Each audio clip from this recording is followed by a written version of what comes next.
Master Xingqiu, thank goodness you're finally back. Oh? Why do I detect an urgency in your voice? The guild has had a whole string of strange orders in recently. Everyone's been completely caught off guard.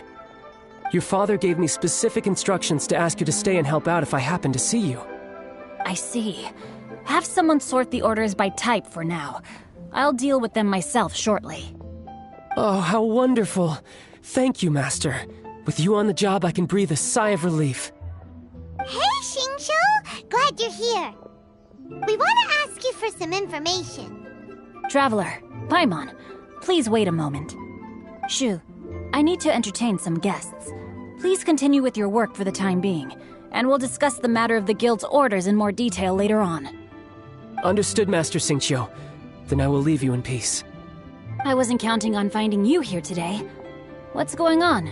And how, pray tell, may I be of service? Xingqiu, have you ever heard of Sunset Vermilionite? Oh, I see. So you've entered Lady Ningguang's contest as well. As well? Do you mean... The truth is, the Feiyun Commerce Guild is in possession of some Sunset Vermilionite, but only one piece.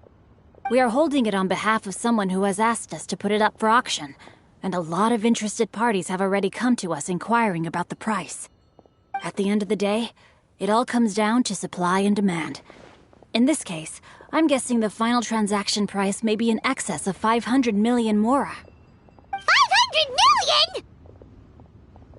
Honestly, I would recommend that you don't bother bidding on this one. The price is greatly inflated, and it's just not worth it. But without any Sunset Vermilionite... Don't panic. I don't suppose you ever heard of Sea Gazer? Who? Sea Gazer was once very close to Mountain Shaper, but if I am not mistaken, he has already passed away. Yes, precisely. I didn't know anyone else knew about him. According to records of drifting clouds, Sea Gazer once built an abode to store his rarest and most exquisite treasures, among which was some Sunset Vermilionite. After Sea Gazer passed, the abode was abandoned, and its location was lost to time. Luckily, I came into possession of a stack of folk history books just recently. They make some oblique references to this lost abode, and after cross-referencing them against each other, I'm now fairly certain that it is situated in the Lisha area. That's great! But is it really okay for us to just go and take his treasure? Wouldn't it be a little, disrespectful with him being an Adeptus? You needn't worry. As far as I understand, Sea Gazer was very open-minded. Even while he was alive, he wouldn't have let something like this bother him. Open-minded? I have not heard of Sea Gazer being described in this way before. May I ask where you read that? Just a rumor I heard out in the mountains. All right then, let's go. There's something about this young lady that reminds me of a good friend of mine. Oh, I almost forgot. Adepti abodes tend to have very ingenious designs, especially when it comes to their defense mechanisms. Plus, it's likely to be crawling with monsters after being abandoned for so long. So please, be very careful. Okay, we will be. Thanks, Xingqiu.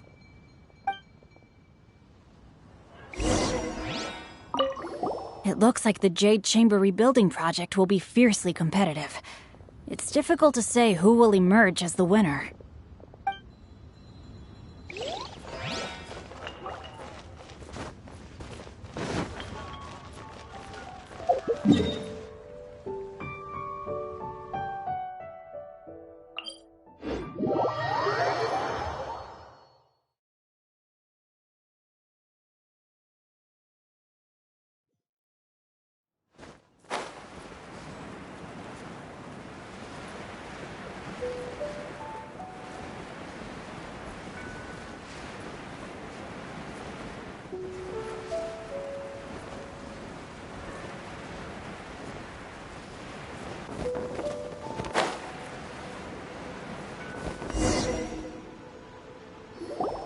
Let's see. Shincho said it should be around here, but Paimon doesn't see anything.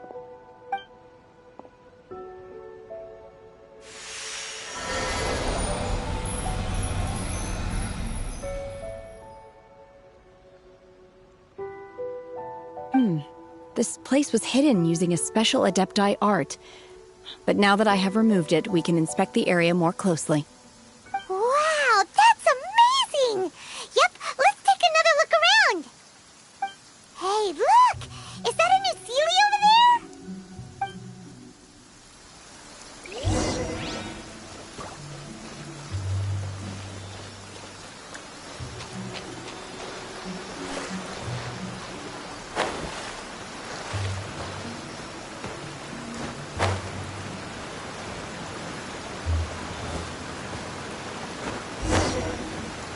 The Sealy got to here and then disappeared. Should we go over and take a look?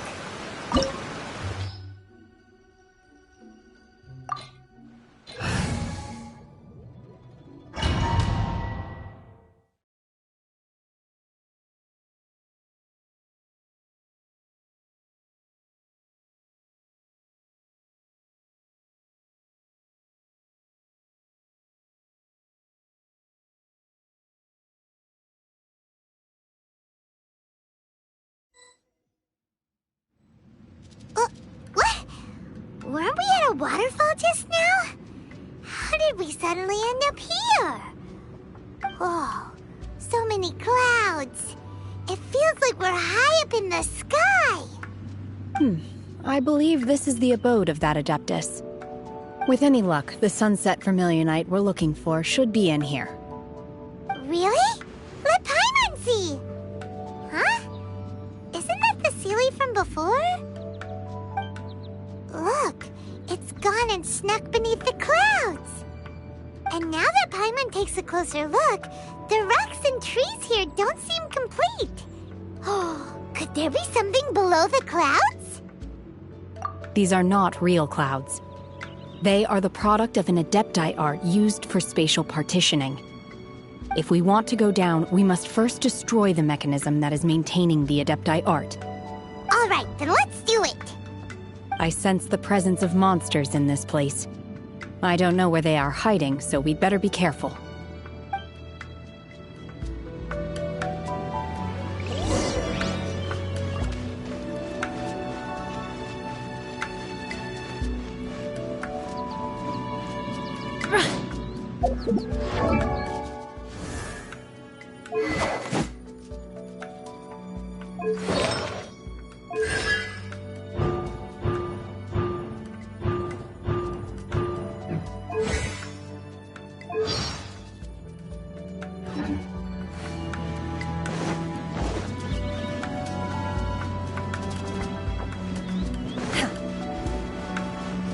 Unleash!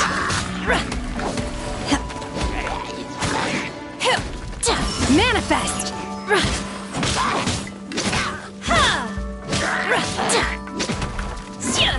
Unleash!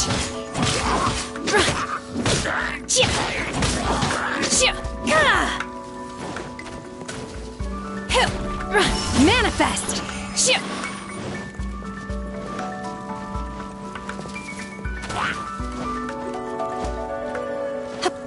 Unleash!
Unleash! Obey!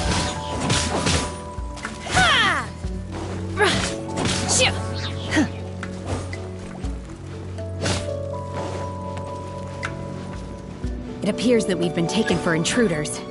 This time, why not allow me to take care of this?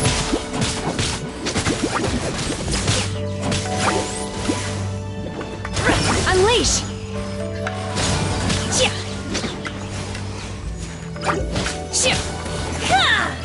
Manifest!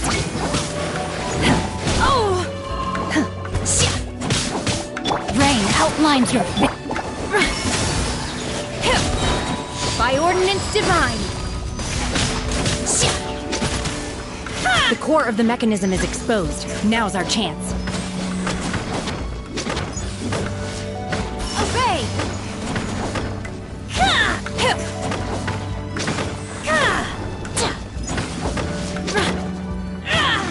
Manifest!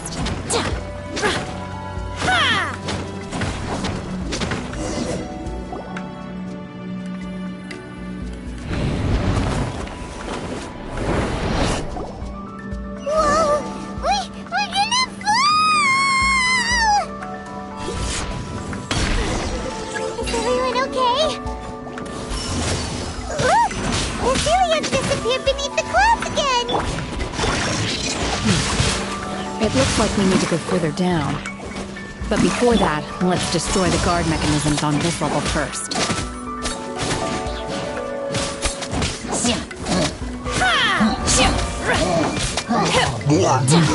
Obey!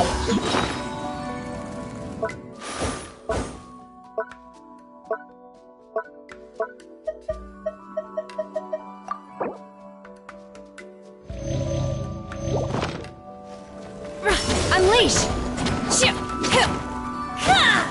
Cryo incarnate!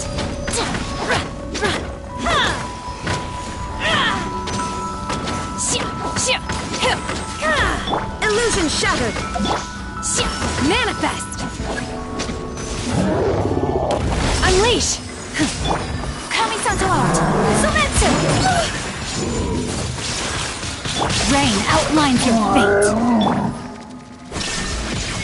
Now you shall perish!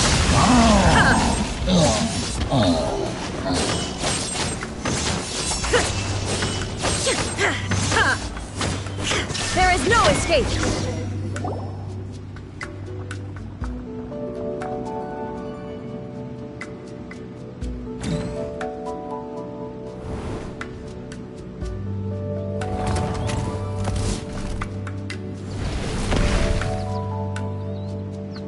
We're gonna fall. This time, we're really gonna fall. Ah! So high. Luckily, there was a pool of water at the bottom. Otherwise, that could have ended very differently. Hey! That Sealy's on the move again. Let's catch up with it. Huh.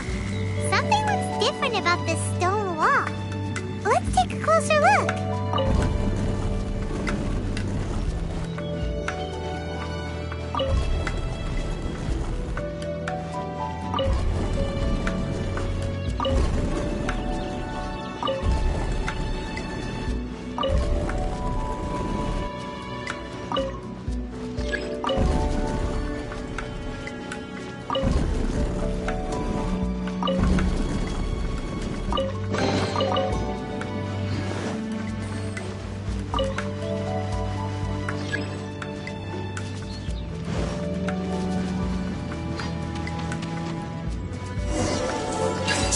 Obey!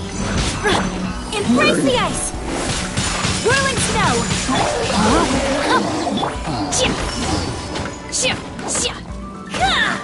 Do your master's bidding!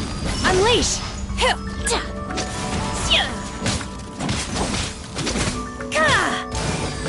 Cut to the chase! Speed of light!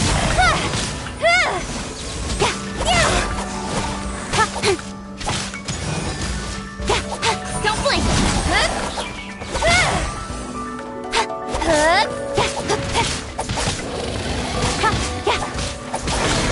Speed of light!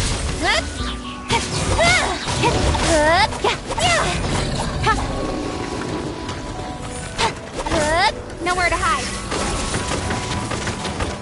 Witness the power of Gugwa! Know my sword! Obey!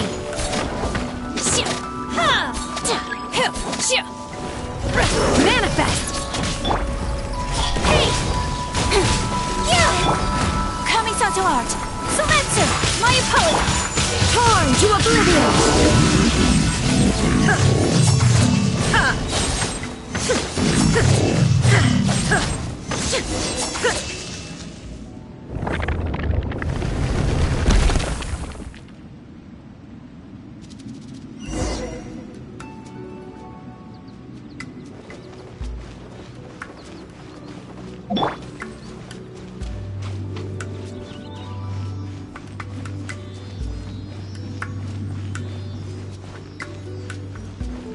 Look, over there!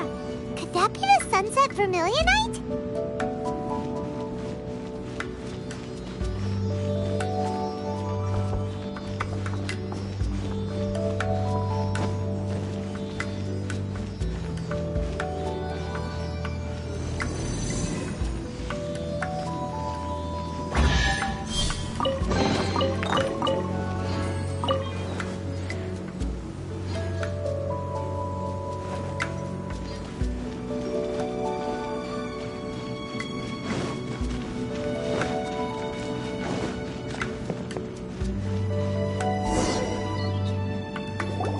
Is this it? Is this the Sunset Vermilionite? It's so huge!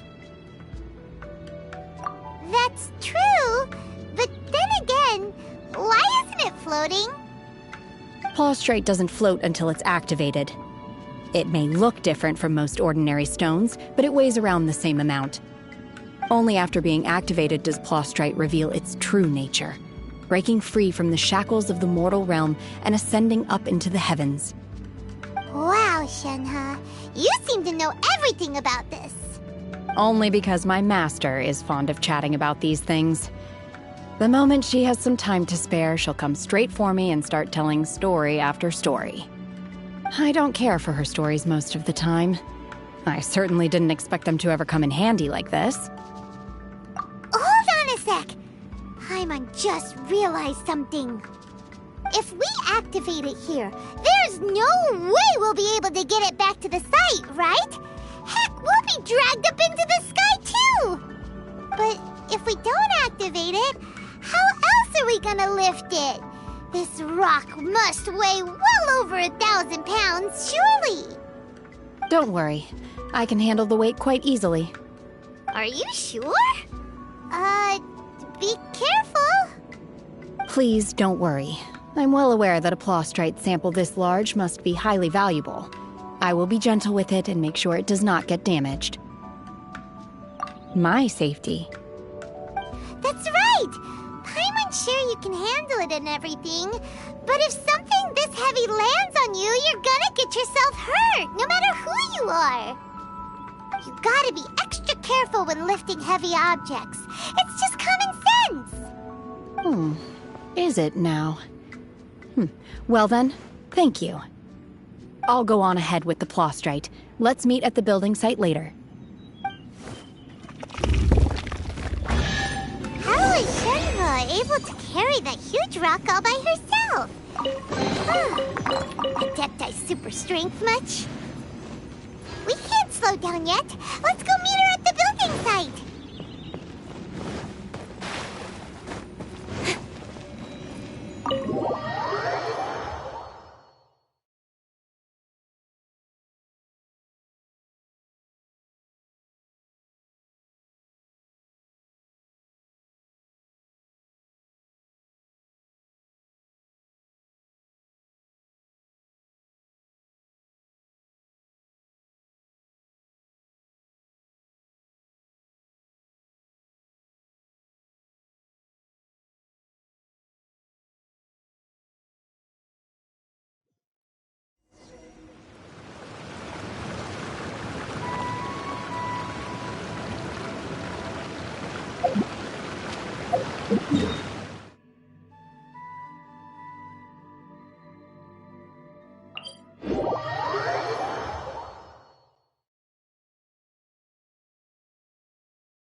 Oh my god, I can't believe my eyes.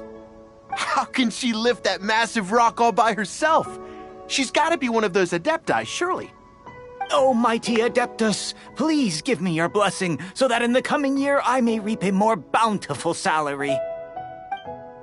This is top tier in size and quality, and the condition it's in is quite simply immaculate. Congratulations, this item is approved for submission. I'm going to award you full marks for the Sunset Vermilionite item. May I take your name? My name isn't important. I'm not even here to compete. I was just delivering this for some other people. They should be here any minute now. Shenhe, and Ningguang's little helper. Ah, so you're the ones behind this. No wonder. The rarest talent turns in the rarest Plostrite specimen. But I have to correct you on one point. It's not helper, it's secretary. Okay then, Miss Secretary, what do you think of the rock we found? Pretty amazing, right? In truth, it is the finest piece of Plostrite we have received so far. If everything goes according to plan, we will use this piece in the foundation of the Jade Chamber, which will enable us to proceed to the next stage of construction. As a side note, Lady Ningguang has rented some dwellings in the nearby area to serve as accommodations for the contestants. If you need a place to rest, you are welcome to stay there. Now, please excuse me. As you can see, there is still a lot of work to do on the building site. Shenhe, just now on the way over, pretty much everyone was singing your praises. Oh, really? What kind of reaction is that? So strange. Aren't you happy about it? Whenever Paimon gets praised, Paimon can't help but hold their head up high and break into a big smug smile. I've had similar compliments before. They call me an Adeptus, treat me with great deference and respect, as if I'm set apart from the common folk.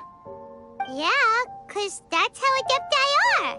At least the ones we've met are pretty unique and reclusive, too. Way different than normal people. But I am not... Shenhe? I'm fine. I've been exerting myself quite a lot ever since we set foot in that abode.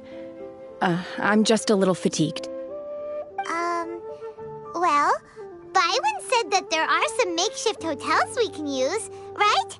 Let's go check in and take a rest. No need. I simply need to find myself a secluded place in the wilderness to sit and meditate in silence. You can't do that. It's dangerous out in the wild on your own. When you're hungry, you go eat something tasty. And when you're tired, you go lie down in a nice, comfy bed. All right? Seriously, don't punish yourself like this. Okay. If you insist. Great! Now we're talking. Let's head to our hotel.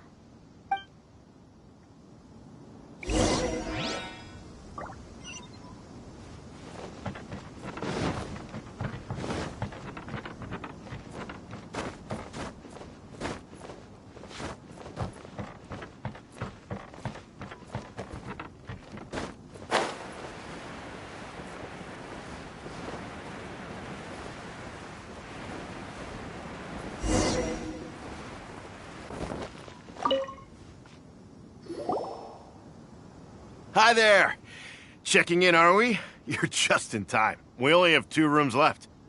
Since this was chosen as the building site for the new Jade Chamber, we've had a constant stream of people in this area. And not just workers either. Visitors, business people, tea sellers, all sorts. So, business is booming for me today. Very few vacancies. You're lucky you got here when you did. Great! One of your rooms is still being cleaned. I guess it should be ready within the hour. The other room is just through the door on the left. Here are your keys. All right. Hope you enjoy your stay. Please excuse me, I'll leave you to it. Shenhe, you should go get some rest. We'll hang around outside until the other room's ready. Paimon's gonna go see if there's anything good to eat around here. Paimon couldn't help but notice one of the guests walk in with a huge grilled chicken drumstick before. Let's buy one for Shenhua too. She can have it as a midnight snack, or save it for breakfast tomorrow. All right. I will head to my room for now. If you need anything, don't hesitate to disturb me. I'm a light sleeper. I will hear if you knock on the door. See you tomorrow. Hey! Isn't that Claveratina? What's she doing here? Let's go and say hi.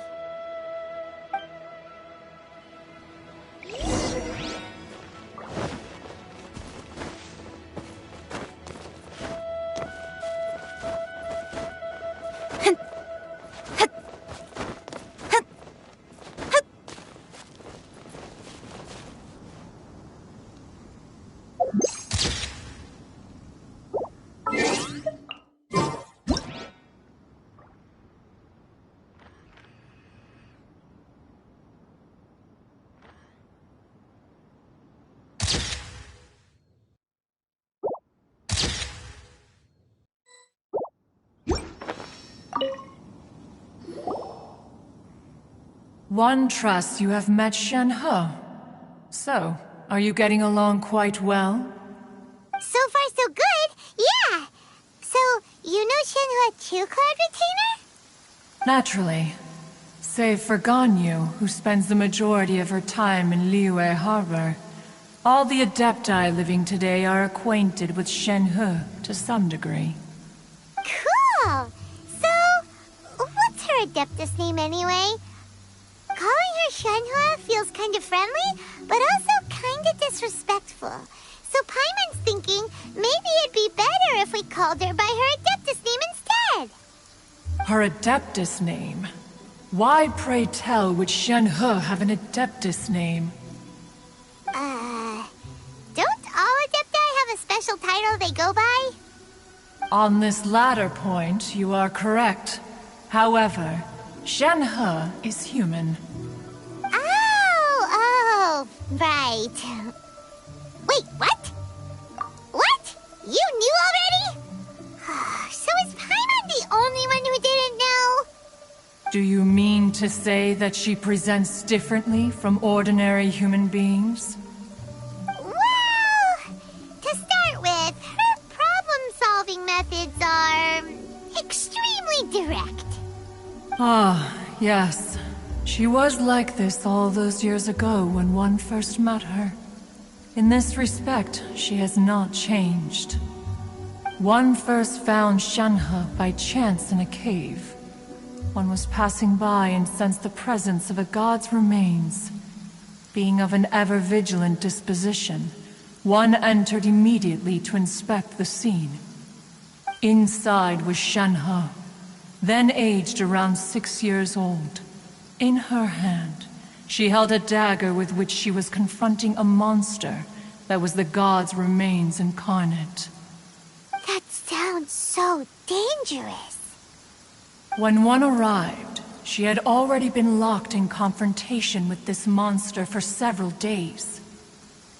Most mortal children are fragile, both physically and mentally, and are highly reliant on their parents for survival. But not so her. That she was able to endure such terrible danger was due not only to her strong willpower, but also to the bloodlust and homicidal instinct with which she was born. One dealt with the monster, yet she still refused to lower her guard. She even pointed her dagger in one's direction and remained ready to strike. Only after she was satisfied that one had no intention to cause her harm did she finally relent. She then passed out without uttering a single word. In other words, if you hadn't passed by that day, Shenhua might have... Not necessarily. Upon one's arrival, one could sense that the god's wrath was gradually receding. Even had the stalemate continued, one suspects that Shenhe may have still emerged the victor of the confrontation. That's still so dangerous, though! Why was a tiny little kid battling a against the wrath of a god in the first place? Alas, the mortal world is rife with suffering of every kind, and she had experienced her fair share of this, even at a tender age. Seeing that she was homeless, one decided to adopt her. Indeed, it is one to whom she refers. Shen-He has an extraordinary constitution, making her well adapted to practicing the Adepti arts. All the Adepti cherished her talents, and so we were willing to train her. However, her homicidal urges did not subside with age. Rather, they grew stronger day by day. Mooncarver once performed a divination for her. He declared that her fate is to bear the curse of calamity. Consumed by malevolent energy, she is prone to bring harm to those around her. Such is the magnitude of the danger this poses, that her soul must be bound with red ropes to keep her homicidal instinct at bay. The red ropes have indeed served to keep her calmer and more content. They also seem to have rendered her somewhat inexpressive. Perhaps the red ropes are so powerful that they have suppressed some of her other emotions as well.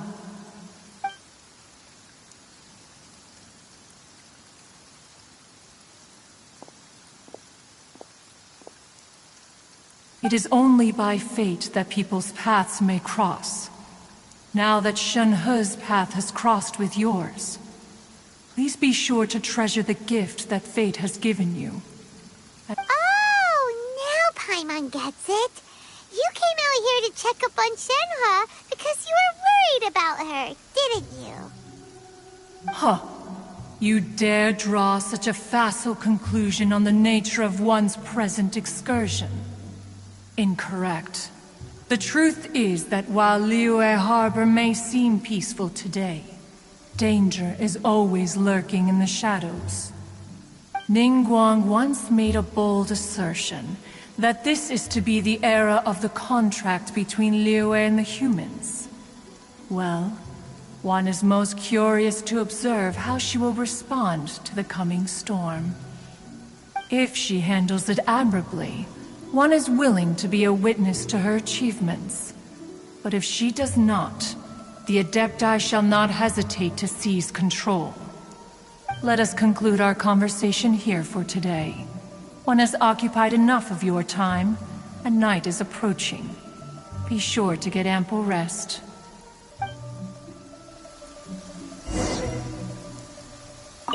A human raised by the Adepti is precisely what Liyue needs right now. It is also what the Adepti wish to give to Liyue. So, Shen-He isn't an Adeptus after all.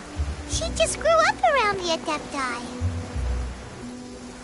Oh, no wonder she doesn't like being treated as an Adeptus. Having everyone falling over themselves to show their respect all the time must be kind of hard to deal with.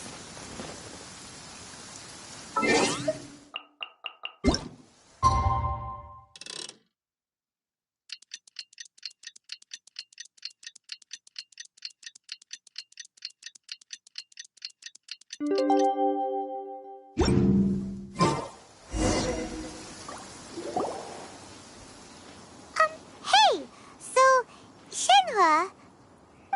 Master has relayed my situation to you, I take it. Oh? How did you know? I'd intended to wait until you came back before going to sleep, but I didn't hear you come in. I was worried that something may have happened to you, so I went outside to check and caught sight of my master. On top of this, you have been acting very strangely around me this morning, causing me to suspect that my master must have told you everything about me. After all, Master is... very talkative. Sorry, Shen-He. Paimon had you down as an Adeptus this whole time, but it turns out Paimon was wrong. It's okay. I don't mind. The fault is mine for not explaining everything to you sooner, because in my experience, trying to explain is a futile pursuit. Still, though you mistook me for an Adeptus, you never treated me as distant and unapproachable. Instead, you treated me as you would a friend. For this, I am very grateful indeed. To be fair, we've met our fair share of real Adepti, too. Anyway, now it's settled. From now on, you're our friend. Whether you're an Adeptus or a human isn't the important thing. First and foremost, we're just plain old friends. Got it. Although I don't know quite what it entails in terms of what I have to do, I must say I like the title friend very much indeed. Great! Well, now that we're all rested up, we should start searching for the other 2 items on the list. But before we do that, let's go to the building site and ask Ningguang's little helper how the progress is going. After all, Sunset Vermilionite is so rare. Paimon doubts many competitors will really be able to find any. If it turns out some of them have given up already, we'll be able to take things a little more slowly.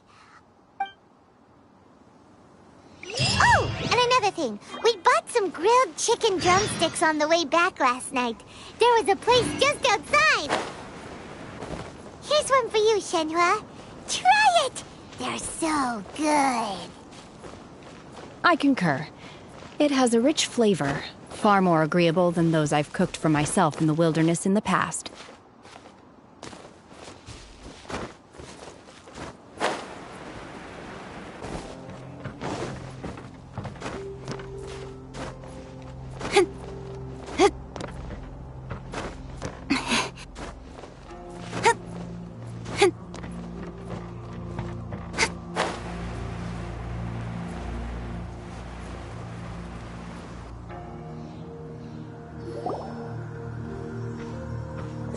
Look! The Jade Chamber is floating into the sky! But it seems to be tied down by something. That's because it's not finished. Hey, Bywin! And hey, Beidou! And hey, person Paimon doesn't know? Given the enormous scale of the Jade Chamber, we split the construction work into 2 phases to make sure the structure remains balanced. Before we find some suitable plastrite, we build the Jade Chamber's keel at ground level. Once the plastrite is ready, we place it into the keel and let the partially constructed Jade Chamber rise up to the height of the surrounding mountain peaks. The remainder of the construction work is then carried out at that altitude. Once everything is ready, we release the iron tethers and allow the Jade Chamber to rise to its target altitude. Miss Bywin, we've brought some new materials to submit. One moment, I'll be right there. The construction work has only been able to progress this rapidly thanks to the plastrite provided by you. Lady Ningguang is most grateful and looks forward to seeing more of your work. Wow, can't believe you sourced the plastrite so quickly. It's the key piece of the puzzle. Looks like you beat us to the punch. Beidou, you're joining the Jade Chamber contest too? Sure am. I happened to get my hands on a chunk of Sunset Vermilionite on a voyage a while back, so I figured I'd bring it over. Huh. So even though it's rare, we're not the only ones who managed to get a hold of it. Oh, I've got some introductions to do. This is the renowned Miss Yun, or Yunjin, probably the most famous figure in the Liyue opera scene. Greetings. These 2 are Paimon and the Traveler, both good buddies of mine. And this is... sorry, not sure we've met. Shenhua. I am their... friend. Good to meet you. A friend of a friend is my friend too. Or, as I like to say, a mate of a crewmate is part of the crew. Miss Yun is also here for the contest. Turns out she needed to borrow a boat, so we came together. It's an honor to finally meet you both. I've heard much about you. Miss Shenhe, though we are only meeting for the first time, I have a feeling that we will get along very well indeed. To be honest with you all, I am in great need of this opportunity to ask Lady Ningguang a question. That's why I joined the contest. Thanks to my father's connections, I was able to acquire a specimen of the plastrite required. Fortunately, it was approved for submission, despite being a little on the diminutive side. Wow! So it looks like the three of us are competitors now. Excuse me for prying, Miss Shenhe, but are you competing as well? No, I don't have any questions for Ningguang. I just wanted to help her win. In that case, I have a proposal to make. Lady Ningguang said that the first 3 contestants to procure all 3 materials will be awarded the chance to ask a question. Well, there are 3 teams here. We can split the prize between us. Instead of competing against each other, we could work together to secure the top 3 places between us. What do you think? Sounds great, but how does it change things exactly? I think I see where you're going with this, Miss Yoon. The plastrite was the most difficult item to source by a long shot. Luckily, all 3 of us managed to get our hands on it. The 2 remaining items aren't quite so rare, so as long as one of us finds a way to source it, the other 2 can hop on the bandwagon. How'd I do? Is that what you had in mind? Precisely. Huh. Interesting approach. Okay then. All right, I'll go first. I have some leads on these wonder cores. From what I've heard, the core itself is really not that difficult to make. The hard part is getting hold of the ore used as raw materials. I'm gonna head back to the ship and ask Su Ling if he's heard of them. You guys... We will head into town and seek advice from Master Zhang of Hanfeng's Ironmongers. Thoughts? Wonderful. We'll split into teams then, and whoever makes progress first brings all of us a step closer to victory. I'm gonna take off. See you later. Okay, let's go! By the way, what question are you gonna ask Ningguang Yunjin? I'm looking for a venue to host the performance of our new opera. Lady Ningguang has excellent judgment, so I would like to hear her opinion. Ooh, what's the opera called? Paimon wants to go see it. The opera is a labor of love by my father. He wrote it based on a popular urban legend about an evil spirit and an adeptus. It's called The Divine Damsel of Devastation.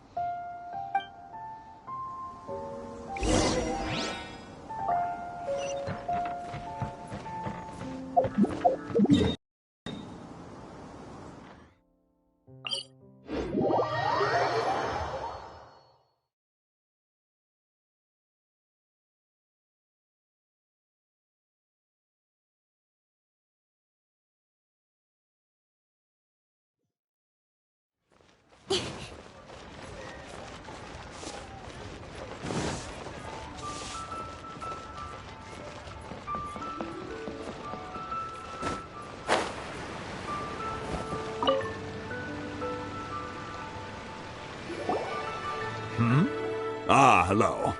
Are you here for something off the shelf, or do you need something forged? Excuse me, Master Zhang. We were wondering if you'd heard of something called a Wonder Core. Of course I have. Sorry, who's asking? My name is Yunjin. Perhaps you don't know me, but I believe that you forged some weaponry for my father in the past, for stage use. Yunjin? Stage use? Oh, so you must be Miss Yoon. Sorry, my brain's finally caught up. It's not used to doing much beyond bashing a hammer all day. Everyone's heard of you, Miss Yoon. Even folks who don't make it to the opera all that often. Like myself. So, you're here to ask about Wonder Cores, huh? As it happens, I do know how to make them. Matter of fact, I made some for Lady Ningguang back when she was building the original Jade Chamber. The types of ore needed to make Wonder Cores are a little hard to come by. Lady Ningguang supplied them herself last time. I don't suppose you've brought any yourselves? No, we were gonna ask you what kinds of ore we need. Sure. Well, you'll need 2 kinds. Star Splinter Iron and Subrosium. If I remember correctly, Lady Ningguang sourced her Star Splinter Iron from the Mount Tianheng area. They say it resonates with visions. It could take some work, but if you stick with it, you'll find some eventually. As for the Subrosium, though, that's trickier. It's all but unheard of on the market. I'm really not sure. Sorry. What I've heard is that the people around Mount Tianheng have some sort of magic trick that can pinpoint the location of the stuff. Of course, it's probably just hearsay. If you want my advice, start by looking for Star Splinter iron around Mount Tianheng. And if you run into any locals, ask them a few questions about Subrosium. Mount Tianheng. Interestingly enough, the story of the divine damsel of devastation also takes place on that mountain. I hear the view there is quite spectacular. A favorite destination of the Adepti, in fact. Perhaps it can give me some inspiration. Let's not delay. We should head straight there.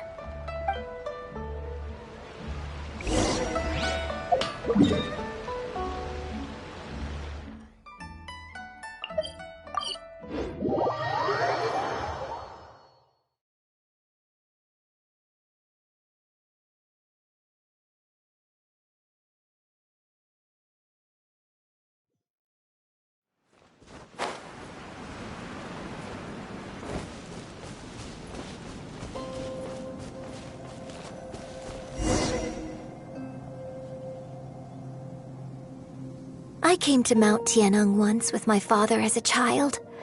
I remember it being such a long climb that I could barely feel my legs by the time we reached the top. Oh, this is quite a trip down memory lane for me. Look at these majestic towering peaks and the gently flowing streams. It's like setting foot in paradise. No wonder the legend of the divine damsel of devastation is said to have taken place here. Adepti wander oft where mortals seldom stride. Indeed, this looks like a place that one might expect to be frequented by Adepti.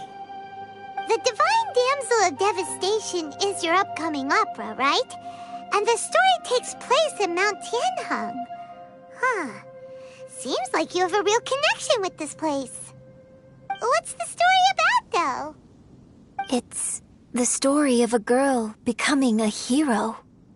Cool! A hero story? They're Paimon's favorite! The legend first arose in this area. It is said that there used to be a prosperous village on the mountain. In that village, there was a loving couple who were completely devoted to one another. One day, a terrifying monster appeared. The wife was out collecting herbs and was captured by the monster. Her husband was so distraught at the news that it broke his spirit and drove him to madness.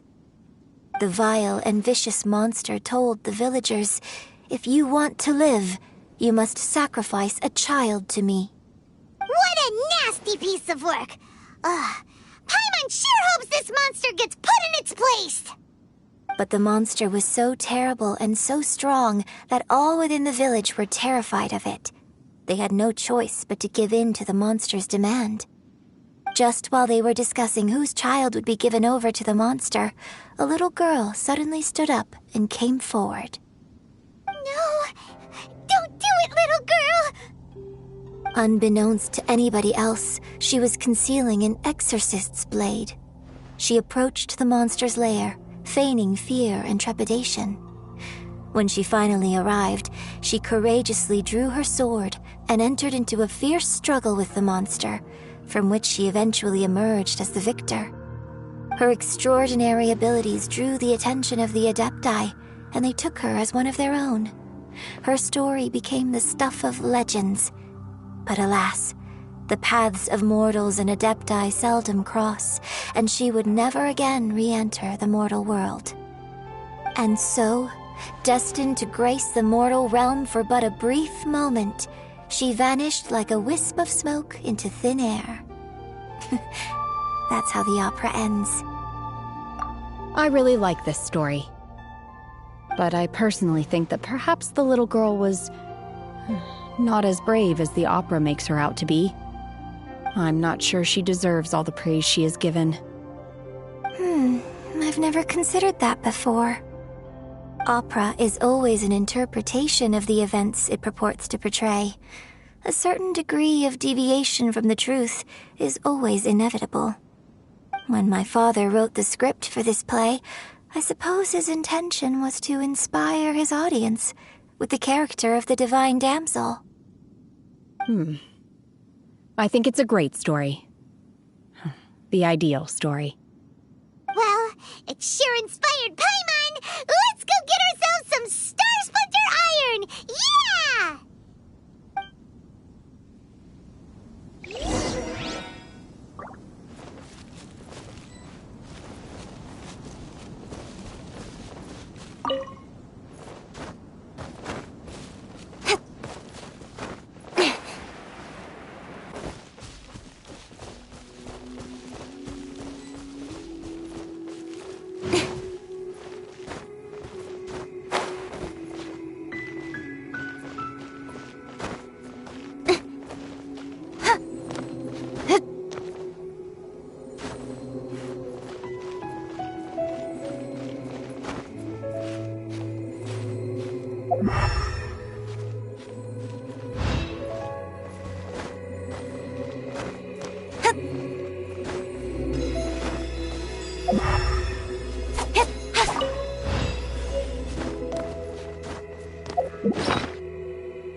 This should be enough Star Splinter Iron.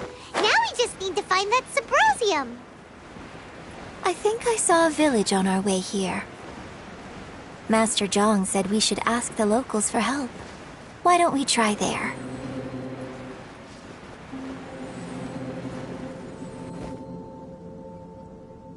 Hey, there really is someone here. Yunjin, looks like you were right. Excuse us, sir.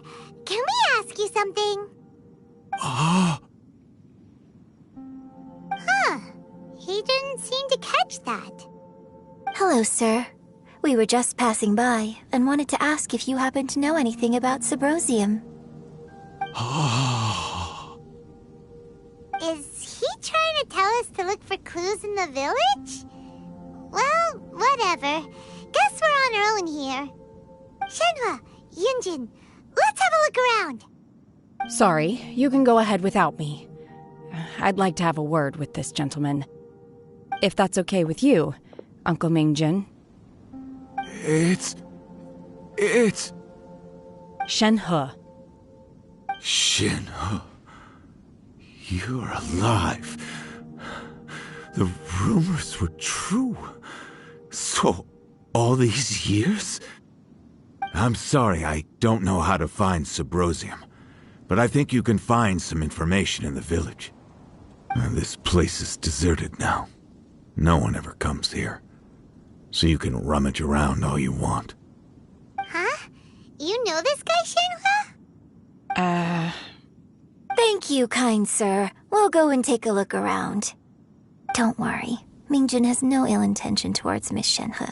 She'll be quite safe. Okay, then let's see what we can find in this village.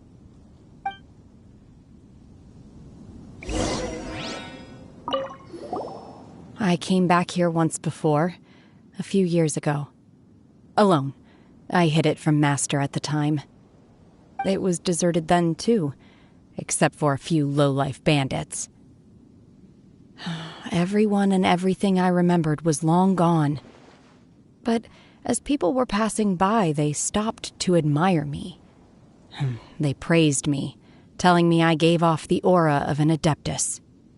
I tried explaining to them that I wasn't an Adeptus, just an ordinary person who came from this village. But no one believed me. When I saw how run down all these houses were, I felt at a loss. It was like I took a look at the world, and on the surface, it looked like a vast realm with so many places I could go. Then I looked a little closer, and there was nowhere for me to go at all. Suddenly, so much time has gone by. Everything has changed. Last time I visited, I felt so upset. But today, I don't know why, but it feels different. It is easy for your mind to run wild when you are alone. But this time, you are with your friends, aren't you? Yes, my friends.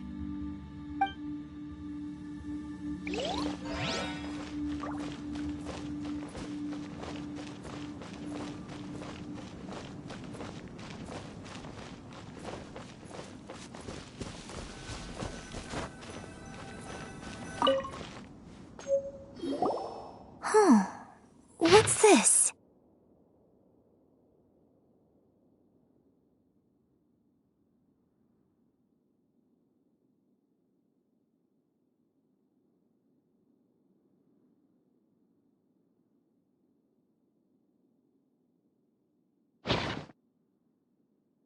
So, Shenhe is the divine damsel?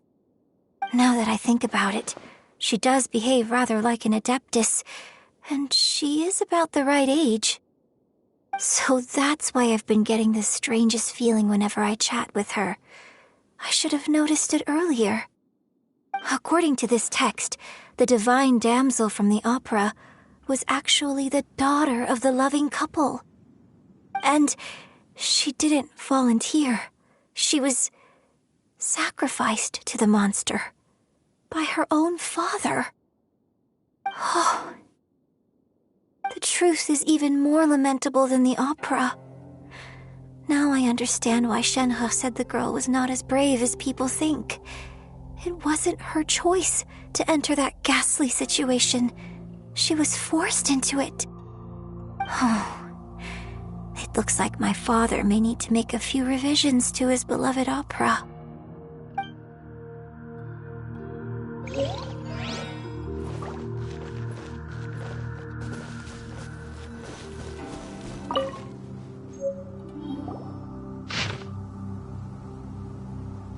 So it seems that Shenhe's father thought he was summoning a benevolent deity using a magic incantation.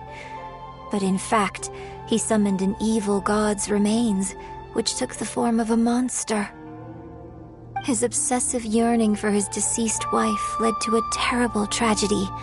The villagers moved away in fear, without ever learning the truth. And now, this place is deserted. Still, I do wonder what the connection is between Shenhe and Mingjun. We've looked everywhere, but still no mention of Subrosium. Let's have a look over there.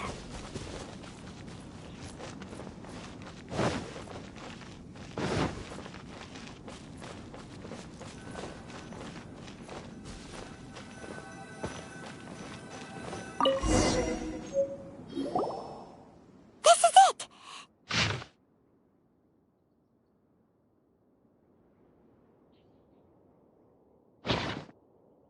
So basically, we need to go to the middle of the lake south of Mount Tianheng at dusk, and we'll find us some Subrosium! Let's go back and tell Shenhe the news!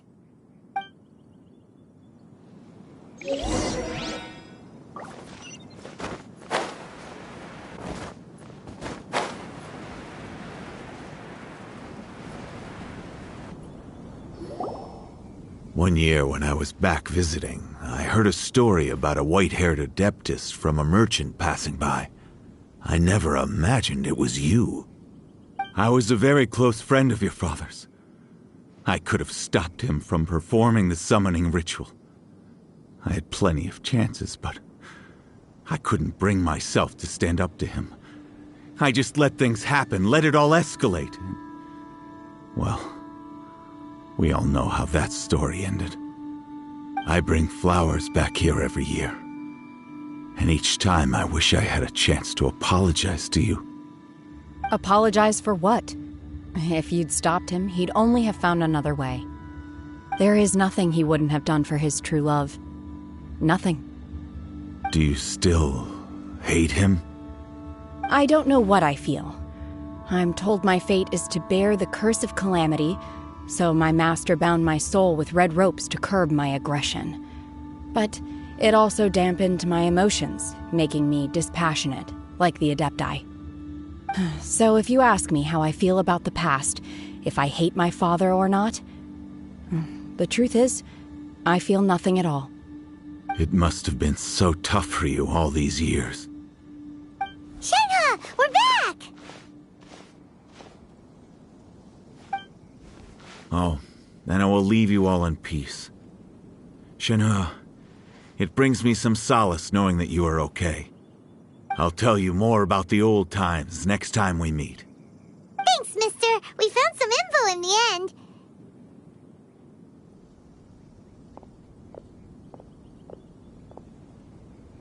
Shenhe, look! This tells us how to find Sybrosium. All we gotta do is go to the middle of that lake! Let's go then. Miss Shenhe, there's something I'd like to talk to you about. Just now, in the village, we found your father's diary. It turns out that many of the details in the Divine Damsel of Devastation are not true to the facts. So I'd like to change them. Why? I know I say that opera always deviates from the truth, but now that the main character is standing right here in front of me, I cannot simply dismiss your lived experience in favor of my father's fiction. It's okay. I like your version. But, huh? My master once said that the day I learn how to use my strength for the good of others is the day that I can truly become part of human society. So, I hope that one day I might be brave enough to stand up and protect others, just like the girl in the opera. But I've never thought this way before, and I wonder whether I will continue to think in this way. Don't worry. I believe you will. In fact, I think maybe you've already started to become the person you aspire to be.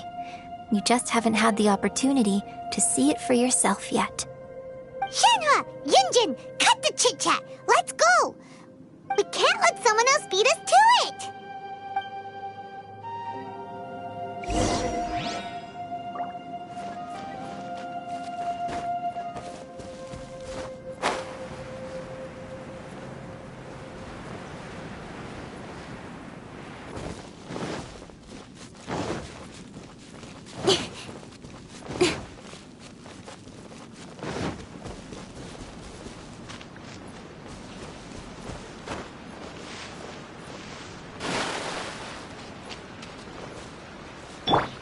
Take flight!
What brings you here? Have they found a solution to the danger in the sea? Ningguang didn't tell you. Something has happened in Guyan Stone Forest. According to the contract, as an Adeptus, I should not get involved for now. But these things can be unpredictable. I have a contingency plan of my own. Only a single mountain lies between here and Liyue Harbor. If things get out of control, I will defend this place myself.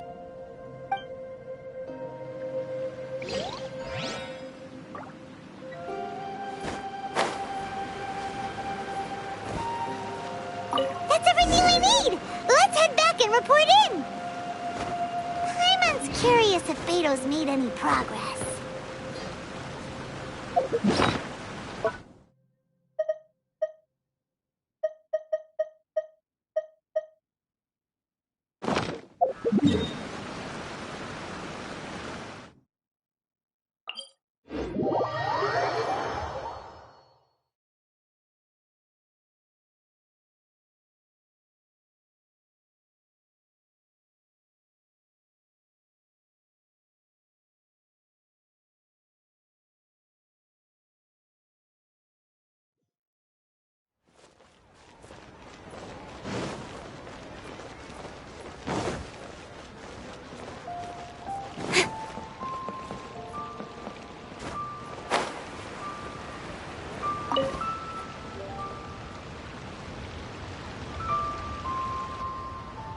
Oh, goodness.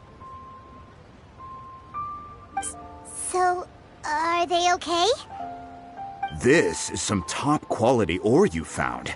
I think I'll get a good end product out of these. Guess now it's my time to shine. Hey everyone, how's the A-team doing? I ran into a bit of a brick wall on my end. Suling's never seen a Wonder Core before, and says it'd take a lot of research for him to get up to speed. Leave the Wonder Cores to me. I'll work on them while you go about your business. Don't worry. It won't take me too long. Much obliged, Master Zhang. We should look into the Adepti sigils next, but where should we find items relating to the Adepti? I'll sort that out. Oh? You got this then? Yes. I have been training with the Adepti for years. I know a thing or two about making sigils. When we first met, I told you I came for the Jade Chamber, not the contest. In fact, I came specifically to deliver Adepti sigils. Master heard that Ningguang was planning to rebuild the Jade Chamber, so she sent me to deliver some Adepti sigils to her. Master also said she hoped that I can take this opportunity to rejoin human society. But now that I'm here, I wonder if I've been removed from the world for too long. There's so much basic knowledge that I lack. Maybe it won't work for me to stay here after all. But either way, I'm very glad to have met you, and I'll take care of those Adepti sigils. Without knowing the ins and outs of your situation, I can't say whether you should stay or not. But now that our paths have crossed, we'll always have a connection. So if you're ever feeling down, come find me on my ship. There'll be a drink waiting for you. Thank you. So, Master Zhang, I'll need to use your facilities to make the sigils. Fine by me. I'm actually curious to see how the Adepti arts work. Maybe I'll learn something.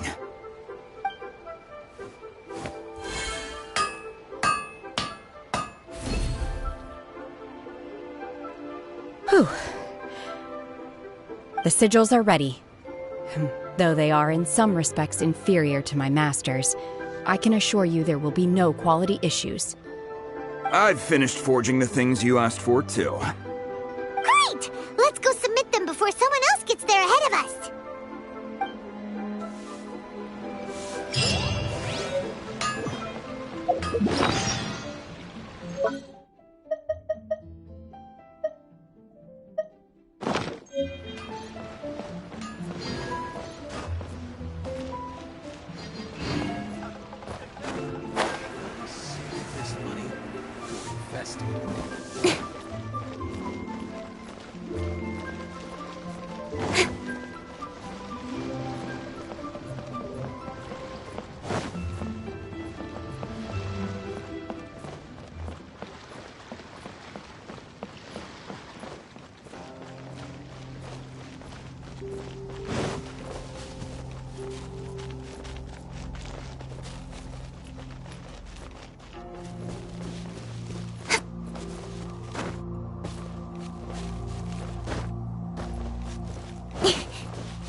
Ningguang's little secretary. We found all the materials!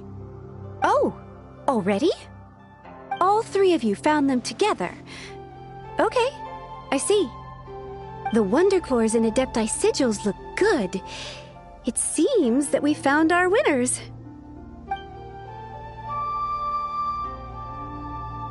I hereby announce that the winners of this material procurement contest are the Traveler, Yunjin, and Beidou. What? It's over already? I haven't even found the Plustrite yet! I can't believe it. So close, but so far. I'd like to invite our three winners to please proceed to the Jade Chamber, where Lady Ningguang is waiting for you. Huh? Where's Beidou? She was right here! Captain Beidou has some business to attend to. She will join later. Please come with me for now. Alright then, guess we'll head on up to the Jade Chamber first. This has been a long time coming. The last time we went up to the Jade Chamber was ages ago.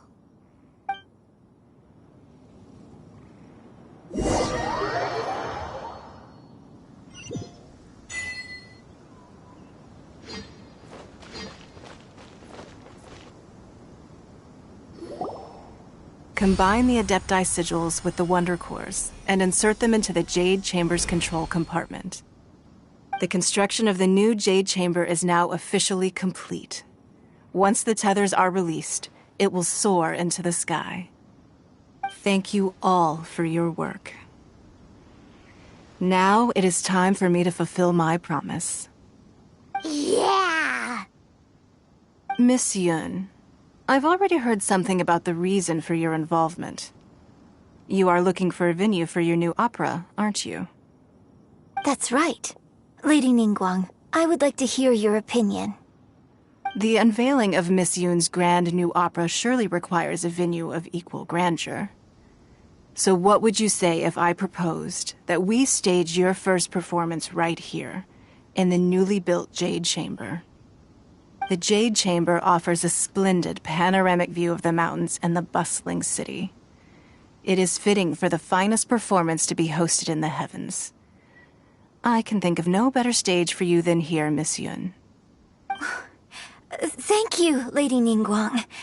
Then I will prepare my props and other articles shortly. Please allow me to bring all these aboard the Jade Chamber. You're quite welcome. It's truly what a good opera deserves. A traveler, Shenhe, Paimon, I'll be leaving now. Do come and see my play when the time comes. You're next. What is your question? I should clarify. I do not know your brother's whereabouts. Please, don't waste your question on this matter. Wow, you're a mind reader, Ningguang. Oh well, guess Paimon will ask a question then. Managing a successful business is not as simple as you might think. Capital, connections, sensitivity to the trends, and instinct for what is a good opportunity. All of these traits are crucial. If you want to know how to make money, I will honor our agreement and give you an answer. But that is not to say that it will work for you. Wow, Paimon hadn't even asked the question yet. Your question was written all over your face. Now look, you helped me rebuild the Jade Chamber, and I intend to repay you handsomely for it. So I promise you that should you one day require financial assistance, you may seek employment here. I will pay you at the highest rate of remuneration.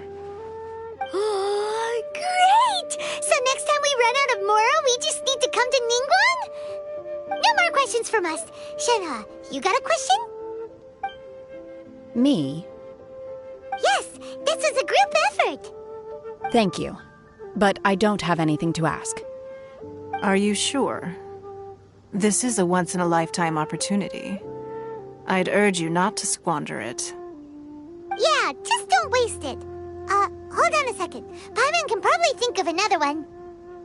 Lady Ningguang, do you think I can ever fit in Liyue Harbor? Now that is an interesting question. Liyue Harbor is very inclusive. As long as you respect the rules here, you will not be turned away. So, the key is whether or not you yourself can develop a sense of belonging in Liyue Harbor. Huh. A sense of belonging. Yes. To become fond of a place, to feel part of it, it always requires a reason. Perhaps someone you've met, or something you've experienced here. Or perhaps you enjoy the atmosphere of Liyue, and you will become accustomed to it. In short, everyone needs a reason to stay. I hope you can find yours soon. I see. Hey, what's going on? I just went to see the fleet. I'm a little later than expected. Come on, Beidou! It's your turn! Do you have a question for Ningguang? Me? Nah, I ain't got any questions. She forced me to help out, so I figured I may as well get involved with the contest. Ningguang, don't forget what we talked about. It's not gonna be easy to deal with. I don't think my fleet can take it on their own. Don't worry. I have made preparations. The wound dressings are ready, and the Millelith have set up an ambush. Glad to hear it. Watch your back. Stay alert. Beidou? Ningguang? What are you talking about? You'll see when the Jade Chamber ascends. However, it's not the most pleasant topic of conversation. Maybe it's better that you don't know.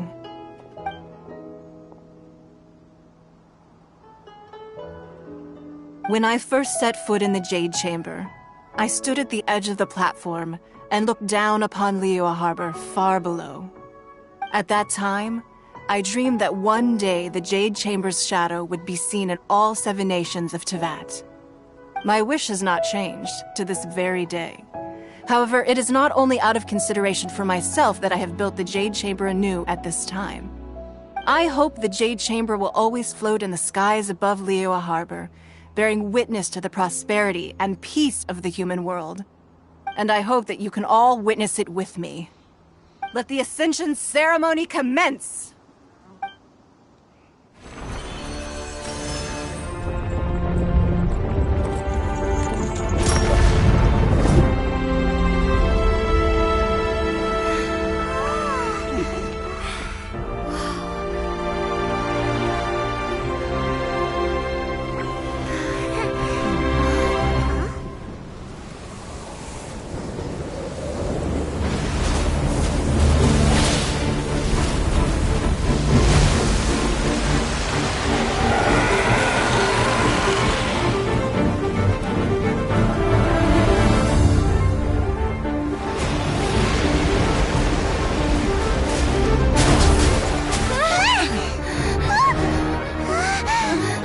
Right on cue.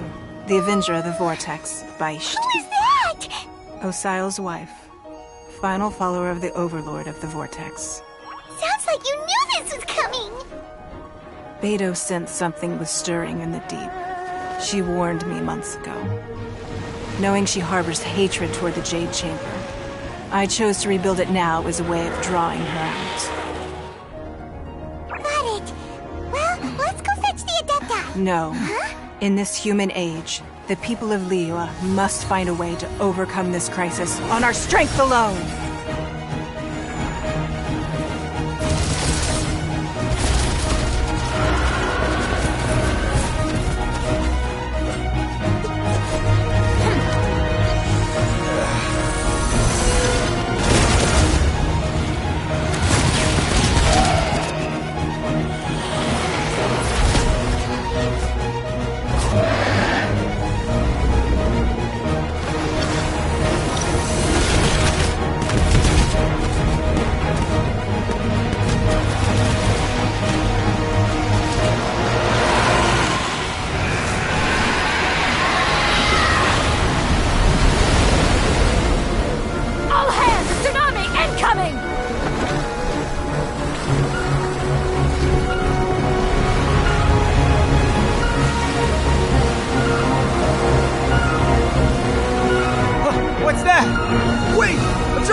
You are a cursed child. Your life brings nothing but disaster to us all. At least if you die, I can bring her back. The day you learn how to use your strength for the good of others is the day that you can truly become part of human society.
What are you doing here? We can't let you be the only one taking this risk! I hardly see this as a great risk. The people of Liyue Harbor are well prepared, and she is already badly injured. Only sheer willpower is keeping her alive. I may be nearing the end of my stamina, but in a fight to the death, I think I have the upper hand. We'll help too!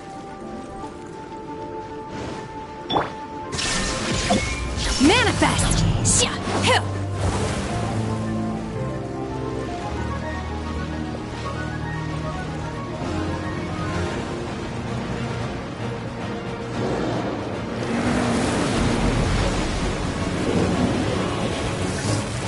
Unleash!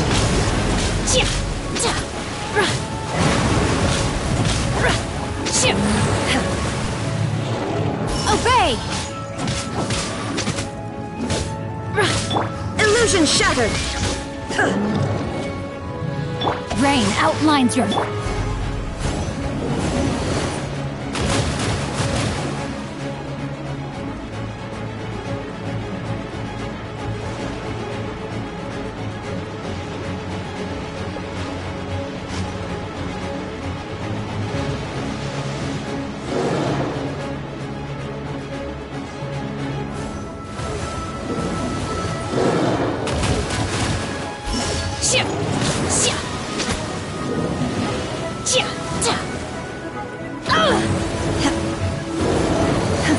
Manifest! Cryo incarnate!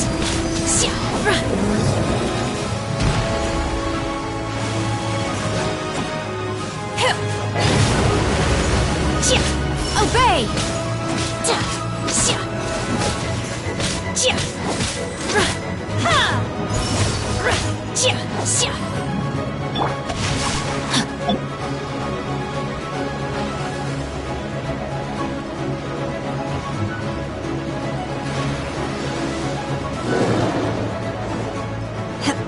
Manifest! Unleash! Embrace the ice! Unthinkable! With sword comes shadow.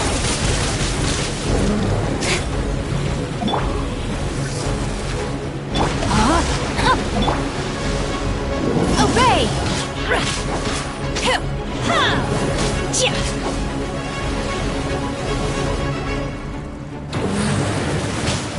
Unleash! Do your master's bidding!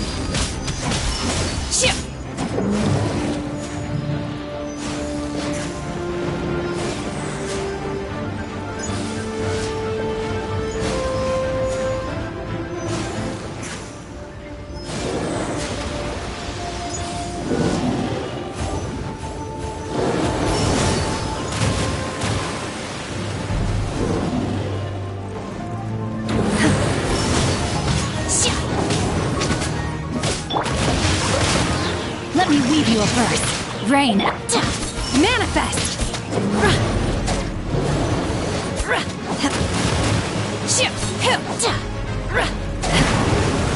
Obey!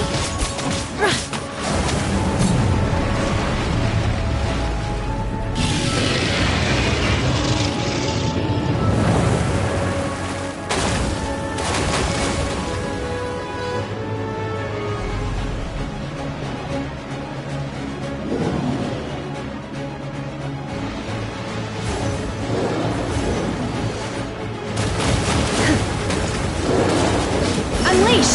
Obey! Cryo Incarnate!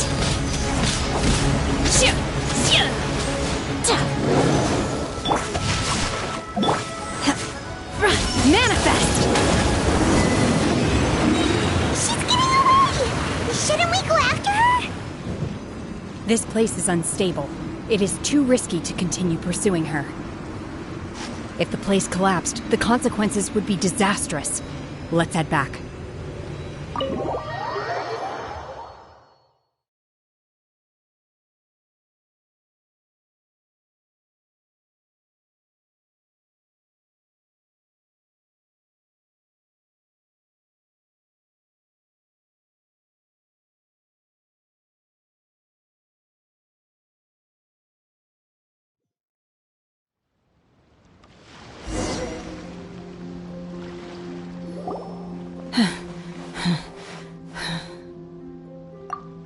I'm just a little exhausted. Otherwise, fine. I wanted to deal with it myself. I didn't expect you to follow me. Don't worry. She's not coming back anytime soon. After an injury like that, she'll likely seek refuge somewhere else. How did things go underwater? It's been dealt with.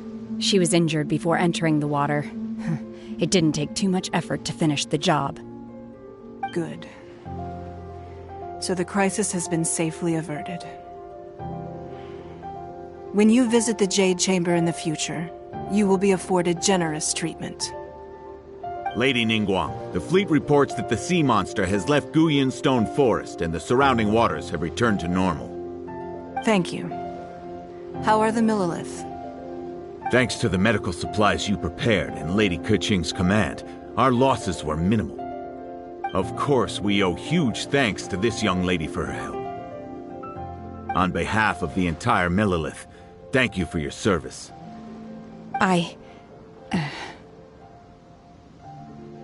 Great.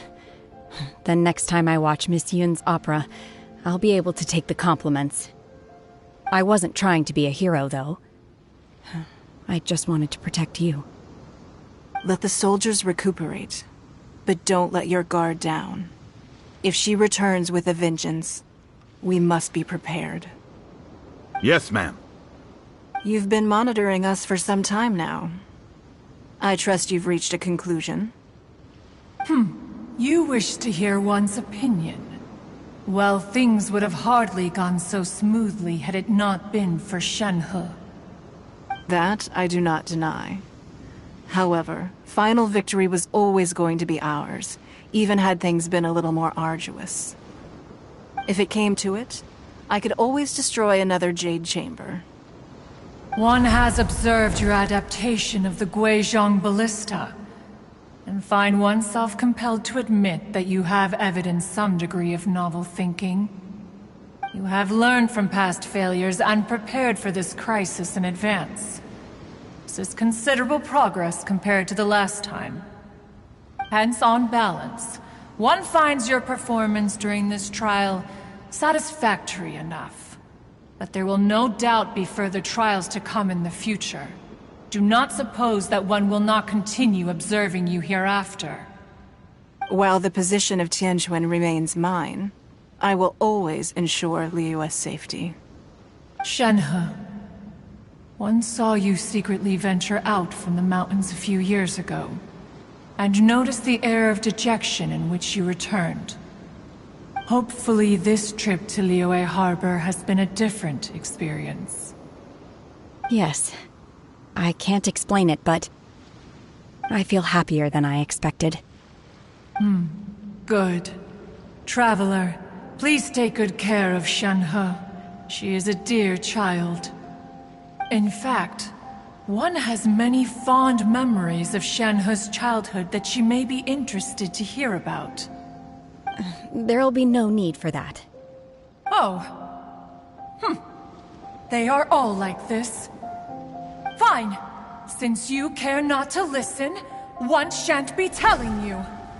One shall be going homeward now. Please, have a good rest. Come to the Jade Chamber when you have recovered your energy. We must celebrate both the completion of the Jade Chamber and the fact that Liyue has weathered another crisis. This banquet must be the most spectacular ever.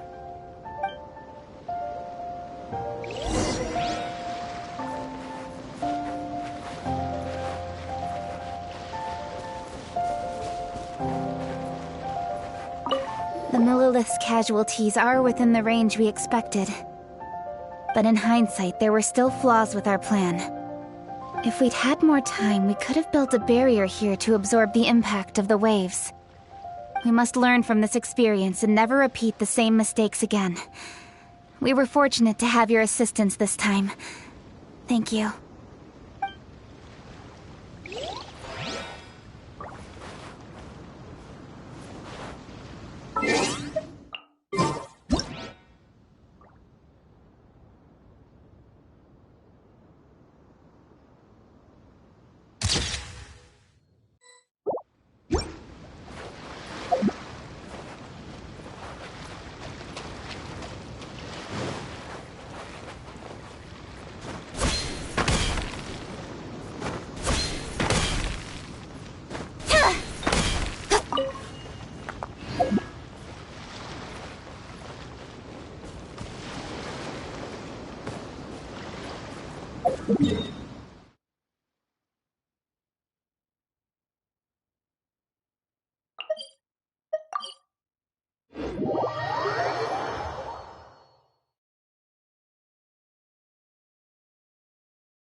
Wow! Everyone's already seated! It's Paimon's first time attending a banquet in the Jade Chamber. The food here looks amazing. All of you here are my distinguished guests. I am determined that each of you thoroughly enjoys yourself. Those who don't drink alcohol, please, help yourself to other beverages. Fine wine is a delight to the senses, but it is far from the only one. I trust you will find the marvelous view from the Jade Chamber to be an equally gratifying indulgence. Have you heard? Miss Yun's going to be performing today. Sure have. Honestly, it's the main reason I'm here. I've never missed any of Miss Yun's performances, and I don't intend to start now. I hear she's going to perform The Divine Damsel of Devastation today, the one written by her father. I've been so excited that I've barely slept the last few nights. Hey, look! Miss Yun is going on stage!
惯到这里本该接近尾声，但今日我再添一笔，唱与诸位听。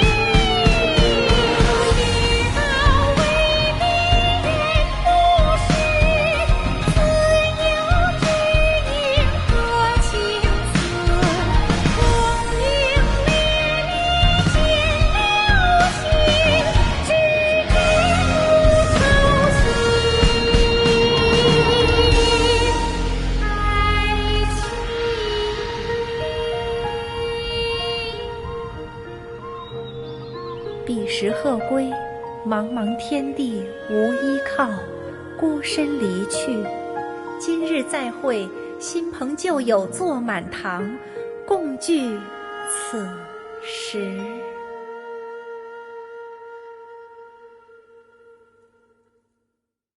What did you think? Personally, I thought I sang rather well. It was beautiful. Paimon wants to learn too. It was wonderful. Also, thank you. You're welcome. Thanks to you, the Divine Damsel of Devastation is a more nuanced tale than ever. The play has an ending, but life goes on. I believe you will find a way to fit in Liyue Harbor. Thank you. I think I've found the opportunity I needed to change. Ms. Yun, here you are. Great to see you. Huh? Hey, this young lady with the white hair looks like some kind of VIP. Yeah, that's it, like an Adeptus. Wait, you're the girl from the opera, aren't you? The Divine Damsel herself. And look who else we have here, the illustrious traveler. Well, I'll be. This was definitely worth showing up for. Let me pull up a chair, all right. We'll all have a friendly chat, get better acquainted. Alternatively, you could leave us alone. That is, if you'd prefer to finish your drink via the orifice of your own choice. Uh-oh, this feels all too familiar. Shenhe's back to her old self again. Hey, what are you doing? Calm down, Shenhe. Calm down.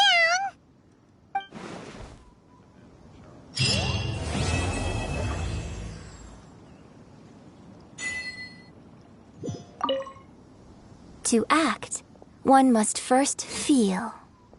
After our trip to Mount Tianheng together, I felt much more in touch with the character today. I believe I was able to deliver a more profound performance because of it. Next time I have a new opera, may we study the character together again. I need a more physically demanding job. Now that I think about it, I'm glad Master sent me here to deliver the sigils. Otherwise, I wouldn't have had the chance to meet you. I'm sure I have much to learn from you in the future.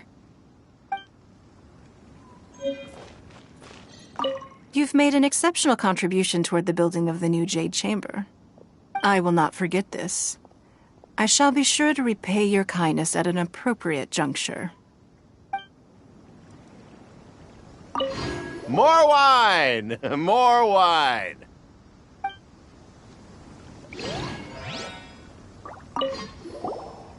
Drinking and watching opera in the Jade Chamber. A rare and exquisite pleasure.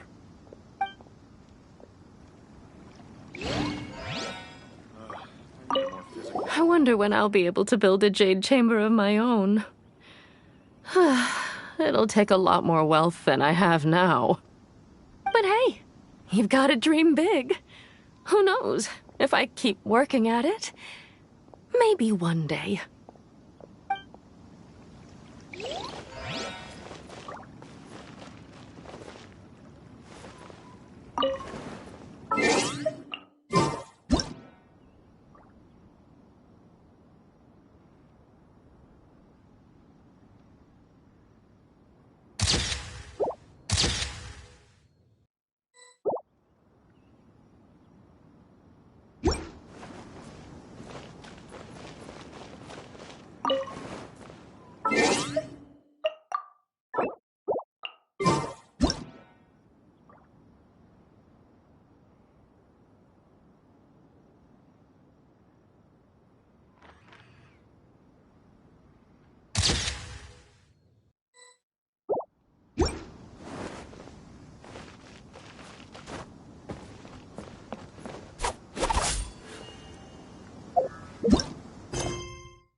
It looks like all our problems are solved.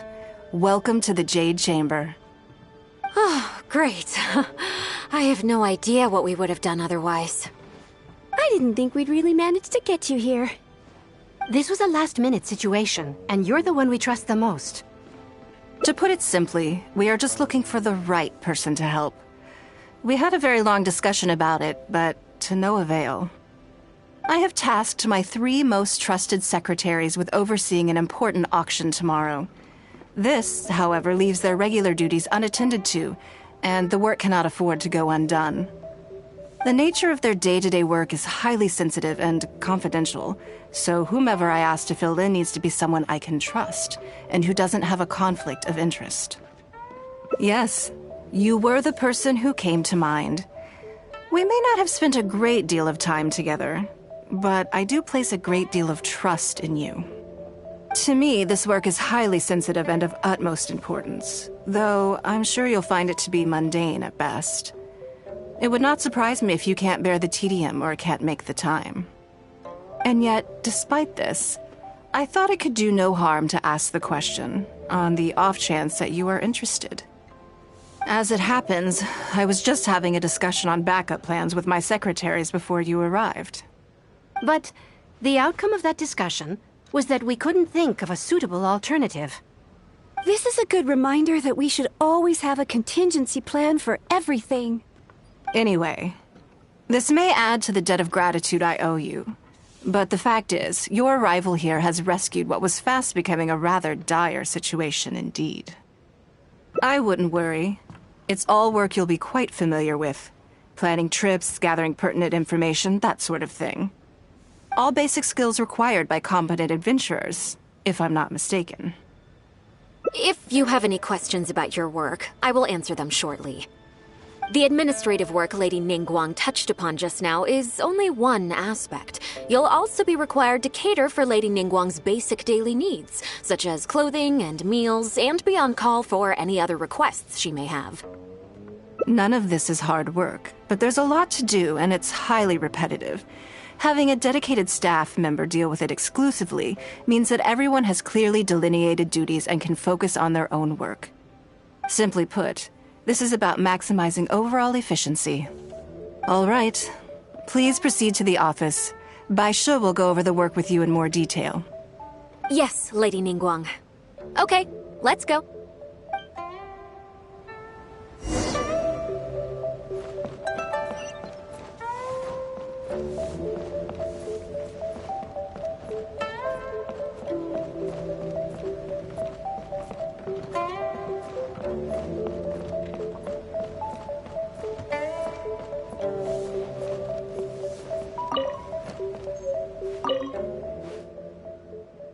Before I get into specifics, I want to start by giving you the big picture. As a member of the Liyue Qixing, Lady Ningguang's every move is in the spotlight. Maintaining her perfect image at all times is absolutely essential. My usual job is to be her right hand, to maintain her image and take care of all her worries. For example, arranging her daily schedule, picking out clothes for her, dressing her, applying her perfume. You misunderstand me. I am simply trying to impress upon you the sheer importance of the work you will be undertaking. Bai Shi has always been very passionate about her work. I can leave any task in her capable hands and rest assured that her performance will be nothing short of exemplary. I'm sure she was simply trying to share some of her enthusiasm, in the hopes that you may find it infectious. Thank you, Lady Ningguang. Back to the topic at hand. Let's get into the details. Bai Xiao and Bai Wen handle tasks that require enormous experience, while I'm mainly responsible for organizing her daily schedule and making sure she is well fed, dressed for any occasion, and that all her needs are met. I can go through the methods I use and give you some pointers based on my experience to ensure that you are fully equipped to perform your duties. All in a day's work for the traveler, Great, then I'll skip that and just get to the handover of duties.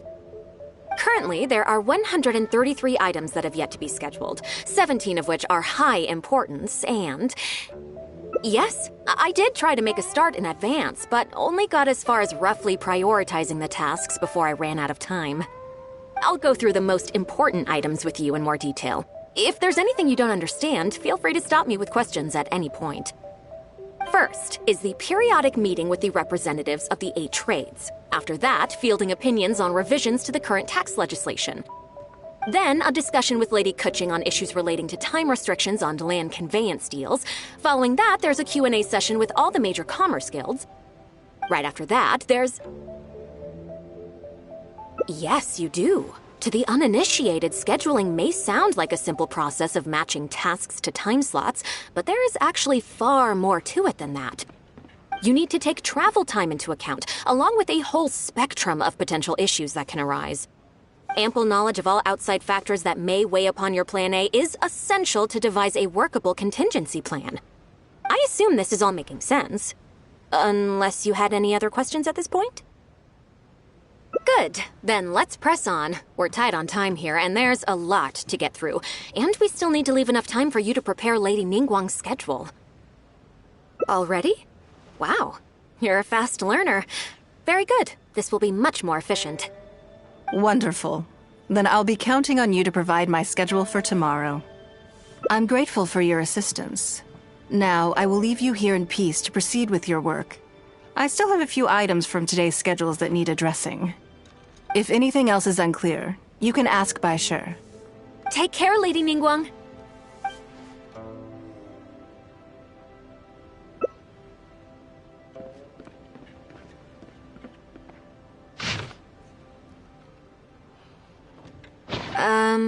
Don't you think that this schedule is a bit of a light load?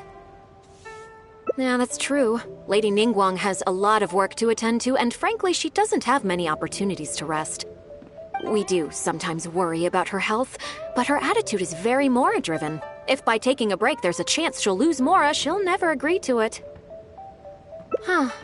I see where you're coming from. Yes, you have a point. All right then, let's go with your plan. I'm sure Lady Ningguang has plenty she wants to talk about with you. There's a lot of things that need doing over at the auction venue, so I will be leaving you now. I hope so too. You must be exhausted. Make sure you get an early night tonight.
Yes, I'm already awake. I'll be out in a moment. I'm just changing. Good morning. Did you sleep well? That's good. I was worried you'd be a little uncomfortable. So, what's item 1 on today's schedule? I imagine this must have taken Baisher completely by surprise. Sure, there's no harm in changing my schedule around once in a while. My schedule is usually very tightly packed, and any extra time I can squeeze out is spent on preparing for the future. So, it'll be quite nice to take a break. I don't often feel tired. Seeing the Mora come in has a way of making me feel quite invigorated. Still, your idea is very sensible. Mora can only lift a weary spirit. It cannot alleviate physical fatigue. So then, the days ahead of us. Any ideas on how to spend it?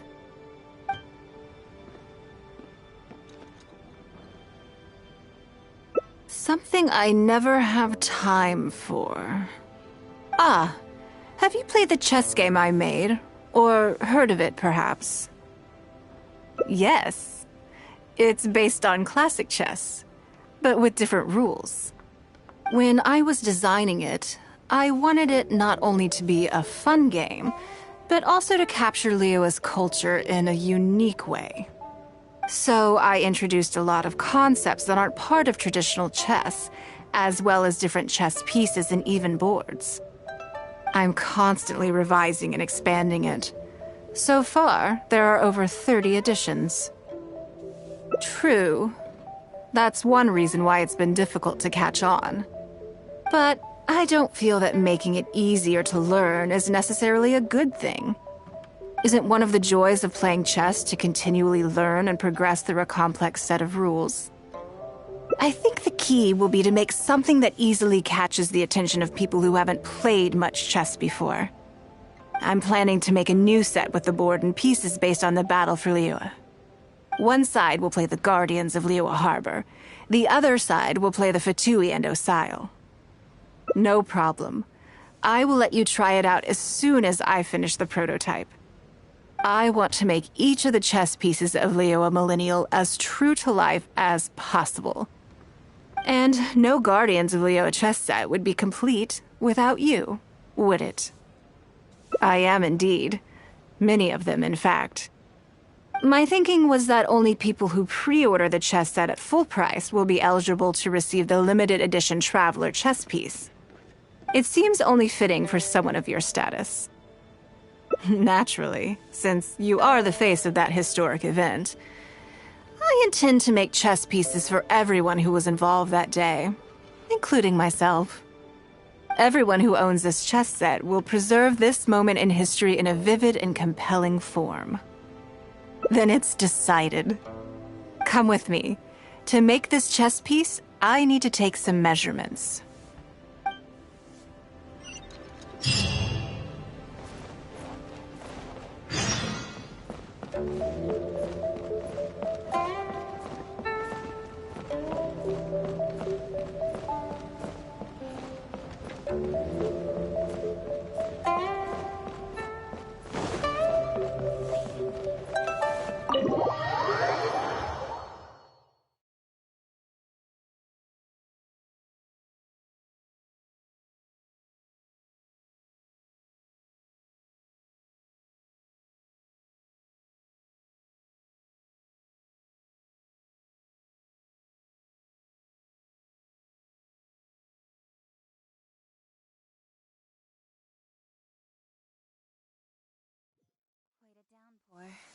Nothing will get done until it clears.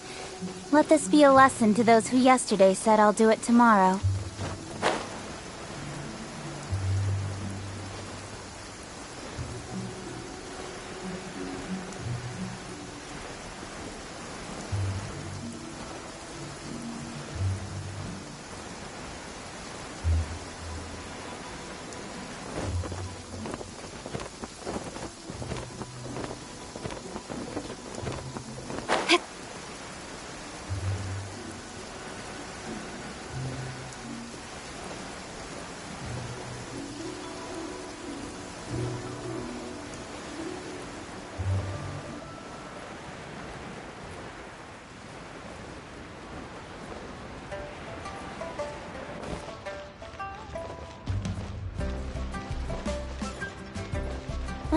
The sun is out.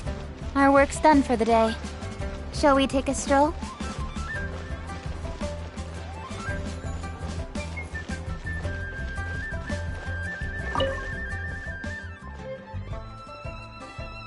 Oh, Lady Ningguang and the Traveler. You already know each other? Oh, I think it goes a little deeper than that. I don't teach my hard-earned skills to just anyone, you know. There's a word for people like you, who are warm one minute and cold the next. Fickle. You seem to be in a good mood today.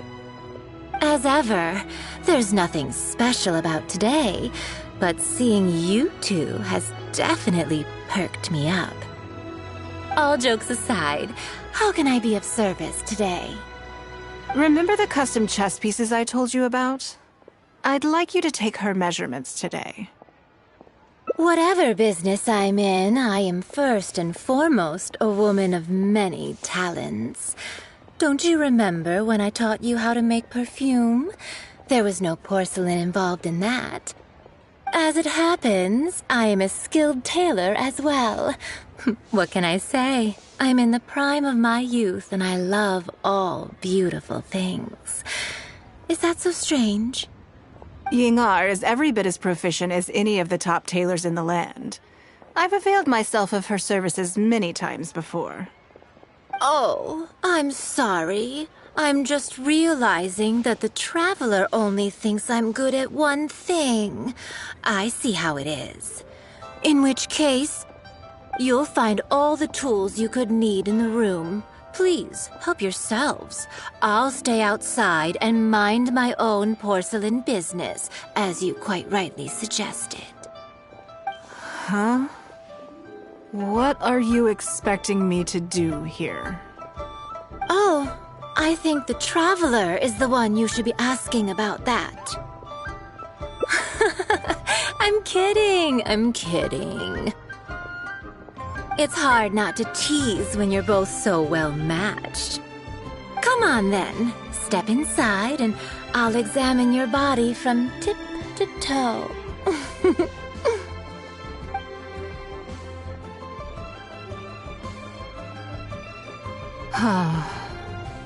If I hear any strange new rumors after this, you will be my #1 suspect.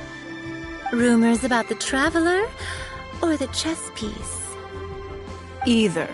Both are confidential. Don't worry, I know where the line is. I'd never take a joke too far. Secrets are only fun when they're kept secret. Just enough with the ambiguous phrasing, okay? You'll give people the wrong idea. Forget it. Let's just go. You're always welcome at Scent of Spring. Come again, anytime. I slightly regret bringing you here. It doesn't bother me. I just hope she didn't make you feel too awkward. Now that your measurements are taken, let's go to Mingxing Jewelry and put an order in. What are you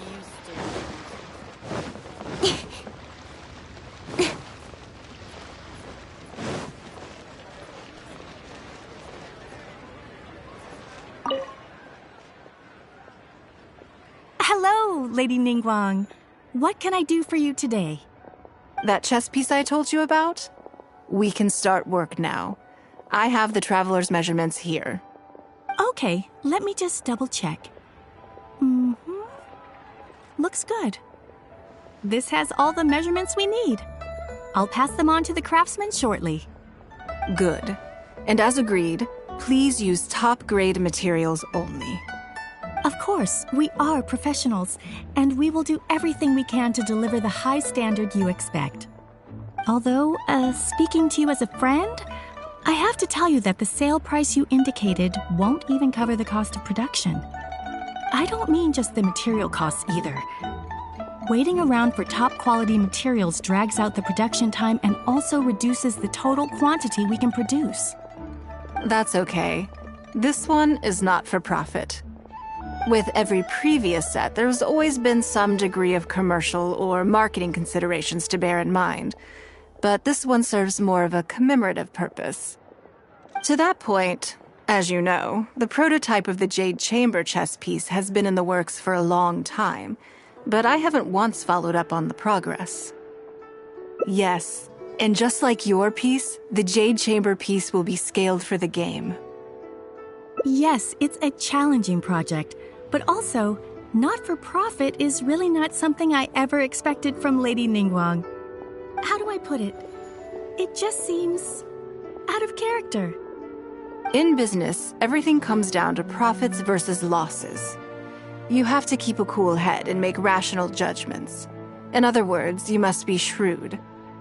But shrewdness is easily perceived as cynicism in the eyes of others.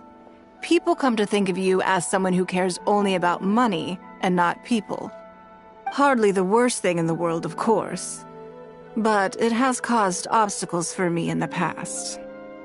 Well, for example, I once had a case where someone backed out of a deal with me to sell to someone else. We were both offering the exact same terms. It was simply because they didn't like me very much. Another case is where I offered distinctly more competitive terms in an investment, and this ended up arousing their suspicion. That Ningguang, they thought. She must be up to something. We can't let her get away with it. I see. But these problems disappeared all but completely after the battle against Osile. Why? Because the whole of Liyue witnessed me destroying my Jade Chamber. At least, that's the most reasonable explanation I can think of. Oh, I get it. You're saying that back when you sacrificed the Jade Chamber, you gained everyone's respect in return. You're not seeking to make a profit from these chess pieces because what you're commemorating is your personal contribution to Liyue Harbor. It was the deal of the century, and as long as you keep capitalizing on it, business will be plain sailing for you in the future. Yes, exactly. Very to the point. Truly a brilliant strategy, Lady Ningguang. You really are a business mastermind. Now I understand why this set needs to be so perfect and why it's okay that it doesn't turn a profit. It will be a lot of work, and I'm most grateful to you. Make sure the Traveler's piece is exactly how she wants it.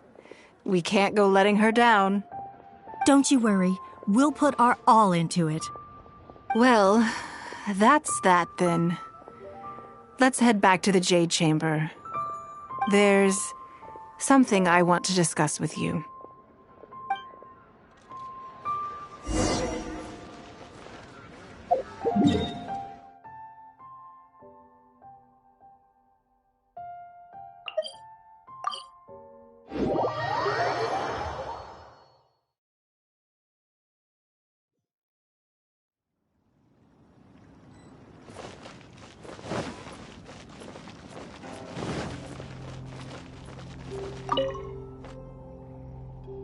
I have a question for you, and I'd like to hear your honest opinion. And I, in turn, will tell you how I really think. When we were at Mingxing Jewelry, I admitted that my decision to sacrifice the Jade Chamber was a calculated one. I had already considered what I stood to lose and to gain. When you heard that, did it make you think that maybe I really was a cynical profit chaser after all? Thank you. Yes, you see things the way they are, however they may appear on the surface. I was lying to Xingxi. My decision to destroy the Jade Chamber was nowhere near as thought through as I made it out to be. I just thought we should do what needed to be done, and this was a decision that only I could make. Afterwards, I consoled myself by reasoning that all my wealth comes from Liyue Harbor. So, to lose Liyue Harbor is to lose everything. In that sense, giving up the Jade Chamber would be a profitable investment in the long term. But it just didn't work. I was grief-stricken, like a huge part of my heart was suddenly missing. because I had just severed ties with a lifelong companion. I stared out at the sea for goodness knows how long.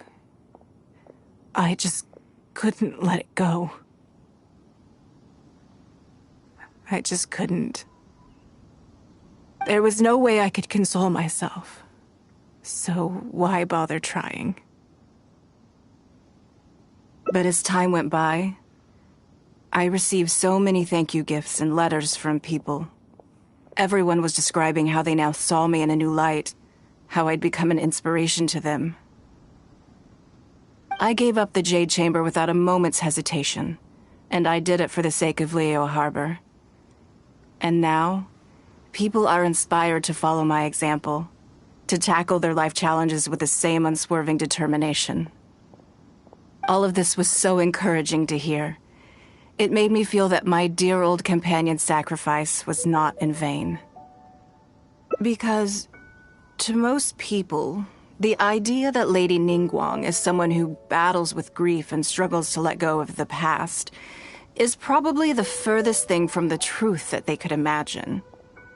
This is one aspect of the truth that I can share only with you. The fact that I can't always be as strong as everyone thinks I am. Thank you for your comforting words. It feels good even just to be able to talk about it. I'm sorry that you have to see me in this state. But look where I am now, standing on the deck of the Jade Chamber once more, taking in the view. It must be fate's reward to me. And if I end up having to do it all over again in the future, I will not hesitate to make the same decision again.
Yes, I'm already awake. I'll be out in a moment. I'm just changing. Good morning. Did you sleep well? Oh, how strange. Me too. I'm joking, of course. I slept like a baby. Sorry to disappoint you. So, what's item 1 on today's schedule? I imagine this must have taken... Sure. My schedule is usually very tight, so it'll be quite nice to take... I don't often feel tired. Still, you're right. So then... something I never have the opportunity to do. Interesting. Before I decide, I'd like to know, What gave you this idea? Because as far as most people are concerned, Mora is the key to any and all opportunities. Yes, you're absolutely right. This is what I appreciate about you. You see things the way they are rather than how they appear. I want to do something a little self-indulgent. Is that okay by you? Thank you. All right, here it is. I've always thought it would be fun to recapture what life was like before I joined the Liu Qixing. I was born into a humble family, and all the wealth you see now began with a single haul of fish. I had to. I wasn't born with a silver spoon in my mouth. Fishing isn't the half of it. You'd be amazed at some of the odd jobs I've worked in my time. A lot of the old folks like to brag about how I used to be their errand runner back in the day. They were tough times, but I had a clear goal and plenty of motivation. If I didn't make any money in the morning, I'd have no food for lunch. I guess that's why I came to be so obsessed with Mora. I want to relive that time for my life, feel some of that drive again, take a trip down memory lane. So how about it? Will you join me? Great. Then let me lay down the ground rules. We're not to use our status or reputation in Liyue Harbor to our advantage, and we have no starting capital. The goal is to see how much more we can make under these conditions. Okay, but working as a day laborer could be quite dull. Why don't we go down to the docks? They periodically throw out a lot of unclaimed or abandoned goods. We might find something that we can exchange for Mora. What does it matter? Don't worry about it. It's all part of the fun. Come on, let's go down to the docks.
Lady Ningguang, to what do I owe the honor?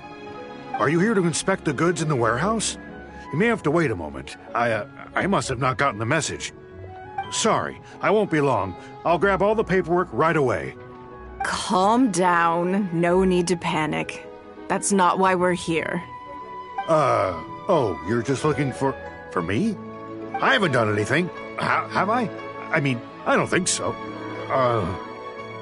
All right, the periodic clearances. Yeah, I've been handling those, strictly per the protocol. I make sure I post all the necessary notices and notify every individual that I'm required to. It used to be a huge problem, but with a bit of hard work, I've managed to reduce the amount of goods we need to clear out by at least half.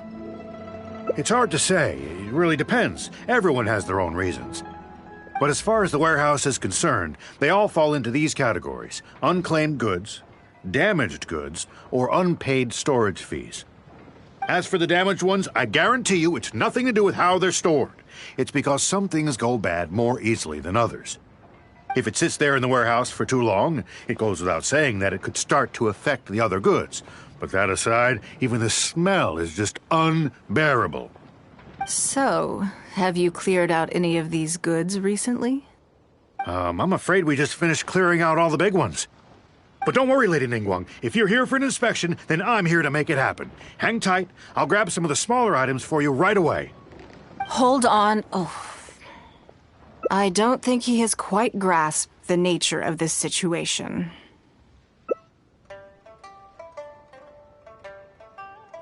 Lady Ningguang, I had a quick run through the list and cleared out some more items.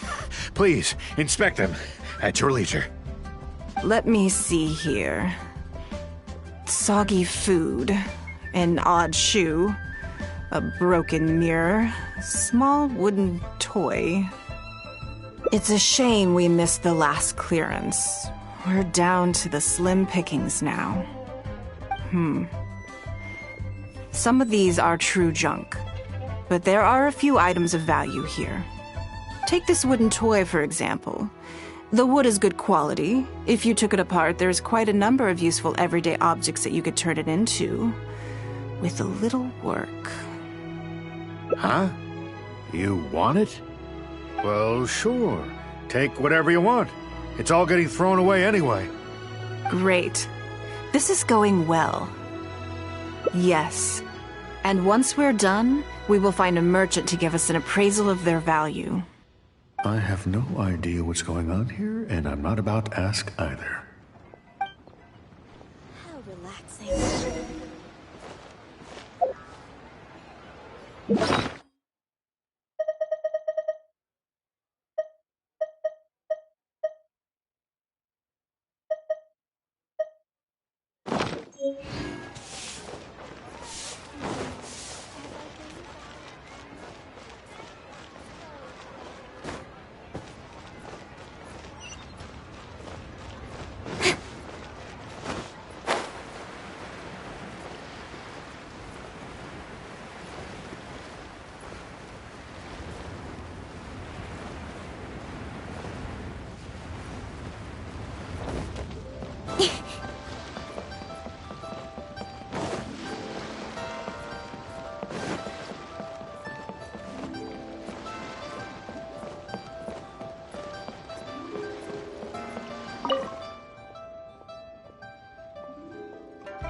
Lady Ningguang, welcome to my humble store. What can I get for you? Actually, today's a little different. I'm not here to buy anything. I wanted to ask if you could take a look at some goods for me. Just take a look? What for? Oh, I see. Let me take a look then.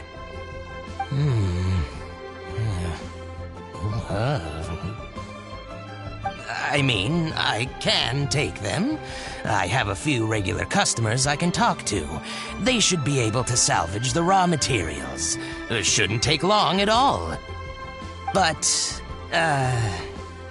What's wrong? If it's too much trouble, please, there's no need to force it. No, it's nothing like that. Well, anyway, let's talk prices. So all of these together, I'll give you 150,000 mora. How does that sound? Oh, well... No worries. The price is negotiable, of course, so we can discuss it further. If that figure's not what you had in mind, I can, bump it up a little. It'll be fine. I'm sure we can reach an agreement here. What are your thoughts? Yes. At most, these items are only worth a couple of thousand mora. Huh?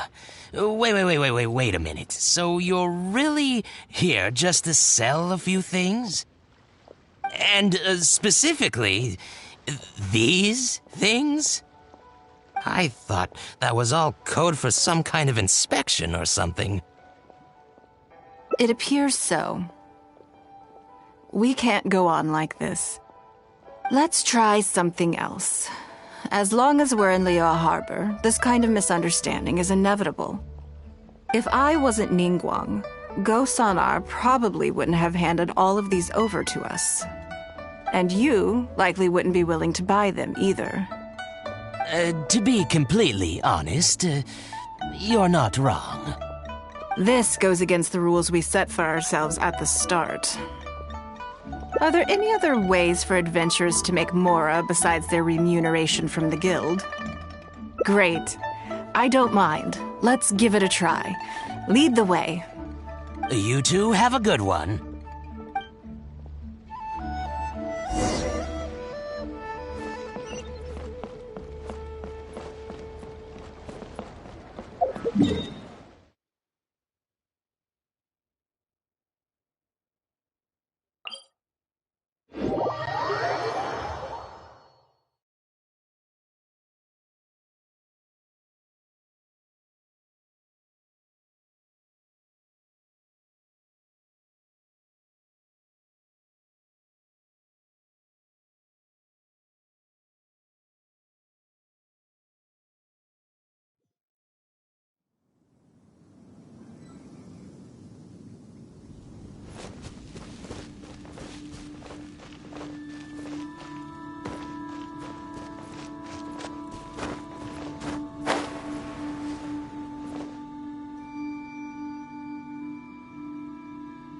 This must be the place. Let's do this.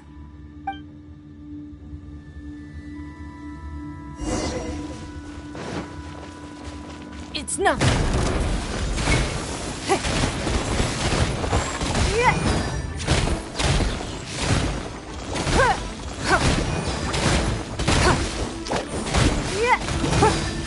Give up.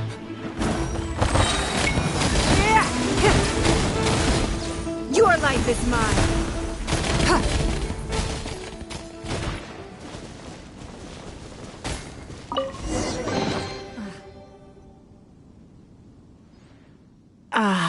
It feels like it's been a long time since I've gotten so physical. The feeling of creating your wealth with your own two hands is just as exhilarating as ever. Yes, I'd say so. Everything starts out small. You focus on quantity at the outset, and gradually shift to focusing on quality as your wealth builds. And let's not forget, we started with no initial capital. It's reasonable to expect building something from nothing to be highly demanding. In any case, the sight of Mora has always had a way of improving my mood, no matter what the sum is. I intend to. I'm not ready to stop yet. This time, let's try something a little more challenging.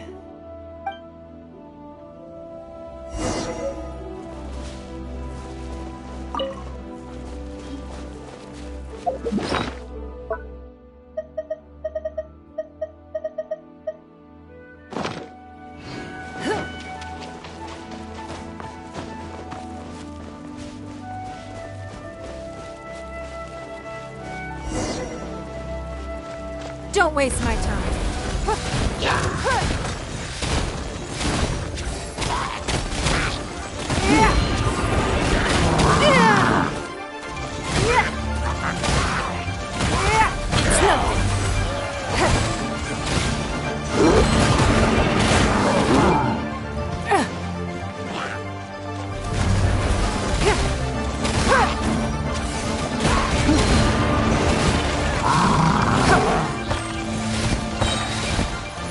Don't waste my time. Submit!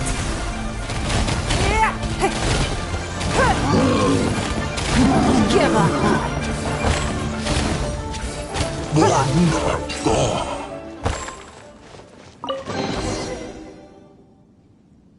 Another satisfying haul.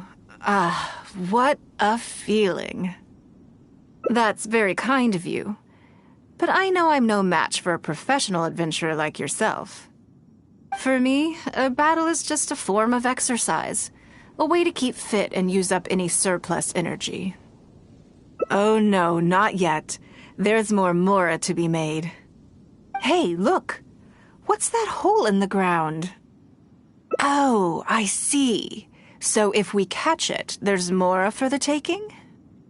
Oh, how quaint. That was your Beto impression, was it?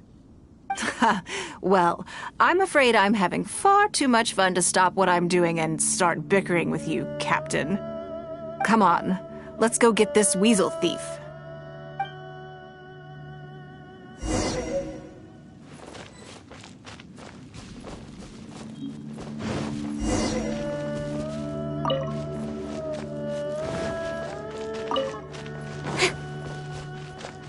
There it is! After it! Speed of light! Ha! Hit!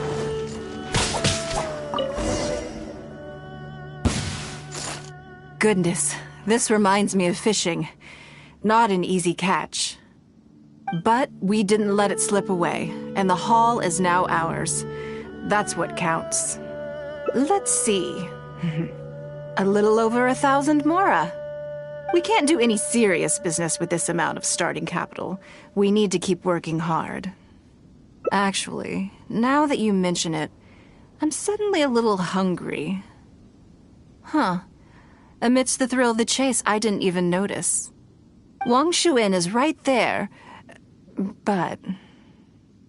Same thoughts here. After how hard we worked to get our hands on this Mora, it would be a shame to eat it all in a single sitting. In which case, I think I'll take this opportunity to show you a skill that I used to be rather proud of. Yes, but the rule of the game is no fishing rods allowed. We're going fishing by hand. Come on, let's go down to the river.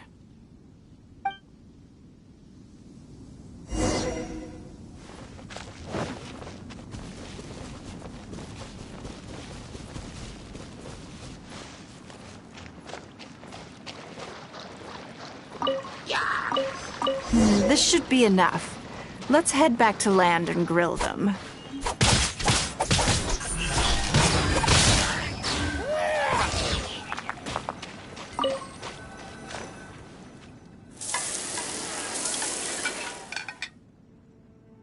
Here, have a taste of my cooking. A fresh catch can go straight on the grill with minimal preparation and it tastes delicious, even with no seasoning. It's a little charred. That's on purpose. I just like how it tastes. Normally, I have to make a special request to the chef if I want it to taste like this. I'm okay. It was nothing.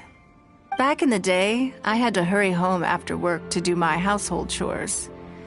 Then, in the evening, it was out to the night market with the family to support our stall. I was always meticulous with the most menial of tasks. My mother always loved that about me. But, by the same token, she didn't love the idea of me leaving home and starting my own business. She thought it was just an unnecessary risk when I could just carry on helping out at home instead. You'd be more likely to see me pulling up outside Wanmin Restaurant and selling grilled tigerfish from a food cart. My childhood memories run deep. I'll always have a special affection for fish. They are confined to the water, and yet they live free, swimming around wherever the mood takes them. It is. I have greatly enjoyed experiencing the adventurer lifestyle with you. When I think back on all my hard work in the past, it motivates me to face the challenges that lie ahead in the future. That sounds great. I'm looking forward to it. But, a word of warning, I am very picky about my grilled fish. I can be a tough lady to impress.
Yes, I'm already awake. I'll be out in a moment. I'm just changing. Good morning. Did you sleep well? There's nothing to worry about. We just need to go through the schedule you made and tick the items off one by one. So, what's item 1 on... I imagine this must have... Sure. My schedule is usually varied, so it'll be quite nice to take... I don't often feel... Still, you're... So then... Something I... interesting. Because as far as most people are... Yes, you're absolutely right. This is what I appreciate about you. You see things the way they are, rather than how they appear. I want to do something a little self-indulgent. Is that okay by you? Thank you. All right, here it is. I've always thought it would be fun to I was born into a humble family. Fishing isn't the half. A lot of the old folks like to brag about how I used... They were tough times, but I had a clear goal and plenty of motivation. If I didn't make any money, I want to relive that. So how about it? Will you join me? Great. We're not to use our status. The goal is to see how much... I can see why you'd suggest that. You're thinking I could use my knowledge of how Mora works to my advantage and make a lot of money there. But Northland Bank is a special case. I rather suspect I would not be welcome there. Yes, and also... Never mind. I'll just show you. It won't eat up too much time. I expect they still hold a grudge against me to this day.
Planet cuisine is disgusting.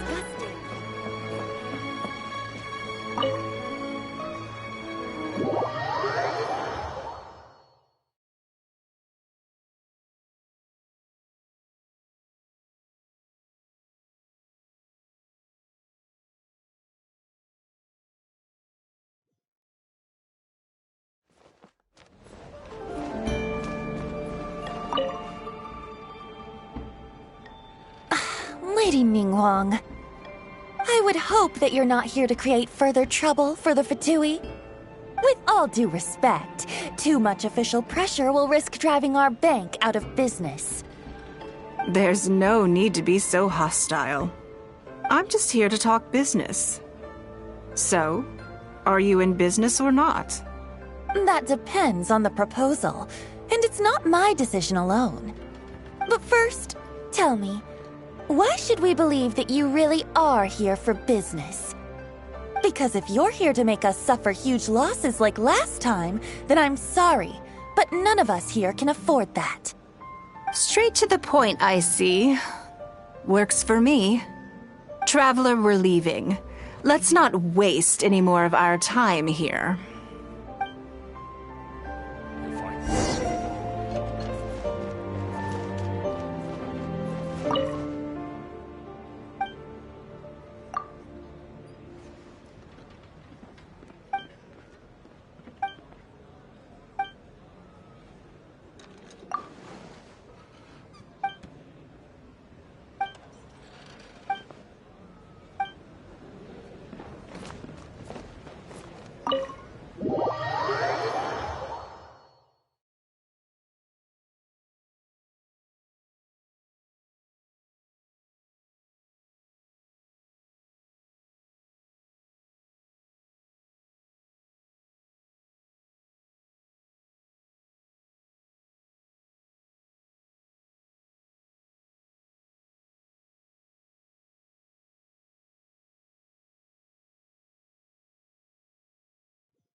Do you see what I mean now? Their attitude was just as I expected.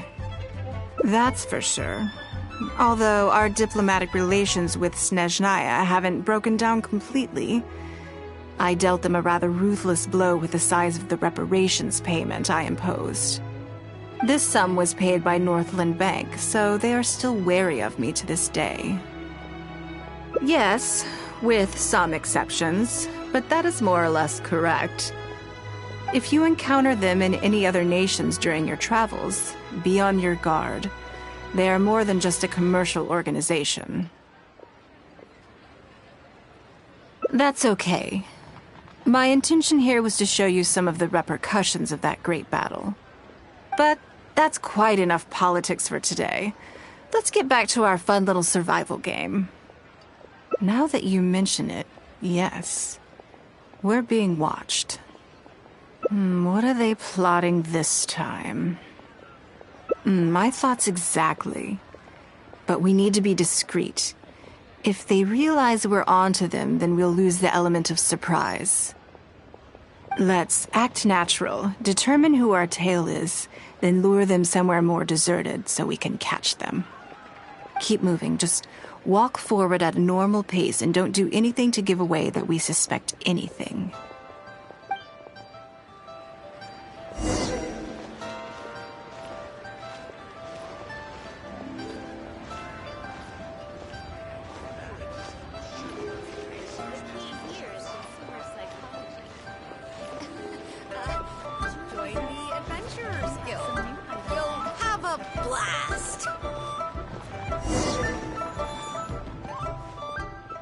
Okay, I think we have a few potential suspects.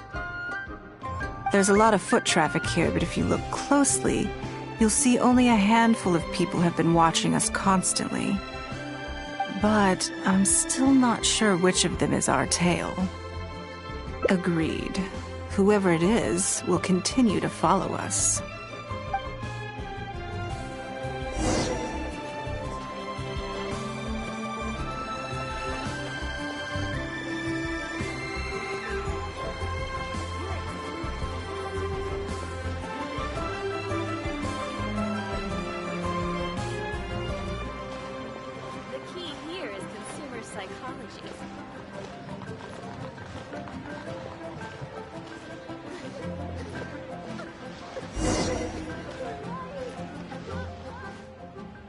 I think we've narrowed it down a little further.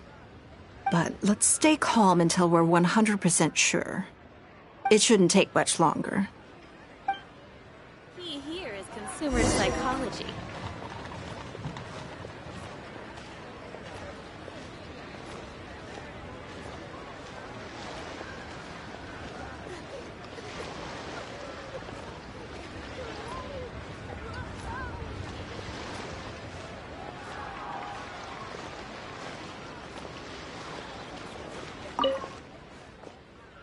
No, it's not here either. I'm gonna be in huge trouble when I get home.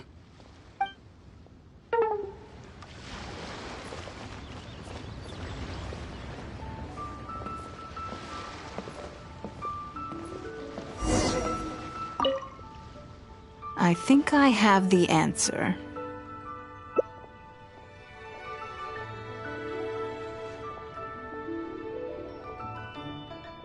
Let's get out of his line of sight and sneak up on him. Don't get the wrong person, though, or all our efforts will have been for nothing.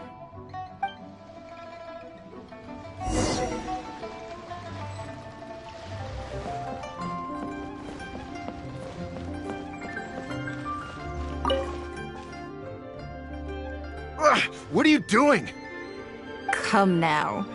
Did you really think we wouldn't notice you sneaking around? What? I'm not doing anything. I don't know what scheme Northland Bank has in the works, and I don't know what they're paying you. But let's make a deal. How cooperative you are now decides how much immunity I give you when this gets investigated. Or do you seriously think Northland Bank won't throw you to the wolves when push comes to shove? Why don't you weigh the pros and cons and give me a clear answer before I retract my offer? Sorry, Lady Ningguang. My assignment was just to follow you, I promise, that's it. When you showed up unannounced at Northland Bank, everyone was instantly on high alert. We figured you must be up to something, but your brief conversation left us none the wiser as to your intentions. We couldn't just overlook it. We had to get to the bottom of it before we could put our minds at rest. I know they're wary of me, but this is still an overreaction, surely. This all feels very suspicious. There must be more to this than he is letting on. I only took you there to demonstrate how tense things are. Somehow we only tested the waters, but ended up with the catch of the day. Is there anyone else following us besides you? Yes. They would have seen this and reported back. Then we need to get moving. The longer they have to react, the fewer clues they'll leave behind. No time. I'll just have to improvise. Keep him with you. Do not let him slip away.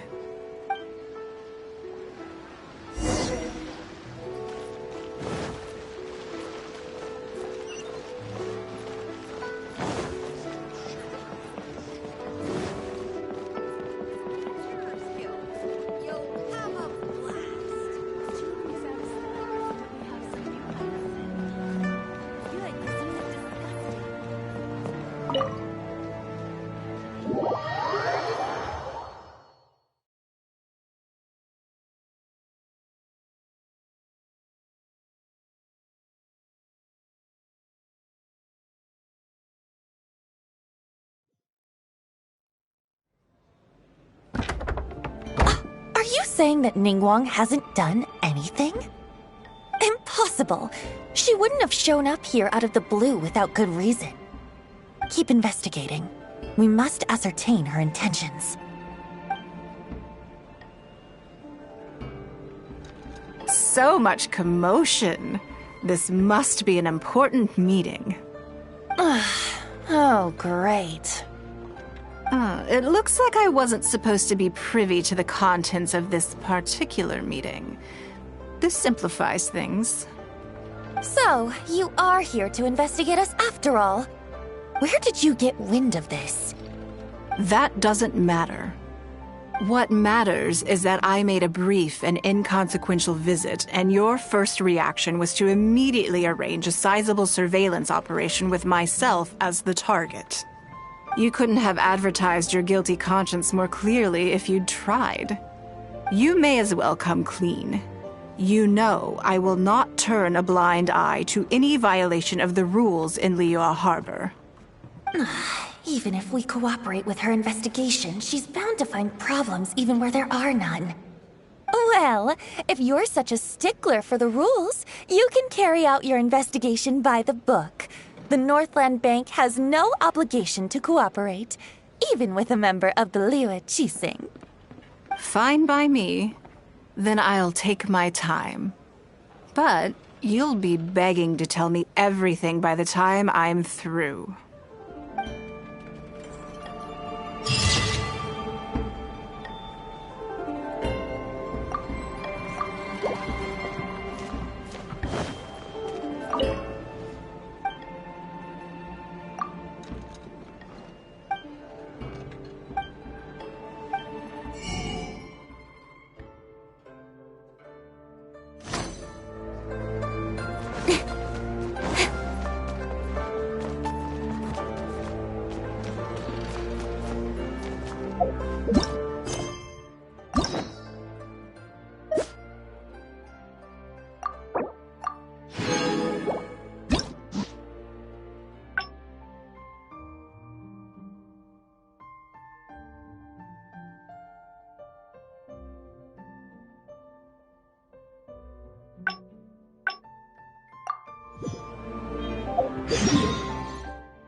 Before I get into, as a member of the Liyue, my usual job is to be, for example, you misunderstand me. I am simply trying to impress upon you the sheer importance of the work you will be undertaking.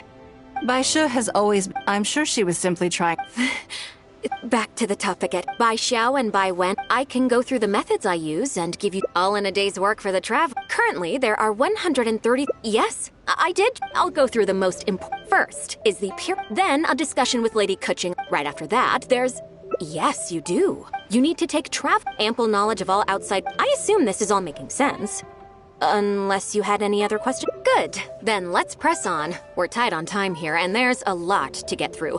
And we still need to leave enough time for you to prepare Lady Ningguang's schedule. Already? Wow. You're a fast learner. Very good. This will be much more efficient. Wonderful. Then I'll be counting on you to provide my schedule for tomorrow. I'm grateful for your assistance. If anything else is unclear... Take care, Lady Ningguang.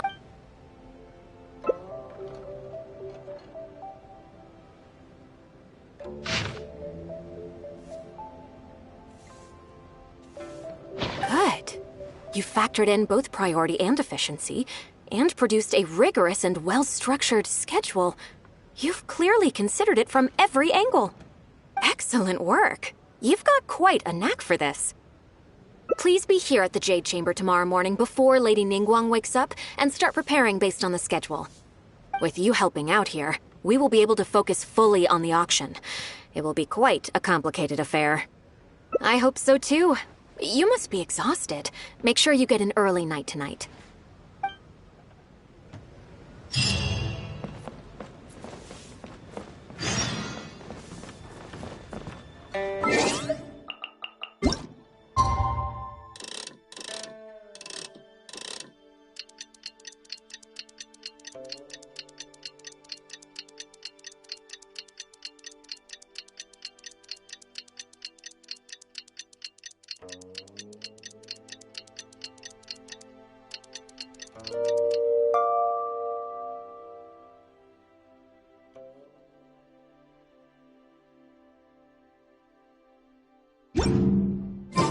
In adventuring, as in business, you always have to seize the opportunity while it's there.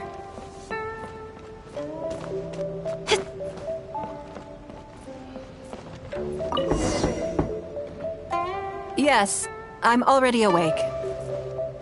I'll be out in a moment. I'm just changing. Good morning. Did you sleep well? That's good. I was worried you'd be a little uncomfortable. Now then, the schedule. Let's see what you have for me today. Item 1. Lunch at Lioli Pavilion with Miss Lua Chiao. Ah, yes. I remember the invitation. I need to make sure I'm well prepared for this. No, someone I've never met before. Today's lunch will be our first time meeting each other. She's paying a high price for my time, and I intend to make sure she gets her money's worth. Otherwise, tens of millions of mora is rather a high price for lunch, even one at Lioli Pavilion. Wouldn't you say? That's right. Even at this price, there is no shortage of people willing to pay for a lunch opportunity with me. To be clear, I've never had any hand in setting the price. I too was rather surprised to see it become so expensive. Time is very valuable to me, so when I first came up with the idea, I made a rule that my time would go to the highest bidder. Gradually, it developed into a lucrative business. Yes, that sums it up very well. Most people looking to buy my time are business people who believe that whatever they spend now, they will make back several times over in due course. Naturally, for anyone looking to make a profit in a complex market, the bottom line is having the requisite experience and expertise. All I can do for them is share whatever insight I may have. As for how much my insight is worth in terms of mora, everyone has their own idea. There is no standardized way to measure something like this. You're a very lucky person, you know. You get to sit in on this lunch for free. In the hands of a professional business person, the kind of information you'll be exposed to would be worth, well, tens of millions of mora. There's no need to be nervous, of course. Now, let's have some breakfast before we leave.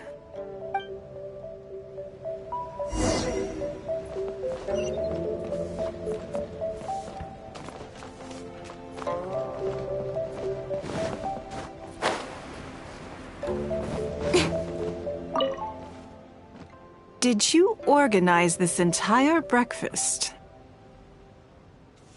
Uh-huh. I know what's going on, then. Please, sit. Have a taste of the Jade Chamber's chef's cooking. This kind of food tastes far less satisfying if left out for too long.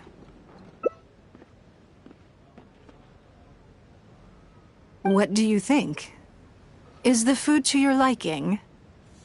Oh, don't forget we have a lunch later. Save some space, or you might miss out on some even better food. Still, I'm happy to see that you approve of my culinary tastes. On occasion. Usually everyone is too busy for a leisurely sit-down meal. There is an awful lot to get done most of the time. Breakfast also isn't usually so lavish, hence my surprise when we got here. I actually thought you had cooked it all yourself. Relax, I'm just joking. Baishar probably made arrangements yesterday to add a few extra dishes to the breakfast menu. You willingly took this work on, knowing that it would be tedious, and you have worked diligently. My secretaries and I are very grateful to you. Treating you to some food is but a small token of our appreciation. Breakfast sets the tone for the rest of the day. You can't compromise on it. If you wake up to the same monotonous meal each day, you will start to feel fatigued even before you start working.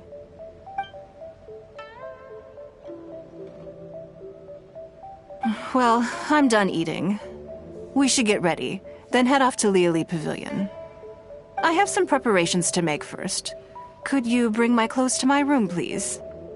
I need a change of mood, and a change of clothes will facilitate that. Who knows? Perhaps you will have a completely different impression of me after I change outfits. I already instructed Longyang to have my outfit ready. You can fetch it from her. Thank you. I'll be in my room.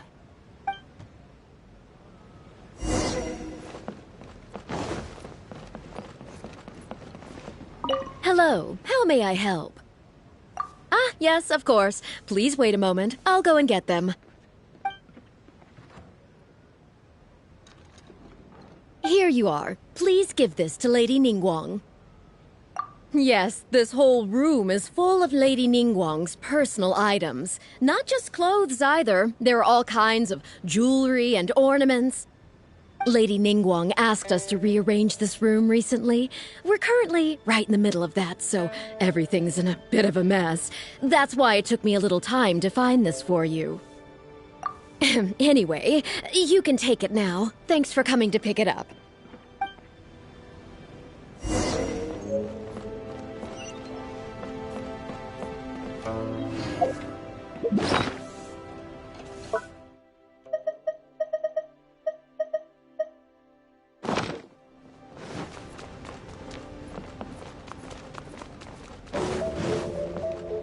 Did you get it?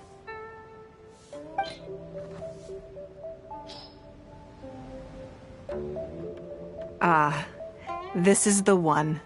Please, wait for a moment.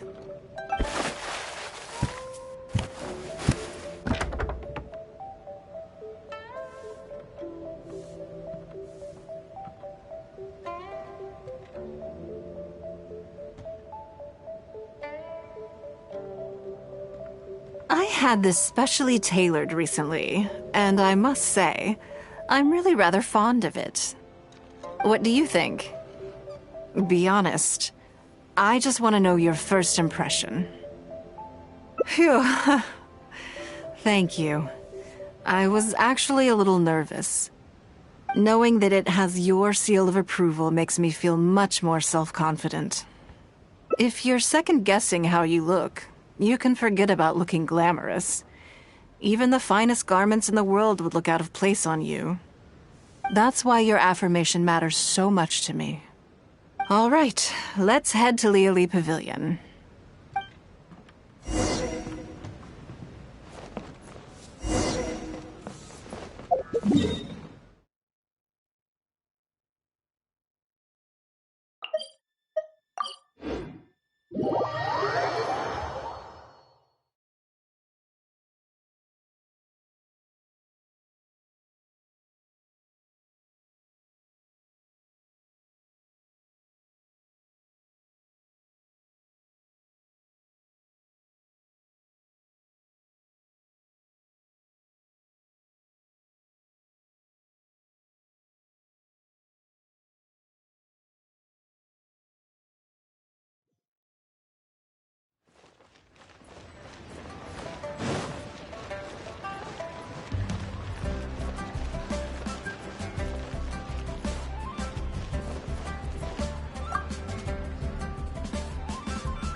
Everything is set. Please, enjoy your meal.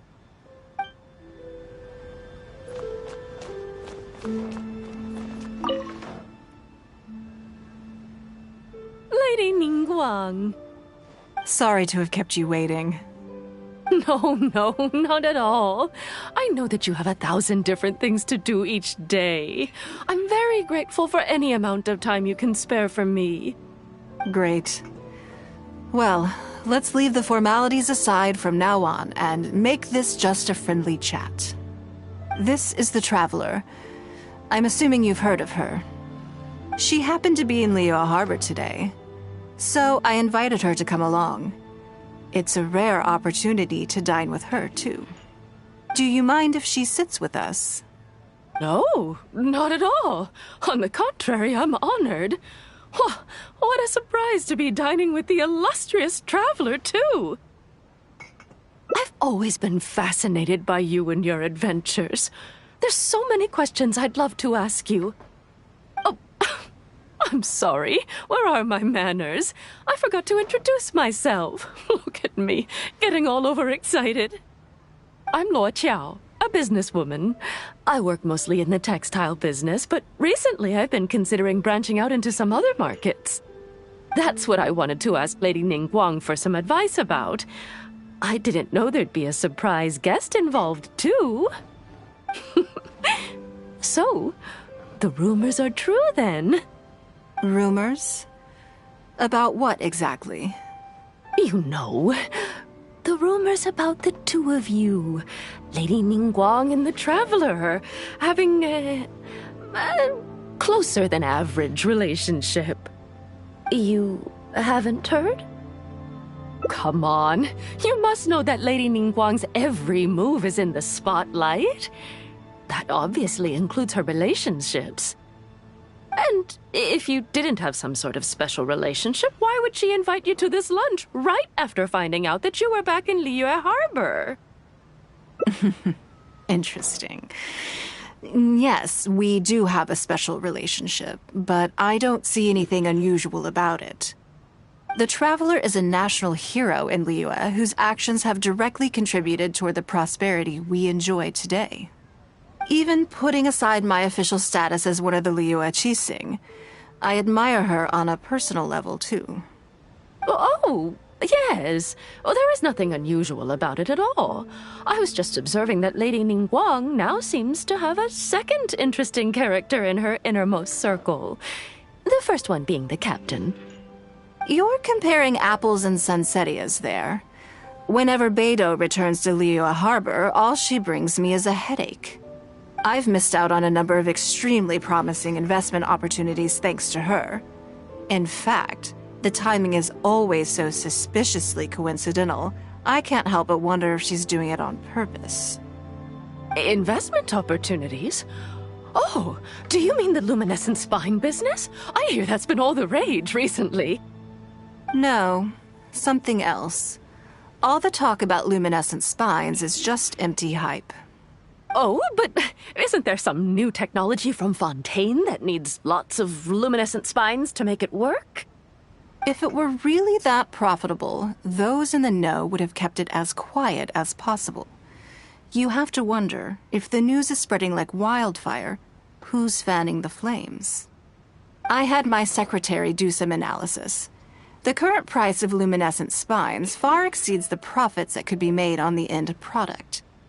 So I would advise you to be cautious. I see. Well, I was planning to get your opinion on how to get started in that business. In my opinion, there are many people around with ulterior motives, making this a very risky business to enter into in the short term. Long term, it's very difficult to say, but I believe there's too much uncertainty to make it worth your investment.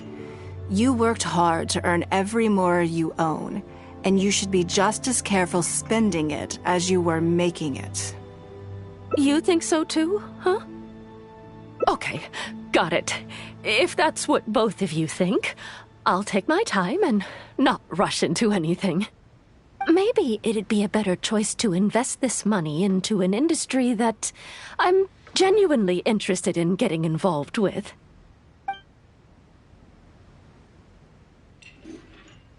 Lady Ningguang, thank you so much for taking the time to meet with me today. I didn't know how much we'd get through, but you've answered every question I wanted to ask. Good. I'm glad I could be of some help. Now I see why you were able to become the most successful business person in Liyue Harbor. You think clearly, you are very knowledgeable, and you keep yourself well informed. It would take me a very long time to come anywhere close to your level. You've been listening for a while. Are you getting bored? Has it sparked an interest in the business world for you? That means you also have a good head on your shoulders, and the ability to learn rapidly. If you are in need of Mora, you should absolutely consider doing business. I won't take up any more of your time. Thank you. This lunch was everything I was hoping for and more. I can't wait to try out everything I've learned. See you next time. I'll look forward to hearing good news from you soon.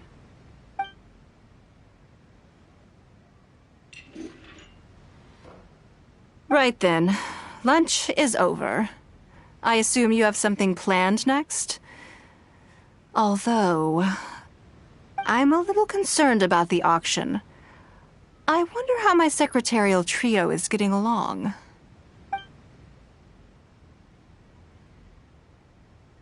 Good, then let's do that. There are some slippery characters among the bidders, you see. So, even though my secretaries are very capable and experienced, I still can't help worrying for them a little. Come on, the auction is being held at Yujing Terrace.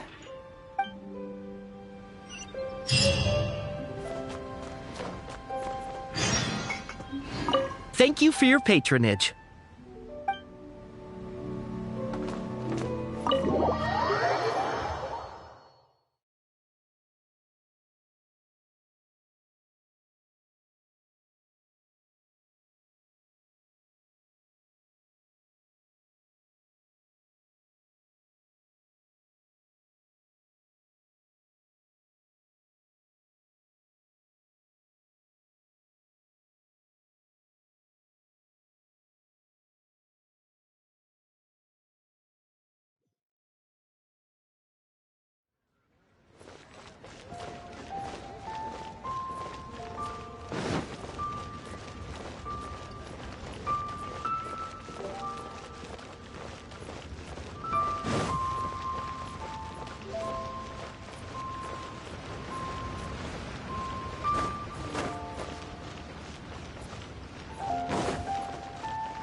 Lady Ningguang, what brings you here? I couldn't help but feel a little concerned, so I just came to see how everything is going. We're about ready, and people are starting to arrive. I think we should be able to start on time. Very good. I think I'll host the auction myself. Huh? You want to do it yourself? Yes, just in case anything untoward happens. I can take care of it myself. Then we'll leave the auction itself to you. But we'll be sure to lend our full support behind the scenes. Have you attended an auction before? Well, would you like to participate this time? You don't have to bid, of course. Just experience the atmosphere. All right, then. Feel free to take a look around the venue before it kicks off. Check out the items up for bidding and see if there's anything you might be interested in.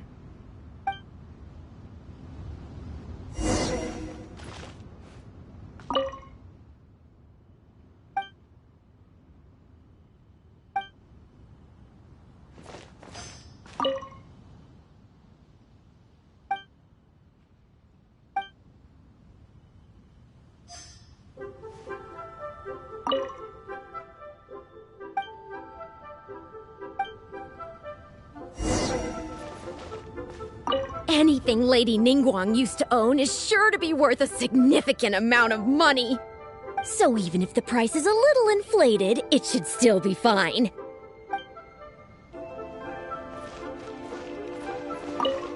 I can't see anything that particularly interests me. Lady Ningguang must know what she's doing, though. I'm sure she has her reasons.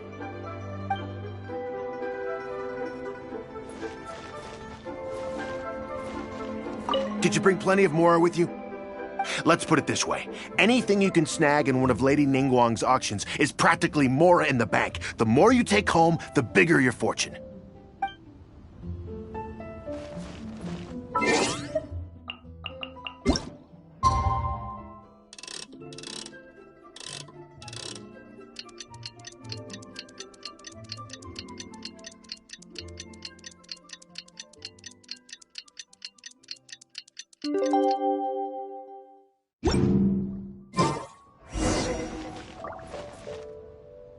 It's about time to start.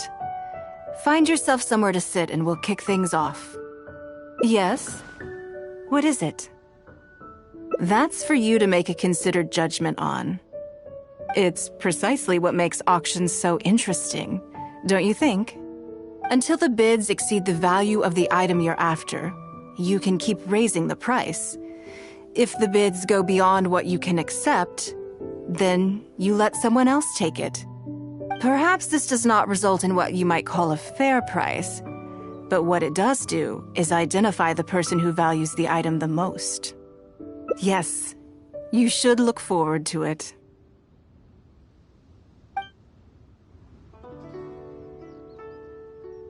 The first lot is a teacup from my personal collection. Bids starting at 10,000 Mora. That's 10,000 Mora for the teacup. 20,000! 30,000! 50,000.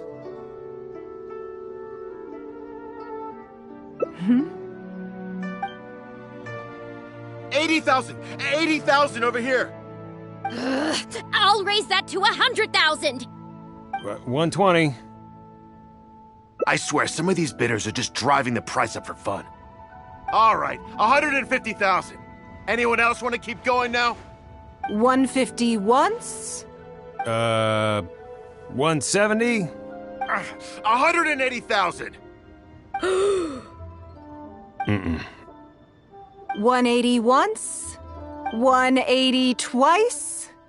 180. Sold! Yeah, it's mine now. Okay then. Moving straight on to the next lot.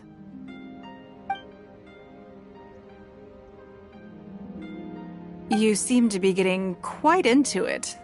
What a shame that you didn't manage to go home with anything. Of course it did. That's because I didn't come here to sell my things. I'm sure you must find it quite odd that all these everyday items could fetch such a huge price at auction. Since you're curious, why not go and talk to the buyers? I'm sure they'll give you the answers you're looking for.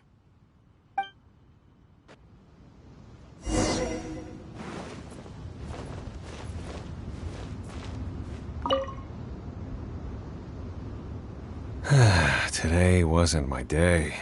Didn't manage to snag much. There were too many bidders, and they all seemed like experts to me. I guess I'll just have to wait for the next auction. Someday, I'll be the lucky one.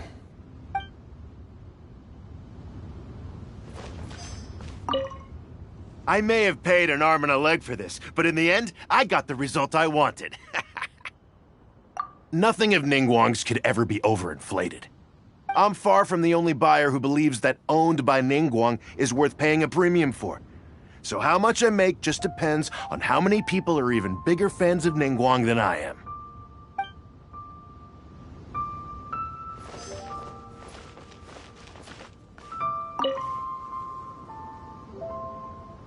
Huh? You want to know why I paid so much? Well, it's pretty obvious, isn't it? Because the previous owner was Lady Ningguang.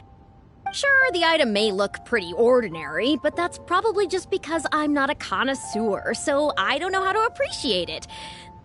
But I figured I'd buy it first, then go get it appraised by an expert. Then I'll be rich.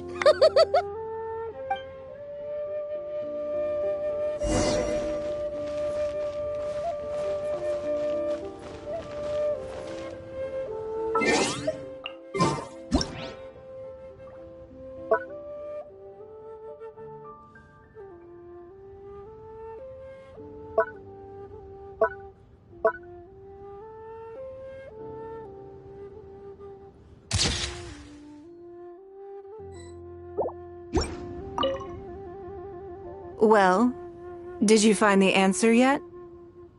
That's certainly part of it, but every bidder will have noticed that none of these items have a particularly high going rate on the market in and of themselves. Despite this, they were all willing to pay very dearly for them. I wonder, is faith in me really the only factor in their appraisal of the item's value? You'll see shortly. The one who spent the most money will surely be the quickest to realize. If all I wanted to do was make some quick mora by exploiting their blind faith in me, I have a million more effective ways of achieving that than hosting an auction. Every participant in this auction was handpicked by me, based on certain intelligence.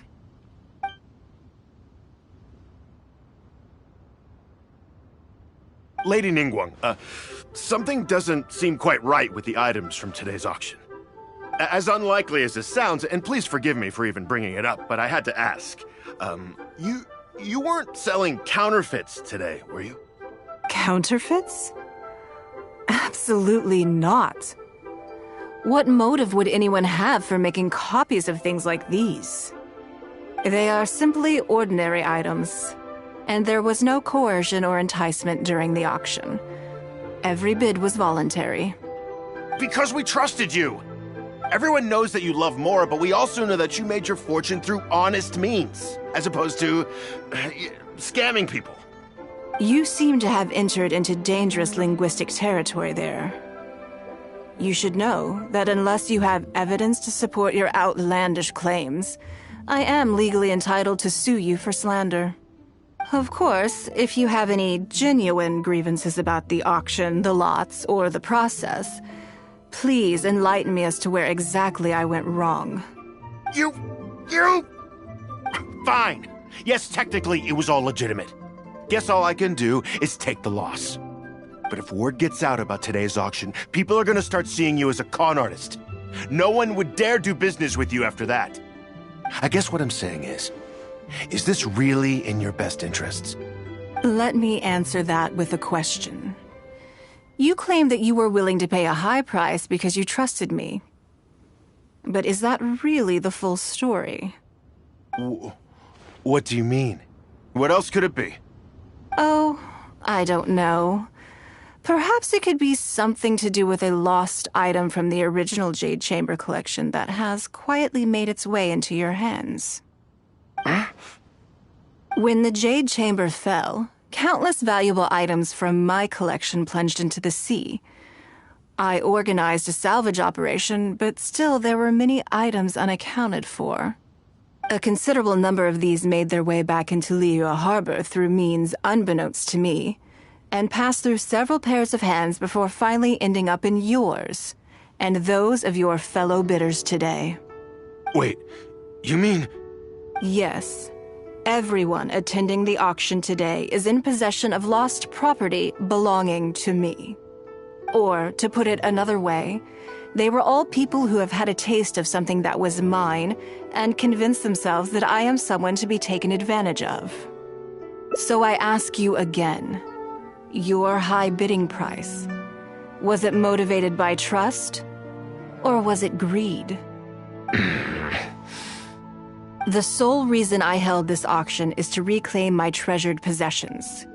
If you are willing to return what is mine, I will refund all the money you spent in the auction today. All right, fine. I guess I'll return it. You drive a hard bargain like everyone says. I'll go and get it right now. Please just wait here. Despite his bad attitude, he cooperated in the end. Good for him. The issue was that all items of mine that have been fished out of the sea have changed hands numerous times already. Determining who has legal ownership would be an extremely long-winded process, with each item being assessed on a case-by-case basis. Even Yenfei says she'd have a difficult time defending my claims. I could have bought them back, but it's not in my nature to pay twice for the same thing. Least of all, when they'd be looking to make a handsome profit from my misfortune. After making some inquiries, I found them to be most uncooperative, so I had to resort to this auction to finally put a stop to all this nonsense. I just wanted my things back. Hardly an unusual sentiment. At most, a little childish perhaps, which is another reason why I didn't tell anybody about my plan. What do you think it was about the Jade Chamber that defeated Osile? Well, I think it was a combination of the weight and the energy it contains. Its great weight meant that it hit Osile with incredible force, while the energy within triggered that spectacular explosion. Every piece of the Jade Chamber, from the stone walls and wooden beams down to the smallest ornament, contributed to its total weight. But in the end, they became objects of merchants' greed. It's hard not to get a little irked thinking about it. Thank you for understanding. Now I've got one of my items back. Let me show you what makes it so special. The secrets of history shine through in the relics that survive. And this one now has the story of another age to tell.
Lady Ningguang. Sorry to have kept you.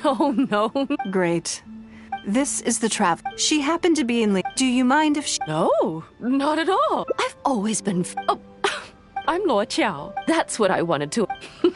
Rumors? You know. You haven't heard? Come on. And if you didn't have some... Interesting. The Traveler is even putting... Oh, yeah. You're comparing... I've missed out on a number... Investment top... No. Oh, but... If it were real... I had my so I would advise... I see. In my opinion, long term... You think so too, huh? Okay. Maybe it'd... Lady Ningguang. Good. Now I see why you think clearly. You've been listening for a while. Has it sparked an interest in the business world? So you want to be my competitor. Well then, I suppose I'll have to start looking over my shoulder. Or how about this? I'll invest in you early on, before you make it big. I won't take up any more of your time. Thank you. See you next time. I'll look forward to hearing good news from you soon.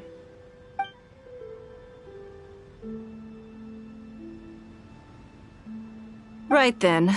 Lunch. I'm a little concerned. Yes, you're right. Whatever happens, they can handle it. In that case, what's next on the schedule? Ah, okay then. Yes, it's been some time since I last caught up with them. Let's go to Mingxing Jewelry first. I need to pick up something before meeting them.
Hello.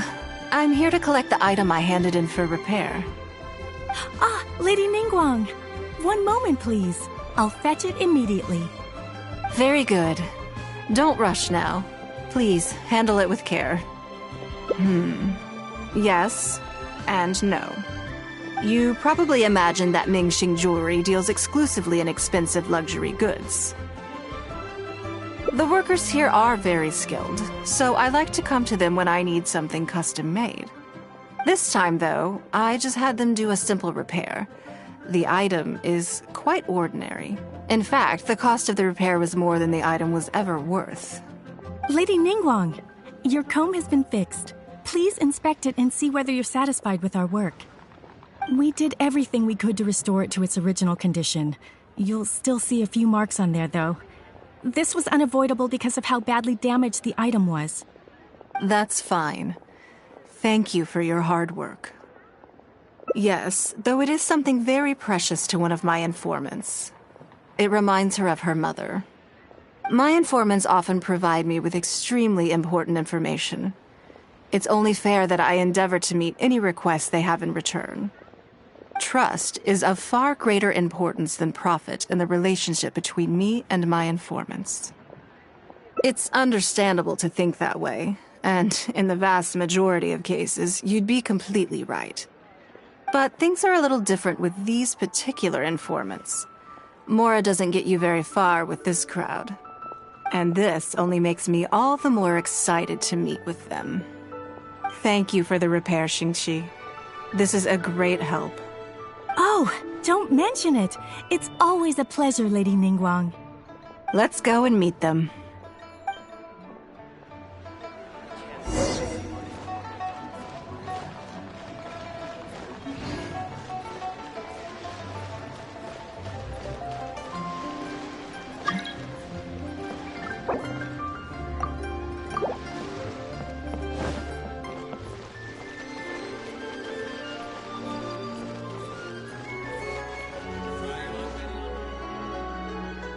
Auntie Ningguang!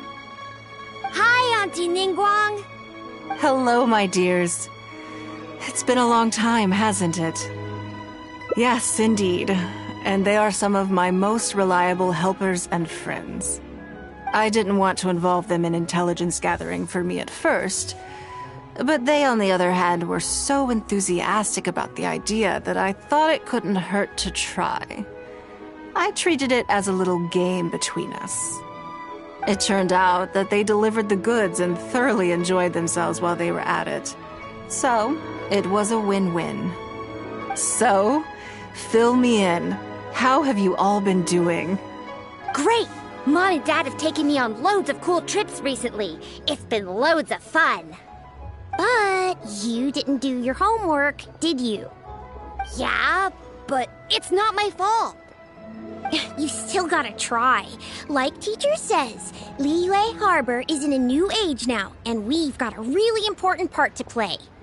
This new age started after that great battle, you know.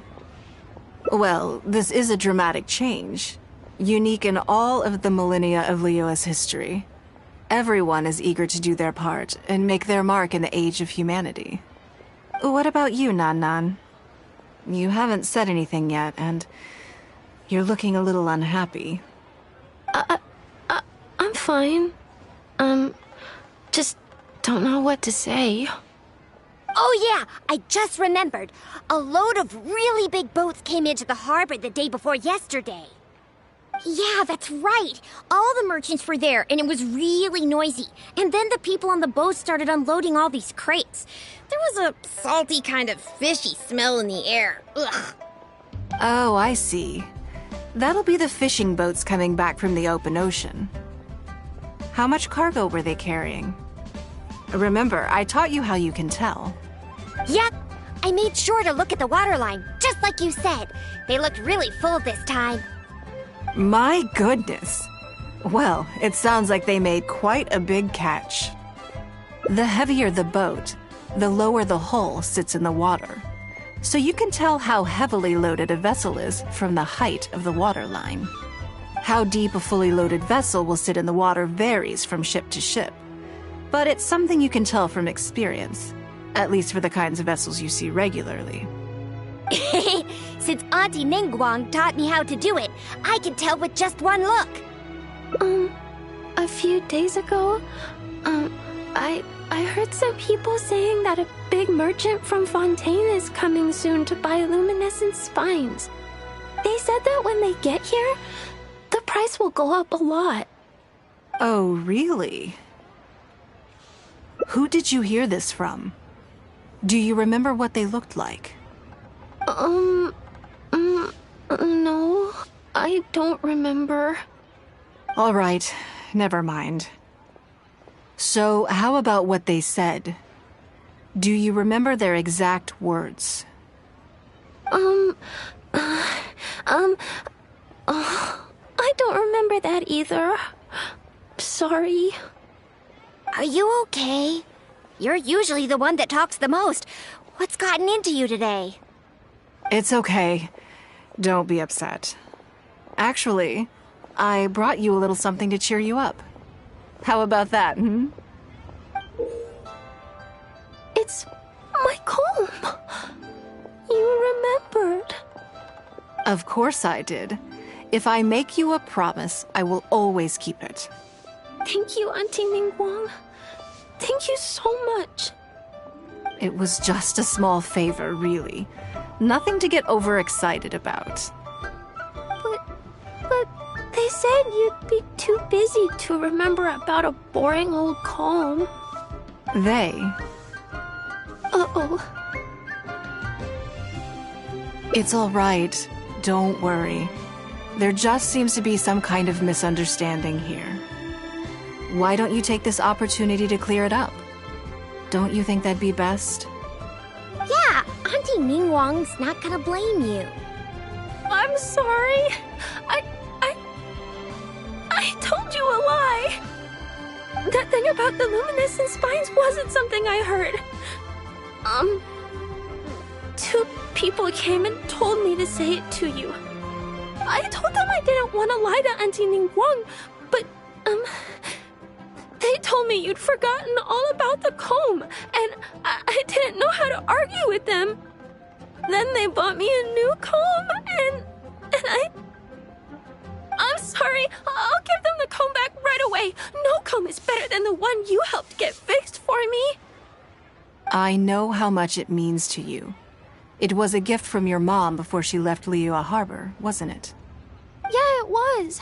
I'll be extra careful with it from now on. When Mom gets back, she'll be so sad if she finds out I broke it. I must say, this is most intriguing. How about this? You tell me where those two people are, and I'll take the comb back to them for you. Sound good? Okay. They're over at the docks. They said I should go and meet them when I finished the mission. All right, then. Don't worry, it'll all be fine. I'll be right back. Are you gonna go punish the bad guys? Now, this is a grown-up situation, okay? It's not fun and games anymore. And don't try and follow me. I'm just going to have a polite discussion with those two grown-ups about what they're allowed to do and what they're not allowed to do.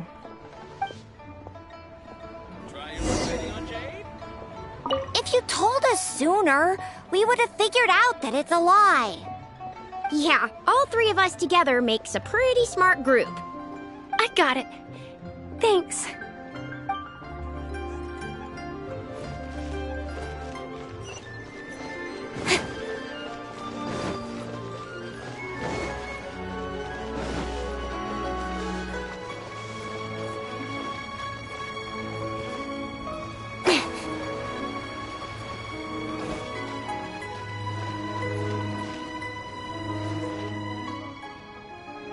Do you think that kid's gonna fluff her lines?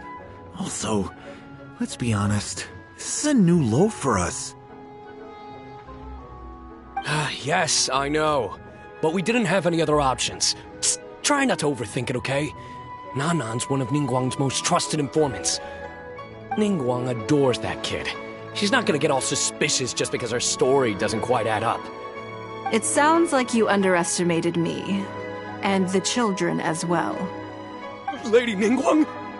You knew how important that comb was to Nan, and you exploited that fact to emotionally manipulate her. You coached a child to lie, made her betray her own innocence and confuse her conscience. Do you not realize how contemptible that is? Sorry, Lady Ningguang, we never should have crossed you like this. That's not the point. Business is business.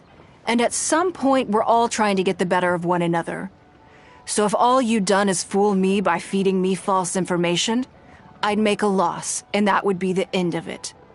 But you cannot put Mora above all else. You cannot go exploiting children for profit. Do you have any idea just how much damage that will cause? It was hardly our first choice either. We were only acting out of necessity. We've been business partners for years now. We've gotten by, I guess, but never had any opportunities to expand. When we heard about the movement in the luminescent spine market, we thought to heck with it. Let's go all in on this one, see if we don't get lucky for once. So we stocked up a huge stash of luminescent spines and watched as the price went up and up. We thought this was gonna be it. We were gonna make our fortune. But we waited and waited, and this mystery merchant from Fontaine never came. More and more people started to suspect it was all a huge scam. Suddenly, everyone with luminescent spines was running for the exit, selling as fast as they could. But we had so much inventory that no one was willing to buy it. Oh yeah! As soon as Lady Ningguang makes a move, everyone follows her lead, and the price takes a steep hike. If we don't sell the goods, we're both bankrupt. We're in debt up to our eyeballs. We just didn't have any other choices. To be brutally honest, we took out a loan and made a speculative investment is not a sob story. But not everyone has the capability to make rational decisions. Greed, a lust for wealth, and impatience can all cloud your judgment. Do you now realize how dire the consequences of wild speculation can be? 100%. We've both barely slept in days. We begged people to take our stock off our hands. They laughed at us, called us idiots, thought it was all hilarious. We messed up. Completely and catastrophically messed up. The savings we worked so hard our whole lives to build up, decimated, just like that. All we want now is a chance to start over. Well, I can take your luminescent spines off your hands. But we will need a detailed contract. The portion of what I pay that exceeds the average price of luminescent spines in the past, you will have to pay back to me by some means in our future business dealings. Huh? But that means our profit is 0. Then you're free to find another willing buyer. But if you're seriously still insisting on turning a profit under these circumstances, I'm afraid you're beyond redemption. Lady Ningguang is right. Let's swap the goods for cash and use it to pay off our debts and be done with it. This is a lifeline and we should be grateful for it. Forget about making money. Yes. Yes, you're right. I have no particular need for luminescent spines, but I'm quite sure I can uncover a market for it with a little research. Okay, so, shall we get this deal done now, or...? No need to hurry. Our deal is hardly the urgent matter here. Atoning for your transgressions is the main order of business. You took advantage of a child, and you are coming with me to make a full and unreserved apology. This is an opportunity for you to show remorse. Oh, okay. Come on, let's go back and see the children.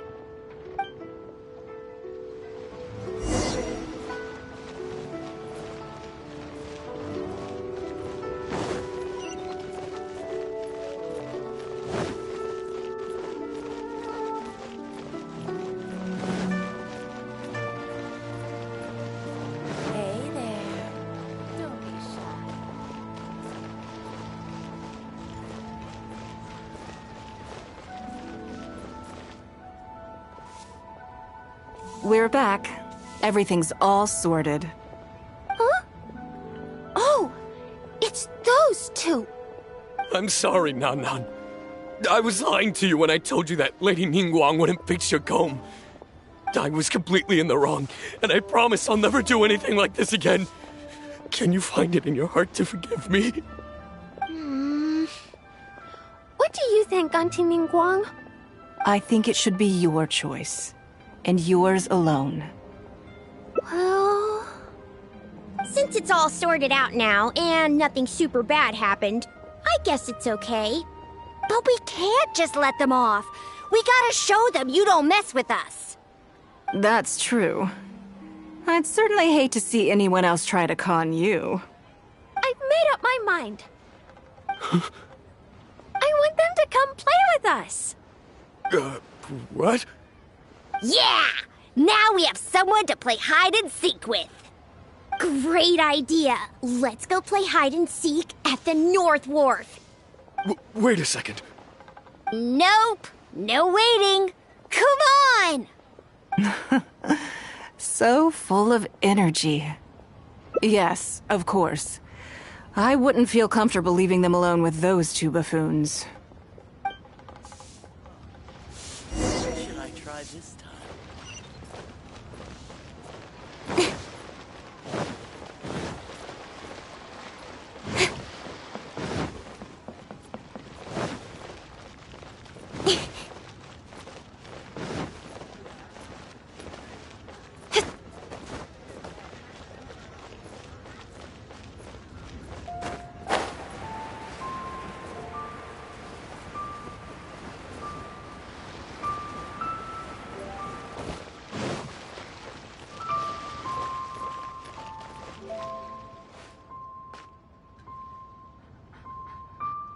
Let me guess what you're thinking.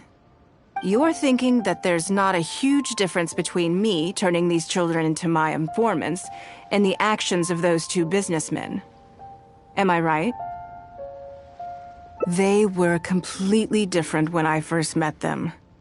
They'd run away as soon as they saw me, or they'd be shaking with nerves and unable to speak. But gradually, they stopped seeing me as someone to be afraid of, and started seeing me as someone they can trust. For my part, I did my utmost to fulfill the duties of a responsible adult.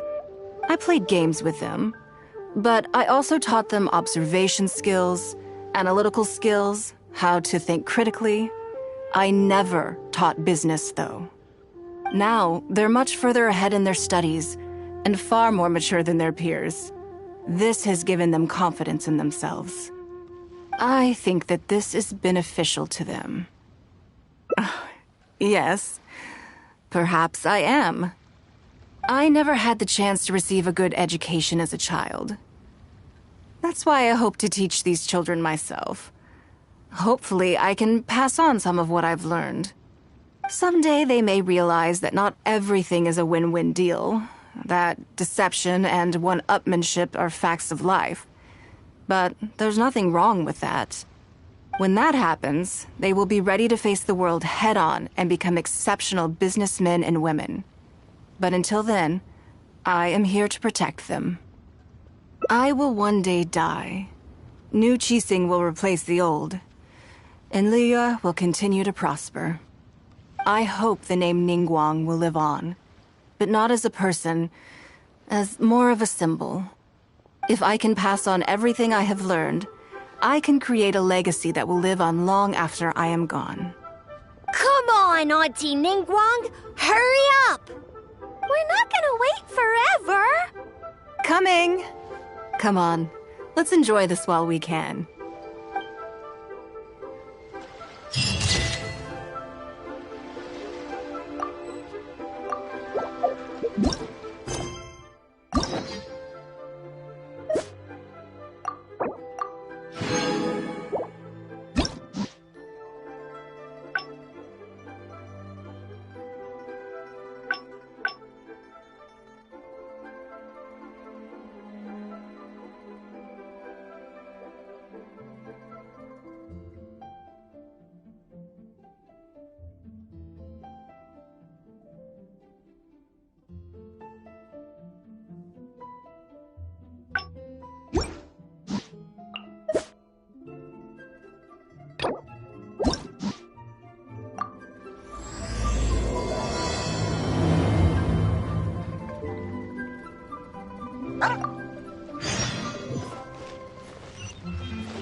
Can't you send someone any sooner? The clock is ticking, and I need this resolved ASAP. I'm sorry, but we don't have any adventurers available at this instant. Your timing is most optimal. Allow me to introduce Yu Ning, manager of the Yunhan Opera Troupe. She has commissioned the guild to... Traveler? Ugh, Yunjin is always talking about you. Please, you've gotta help us find her. Yep, she's gone and disappeared. Now of all times, just days away from the big performance. All she left was a short note.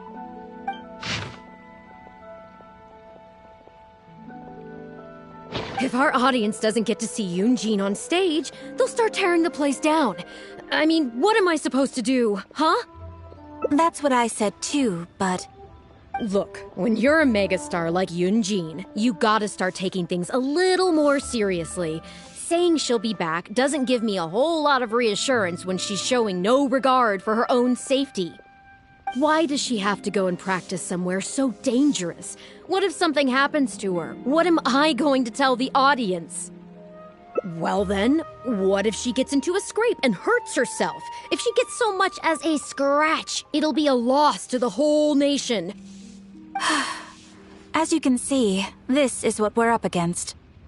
Would you be willing to accept this commission? Oh, wonderful. Ugh, thank the stars. Please, you've got to bring her back, safe and sound.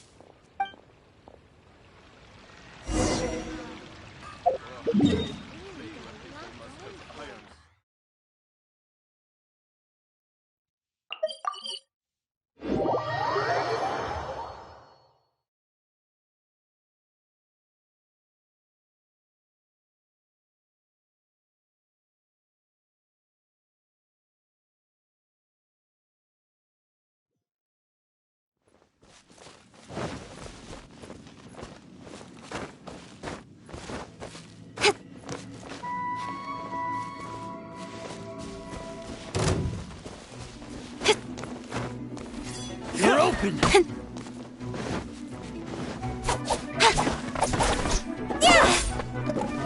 You're open!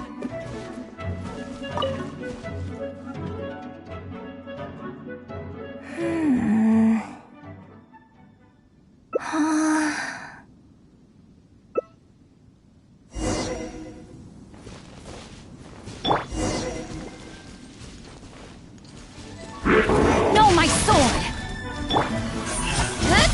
Nowhere to hide. Shine down! Incoming!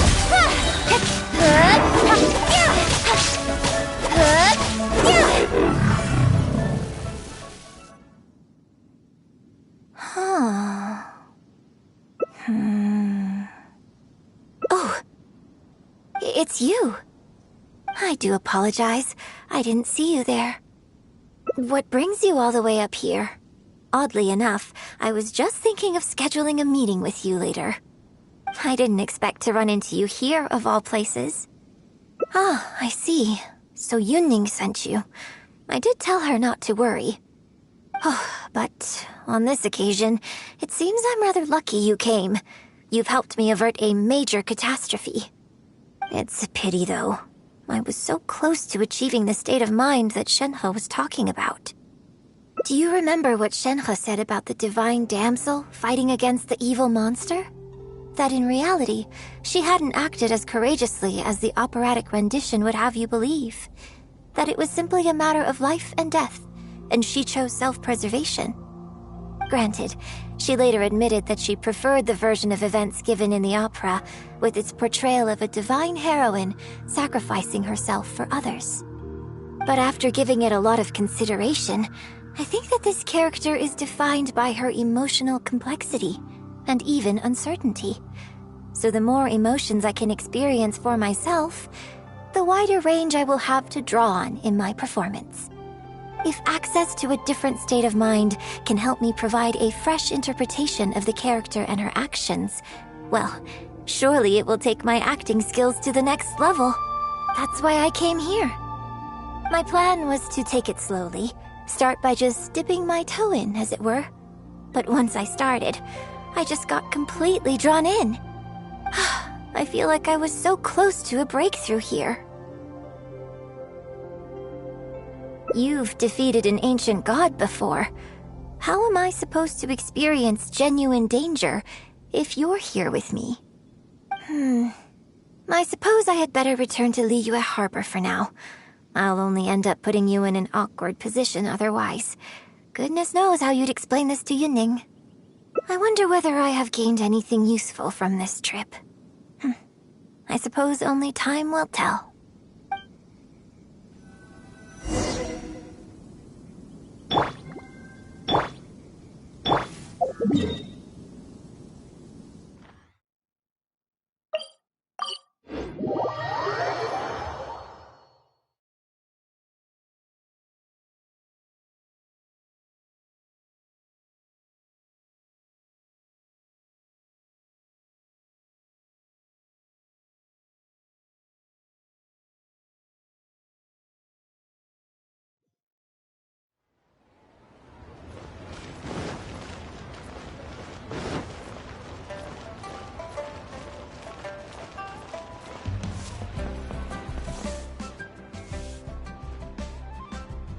Can you put a few more adventurers on the case or something? The clock's still ticking away. Please have faith in her. Ah, they've returned. Yunning, we're back. Yunjin, are you okay? Are you hurt? Do you need to go to Boo Boo Pharmacy? No, I'm fine. You don't need to worry. When it's time to go on stage, I'll be there.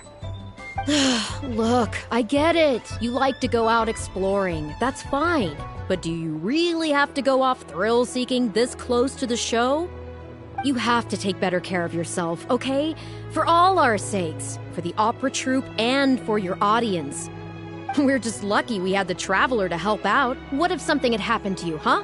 What would I say to our audience, Well, I would say the best way to make it up to our audience is to give them the best performance we can.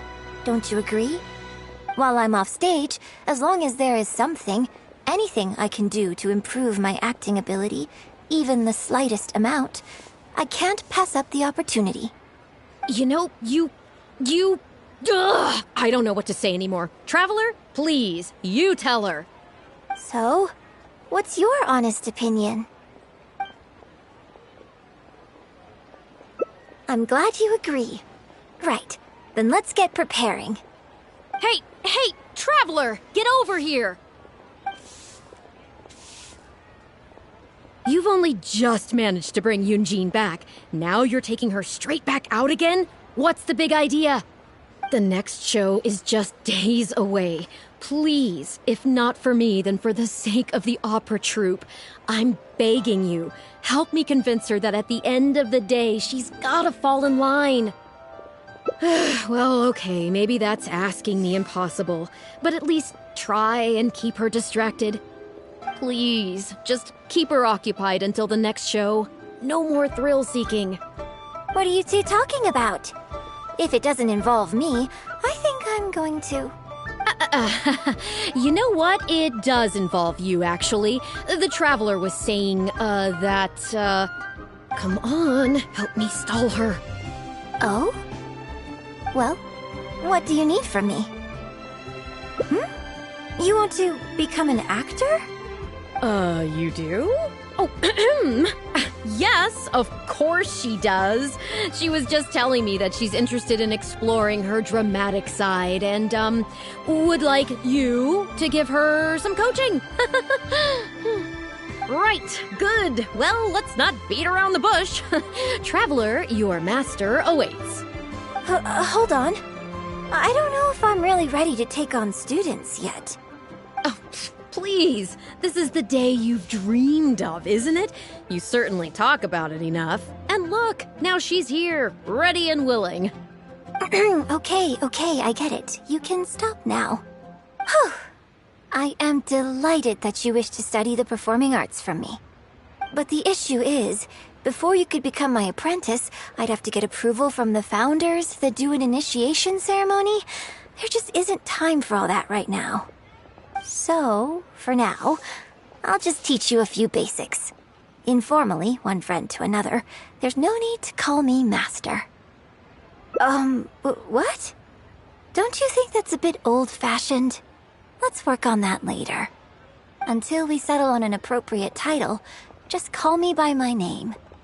Let's meet tomorrow morning on the bridge by the sea at Feiyun Slope. I'll do my best to prepare a good first lesson for you. Whew, what a relief.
Come on, enough procrastinating. Let's go.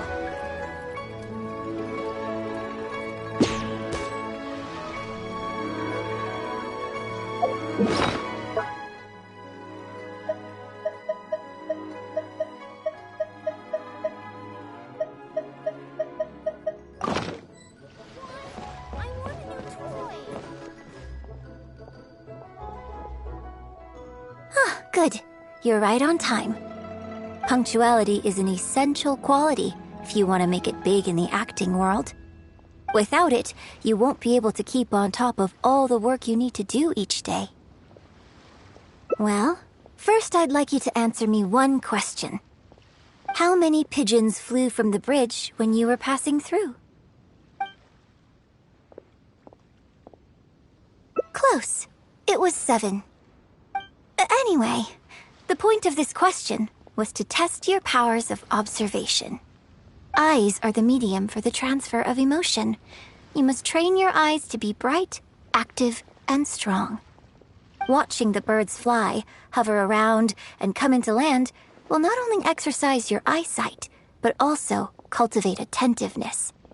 Indeed, my own daily training routine starts right here.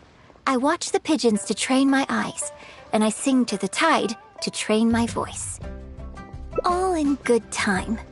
Grasping all the techniques involved in opera singing and posture is not an overnight process. Let's start from the very beginning, with some general theories to help you better understand the concept of performance. Of course, I am in written correspondence with performers from many nations in Teyvat, which has rather broadened my perspective on this topic. For example, let's start with something simple. How would you perform yourself? Try to relive the events of that day when you were battling against an ancient god and fighting off the Fatui. What can you see? What did you feel? Now, I want you to look out at the ocean in front of you and recall the raging waves and the atmosphere of peril from that day. Take a deep breath. Now, gradually, embrace the scene, immerse yourself in it, and let all the emotions back in.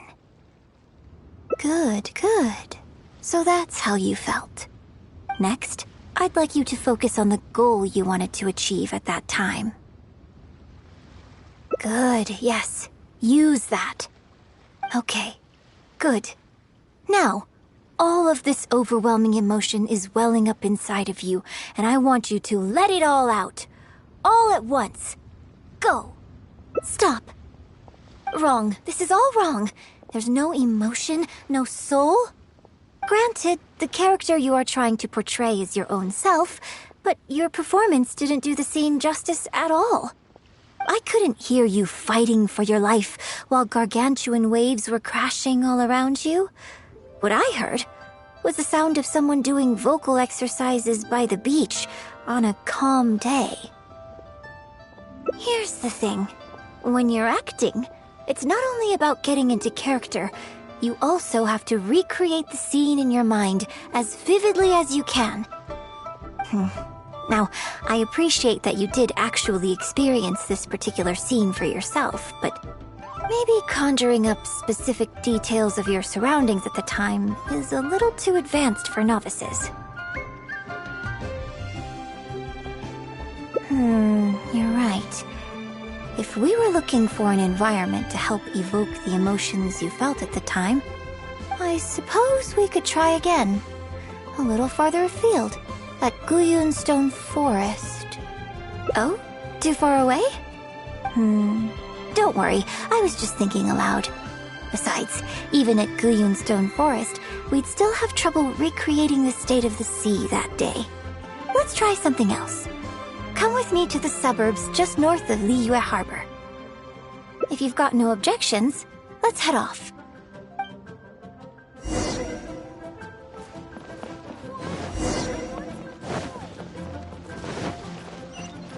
just like to make people smile.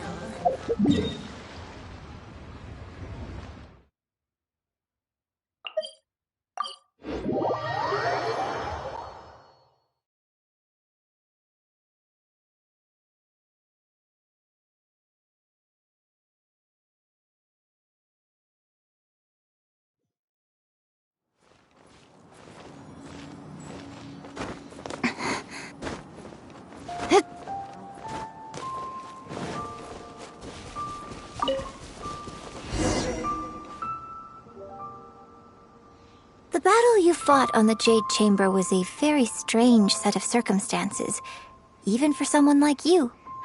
It's quite normal that you can't get into character just like that. I know it's hard to recreate every facet of the experience in your mind, but what you could try is to replace the foes you faced in that scenario with ones you are much more familiar with. I'll give you an example. Let's say you're performing a scene where your character experiences the grief and pain of a death, but you yourself have never experienced this kind of tragic loss before. Well, you can replace death with another, more familiar scenario that evokes a similar sense of grief and pain for you, such as... you bust a gut trying to find a treasure chest, only to finally reach it and find it filled with cabbages and radishes. Ah, now you're catching on.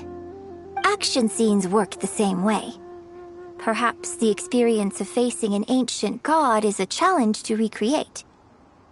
But if you're replaying the kind of actions you perform every day, you just need to let go, and your subconscious will guide you through.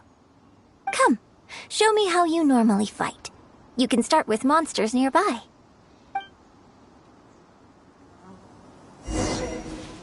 Don't overthink it. Just fight like you normally do.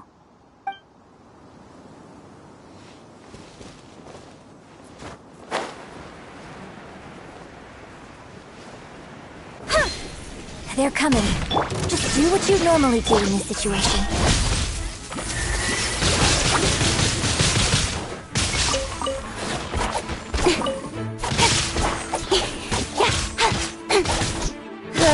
Incoming!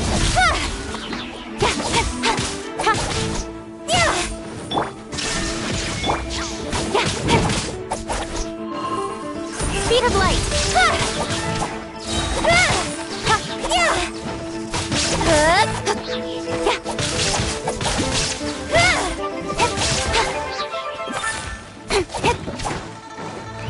Incoming! Nowhere to hide!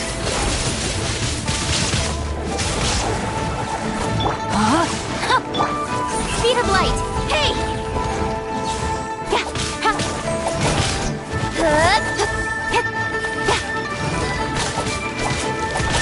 Incoming! Hey!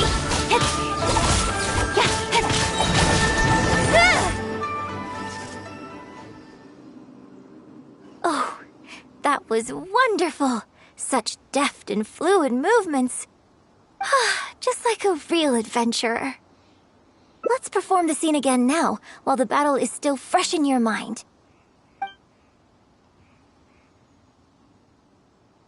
Look at those red-clad scarecrows. But I want you to see them instead as those Fatui who brandish the sacrificial knives. Now, let us reenact the battle on the Jade Chamber. It's okay if you can't recall the events clearly. You can just replace them with the movements you are most familiar with. And... attack! The 3 Adepti are manning the Guizhong ballistas. Do not let the Fatui disturb their work.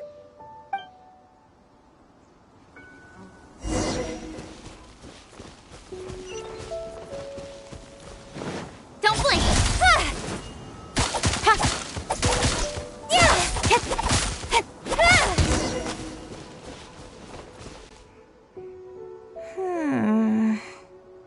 I can't fault your movements in terms of technique. But Fatui are larger than most monsters. I don't think it was a conscious decision, but you were aiming a little too low. And you also didn't strike with enough force. Overall, it was just lacking that sense of being in the heat of the battle. Veteran practitioners of this acting method are able to adjust and embellish their real-life experience enough so that it makes an adequate substitute for the scene they are trying to portray. But adjusting deep-rooted habits to adapt them for the stage, that's no easy task. Still, this was only your first time trying this method, and all things considered, I think you've done quite well. But judging from your movements, I think this next method might suit you a little better. Choreograph every aspect of your onstage performance in advance. Every movement, every facial expression, even your emotions, and rehearse it thoroughly.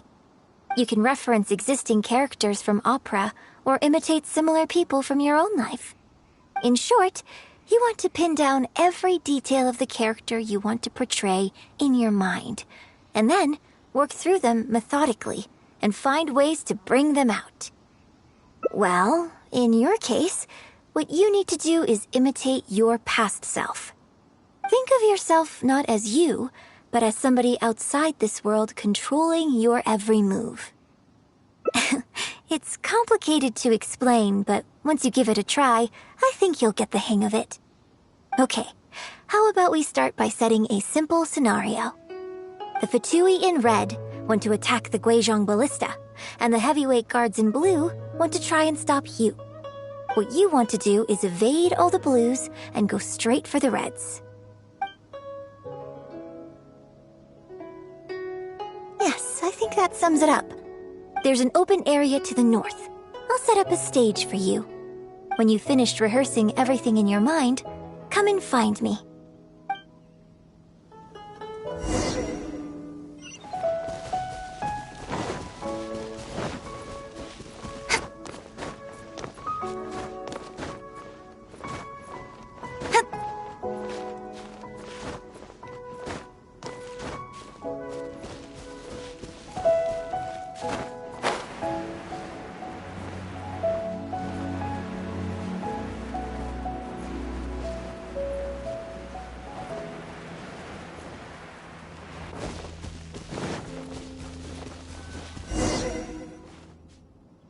Well, have you finished rehearsing?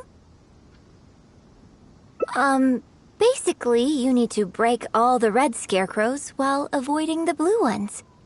No need to rush. Take your time. I shall guide you with my voice.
Now that was a little better.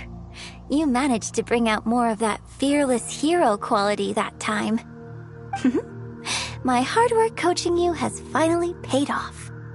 This method might not sound as sophisticated and exciting as the first two, but it's the most popular choice for teaching beginners. Rigorous rehearsal and vocal training is at the core of this school of thought. It even works on those whose performance lacks emotional depth at first. As long as you practice diligently, with time, you will achieve mastery one way or another. Either your finely honed skills become a good substitute for innate talent, or the process of honing your skills cultivates genuine talent within you. People say that when you truly master the art of singing, even the birds and beasts will be drawn to your song. I know. I guess I still have a long road ahead of me when it comes to developing as a performer. Well, because even if I had, you wouldn't have put your heart into it. It's been written on your face this whole time. Just try and keep her occupied until the next show. Don't forget that acting is my bread and butter. Did you really think I wouldn't be able to see through it? Still, this is a rare opportunity, and I hope you have at least learned something from it about the beauty of the performing arts. The operatic tradition carries countless historical memories within it. As long as the art is kept alive, The voices and faces of bygone heroes can be recreated on the stage for generation after generation. I hope that your voice and your face will make their mark on Liyue Opera too. Yes, as well as coaching you today, I have also been closely observing every move you make. Do you remember the basics of the final method? Don't you think there's a striking similarity between you, who stood up for Liyue and fought off a god of old, and the divine damsel in the play? With you as a reference in mind, I'm sure I can finally make a breakthrough in creating my own adaptation of this character.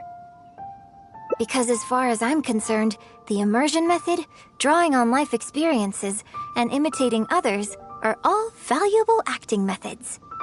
Even if my every movement is rehearsed to perfection, I can't move the audience without conveying emotion. And even if I fully master the character's emotions, a little choreography will help make the performance more polished and appealing.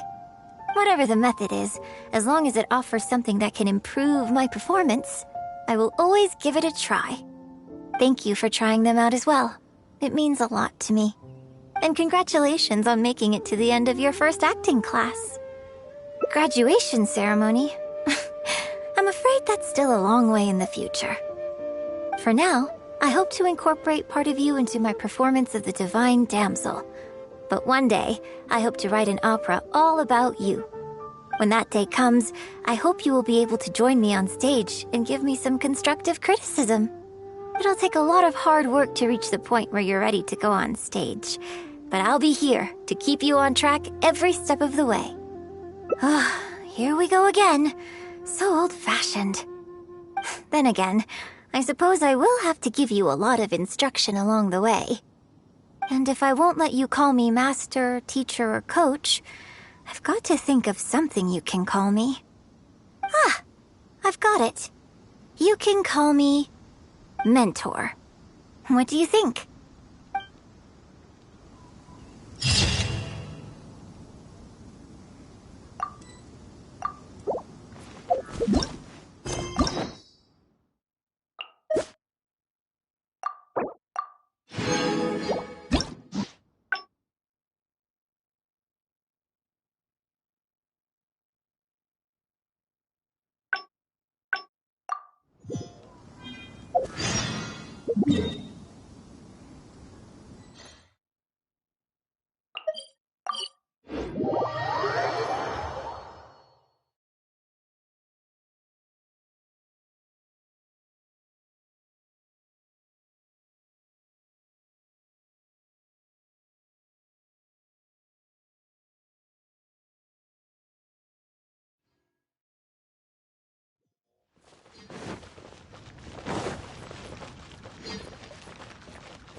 Can you put a few more adventurers? Please have faith in her. Yunning. Yunji. No. Look, you have to take better. We're just lucky. Well, while I'm off stage... You know, So? What's... Exactly. Just think of all the people coming from far and wide just to show you their support. Why do you make it sound like they are coming to see me, and not the show?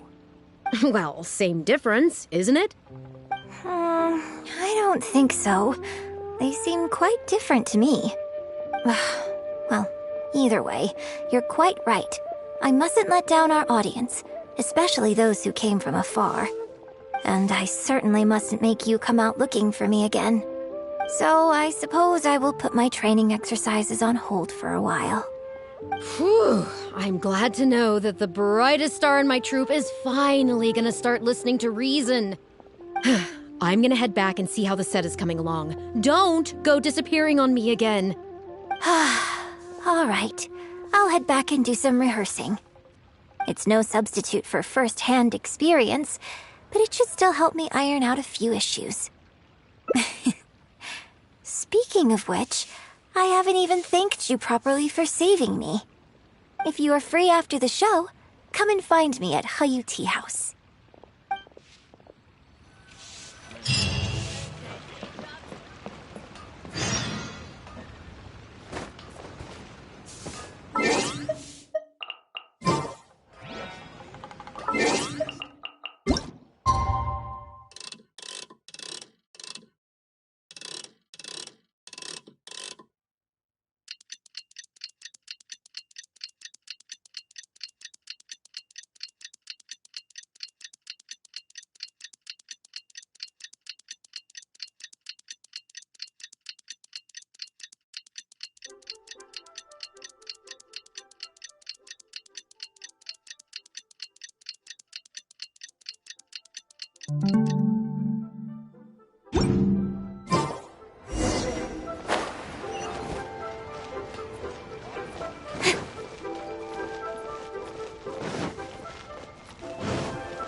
Take off the jellyfish.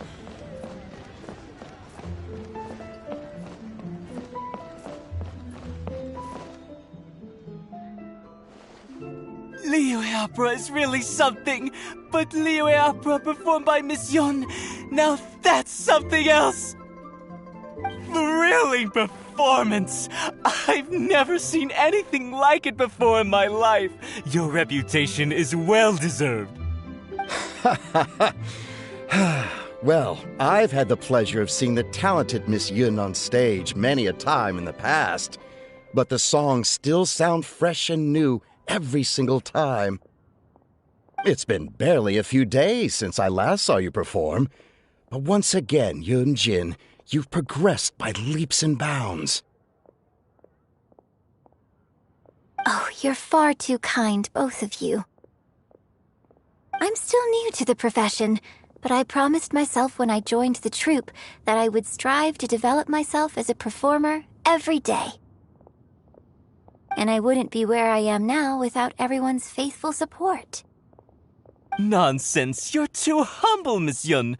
You're a major celebrity. Who in Liyue hasn't heard the name Yun Jin? In the circles I move in, anyone who says they've never seen Yun Jin on stage is at risk of getting laughed out of business.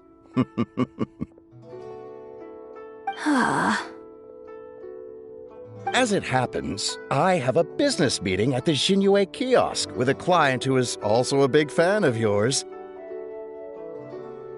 So, I was wondering if you'd perhaps like to join us for the meal. Oh, me too. I've booked a table at the Lioli Pavilion and was hoping you might join me. Oh, I'm terribly sorry to both of you, but I won't be able to make it. I'm very grateful for the invitations, but I'm afraid I already have arrangements for this evening. Isn't that right, Traveler? Okay, you have plans, but you're really gonna pass this up? I mean, you could always reschedule. Wait a second, you're... Well, I guess it's not going to work out today, then. Maybe another day, Miss Yun.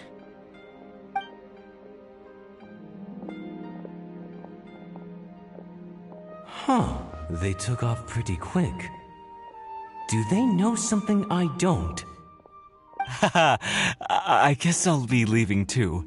Wouldn't want to cramp your style. Take care, both of you. Sorry that I can't see you off.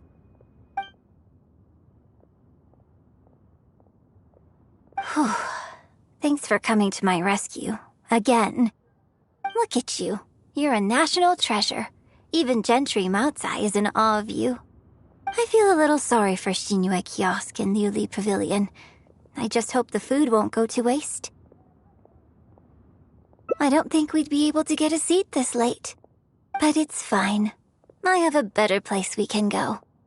Let's head downstairs. I owe you a big thank you tonight.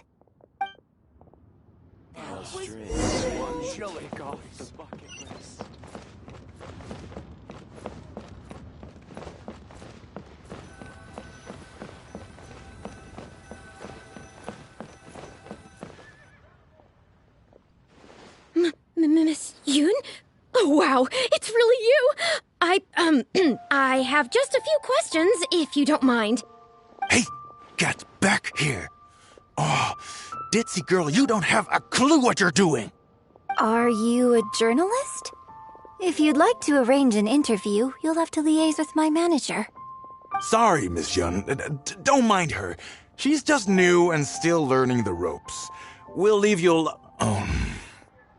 Miss Yun, I'm interested to know why you added a silk dance to the scene where the divine damsel makes her appearance. You noticed that? Yes. Based on the original script, that scene would see your character perform the Adeptus Walk.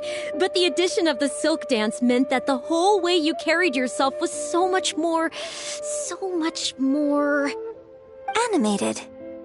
Yes, but delicate and graceful, like a crane. Oh, Sorry, which publication are you from? How come I haven't met you before? Well... Ah, yeah, we're from the Steambird. I am Boy Yi, the editor-in-chief.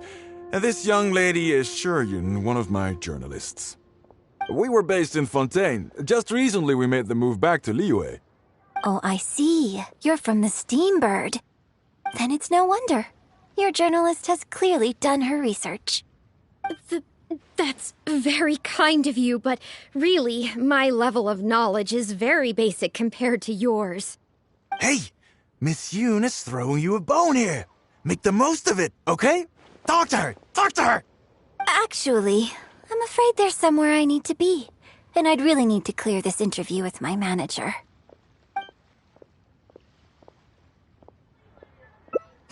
Yes, you're right. I'm very sorry, but I'm afraid the troupe is pretty strict about the rules for this kind of thing, so we'll have to do this one by the book. Please liaise with my manager, and we can do this interview another day. The Steambird is a highly reputable publication, so I'm sure my manager won't give you a hard time. Once the interview is arranged, I'll be very happy to answer any and all questions you have. But... fair enough. Sorry if we're being intrusive. Please forgive us. We'll leave you in peace. Hey, come on, quit dawdling! Yes, I'm coming. Bye, Miss Yun! Hey, wait! That's the wrong way if you wanted to talk to my manager. Oh well, never mind. I have a friend who works for a paper. I'll ask them later.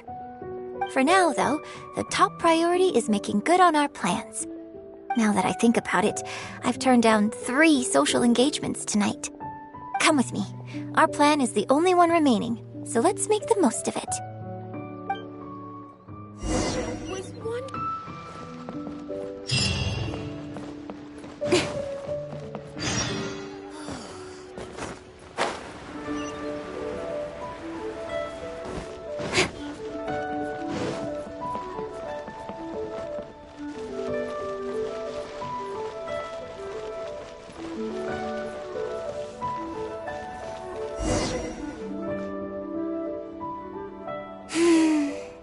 I can smell the fragrance of food in the air. Yes, Cherhu Rock is definitely the place to go after a performance. Oh, so you're a regular in Cherhu Rock too, huh? Third Round Knockout has a great view. It's the perfect place to drink some tea and listen to a good story. It's also a favorite of one of my most faithful audience members. But at the same time, it's lacking a little pizzazz. Hey, have you been to Chen the Sharp's place before? His grilled tigerfish is the best around. Third Round Knockout and Wanmin Restaurant are both great restaurants. But when it comes to barbecue, this is the place to go. Enjoying some nice food and drink, sitting by the hot coals in the cool breeze? Let's go.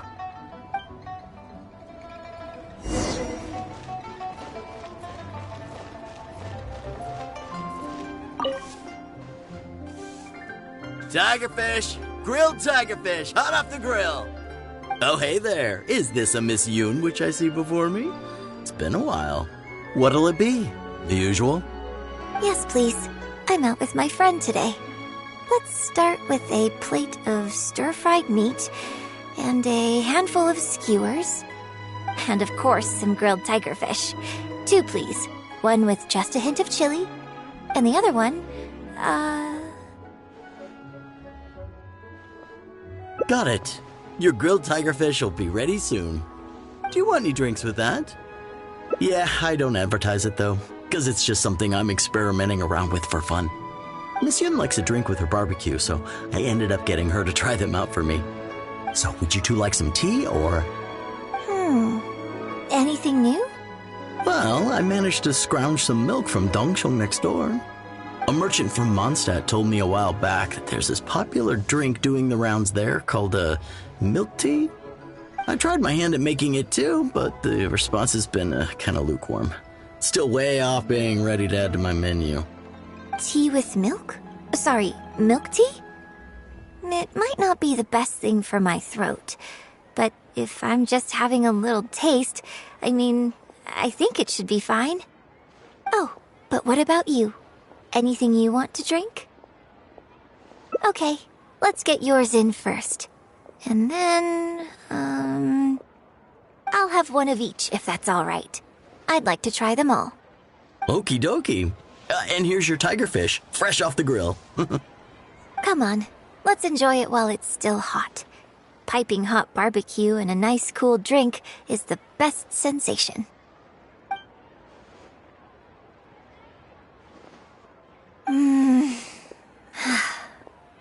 That was great. Shame about these drinks, though. I only had a little sip of each one, so there's a lot left over. Well, I mean, I could just drink them, but they're a little bland for me. Nothing that special. I guess he must have toned down the flavors to make them palatable for a wider range of customers. We could just add some flavor back in? In fact, do you know the hot pot game? Let's play the hot pot game with the leftover drinks. I'll add some extra ingredients based on my tastes, then you try to guess what I added. Sound good? Don't worry, after mixing in the new ingredients, I'll also drink half, so I won't add any weird stuff. We don't need to worry about every last detail. Come on, I'll go grab some ingredients from the shop next door. Once you've psyched yourself up, come and join me.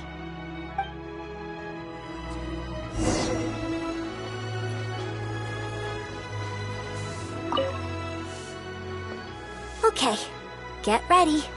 Oh, and no peeking. It's ready. Let me try it first.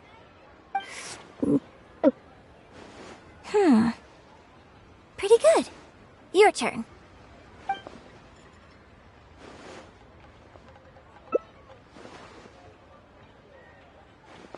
Huh? Oh, just regular facial expression control. Besides, it's nothing that unusual. I think it tastes okay, doesn't it? So did you work out what ingredients I added?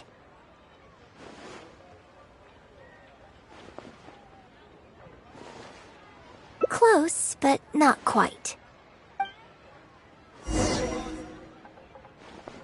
We can try some more combinations next time.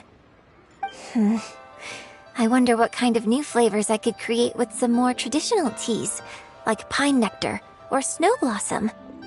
I can't wait to try it out. I'm getting excited just thinking about it. Well, people do often say that getting deep into a character is about identifying the part of you that is similar to them and bringing that into the performance.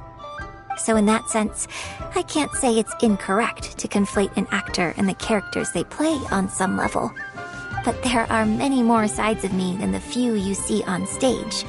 So ultimately, yes, I am not the same person on stage as I am off stage. Sometimes, when I get letters from people, I can tell from the way they write that they see me as someone cold and aloof.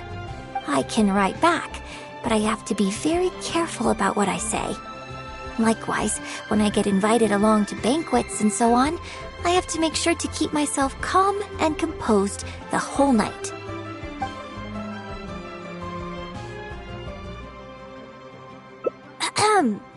I bought you one drink, okay? That's not a license for you to start saying weird stuff like that.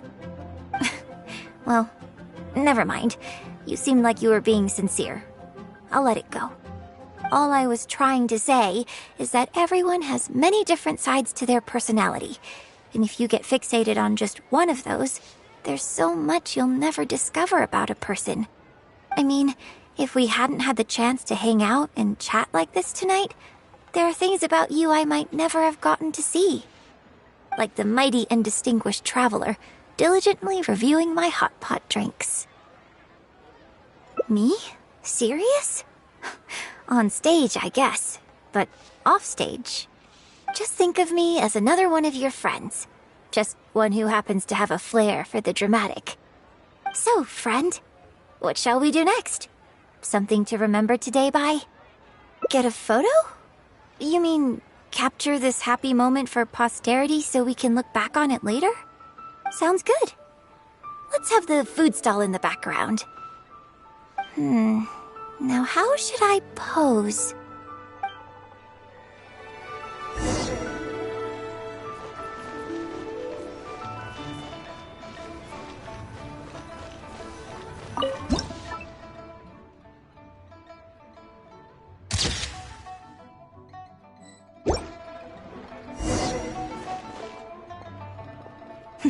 It looks good. I hope whenever you look at this photo in the future, it will remind you of the good time we had today. Hold on. How is one photo going to be enough? We'll both need one if we want something to remember each other by. You take this one, and I'll take another photo of you.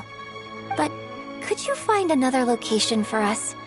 I'm thinking somewhere around Feiyun Slope with a good view. I'll join you in a moment. I have something to prepare here first.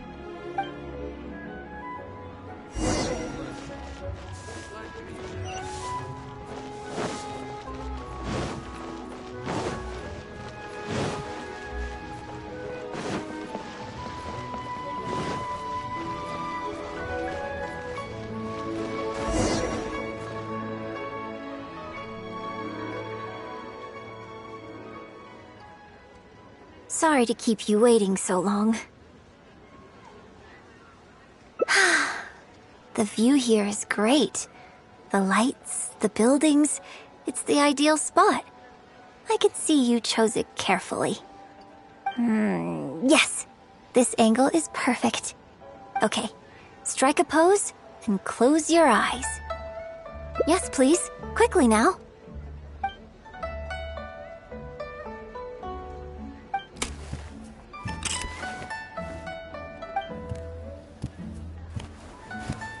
Get ready. 3, 2, 1. Open your eyes.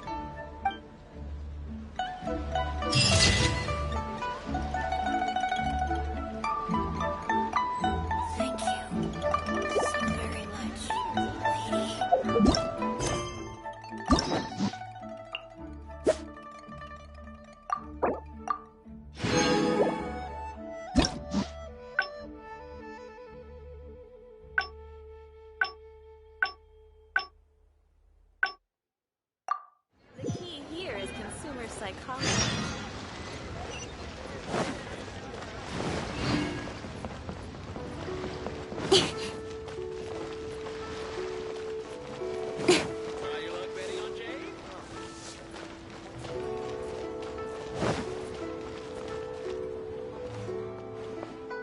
We can try some more combinations. I can't wait to try it out. Well, people do often say that getting deep into a character is about identifying the part of you that is similar to them and bringing that into the performance.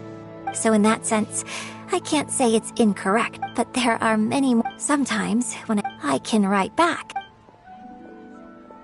You think so? So you prefer the way I am on stage too?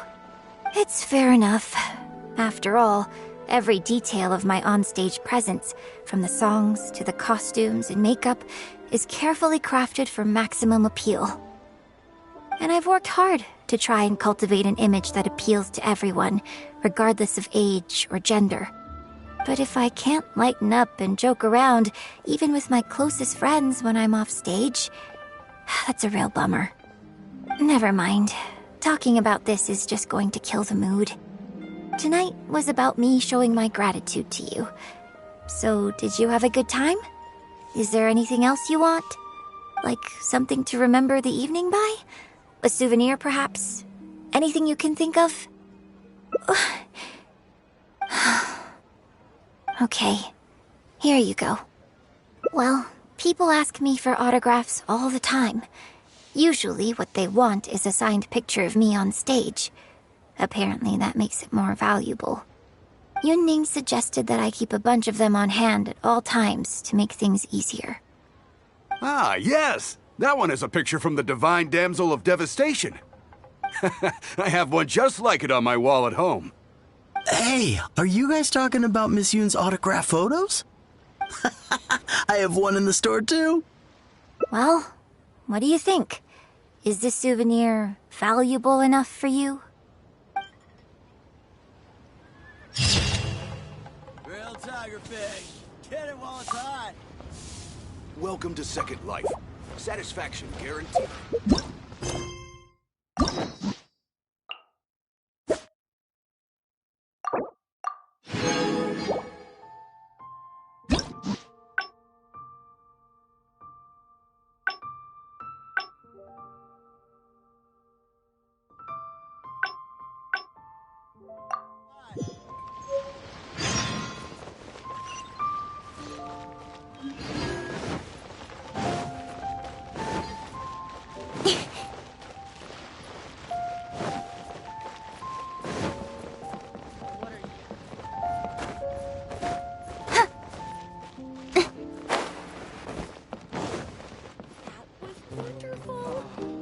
One to take off. Miss Yoon? Hey! Are you a Sorry, Miss Yun. Miss Yoon, I'm... You... Yes, based... Animated. Yes, yes! Oh. Oh, I... Ah, yeah, we were based in Fontaine. Oh, I see. Then it's no wonder. Hey! Actually... But what about our plans? Really? Okay, sure. Oh, thank you. Thank you so much, Miss Yoon. Great! Thank you both kindly. Let's find a quiet place and get this interview underway. Oh, I see. So that's why you added the silk dance in this scene. Yes, exactly. Doing it this way not only allows for more physicality in my movement, it also means I can make better use of the stage and transition into the scene more quickly. Ah, okay. So there was even more to it than I thought. So wouldn't it make sense to contrast this with the Dongtong Appassionado section that comes directly afterward by making the latter a little more sophisticated? I think I know which section you're talking about. Ah, sorry. What am I saying? This is a fixed formula, isn't it? My suggestion would completely break the format. No, it's okay. It's an interesting idea for sure. I'll give it some thought. Thanks for the suggestion. Really? Wow, I'm so honored. Shuryun, maybe it's time to move on to some of the things our readers would like to know about, Oh, okay. I was also going to ask for your opinion on the set and the costumes.